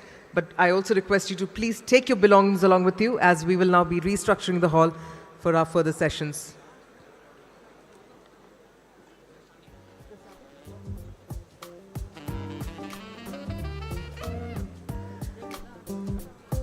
I'd like to once again request all our members of the audience to kindly proceed to the pre-function area, and we also request you to please take your belongings along with you. Thank you so much.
Disconnect कर दूं क्या? आप समझे हो? ये नहीं, ये connection आता तो ये हटा सकते हो।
All right, ladies and gentlemen, this is going to be a really quick request and a humble one. I'd like to request all of you to kindly proceed to the pre-function area. Most importantly, don't forget to take your belongings along with you. There's going to be a major makeover inside the hall, and we don't want you to miss out on your handbags or, for that matter, your brochures. So I'm going to request all of you to very quickly proceed to the pre-function area, and please do take your belongings along with you. Thank you so much.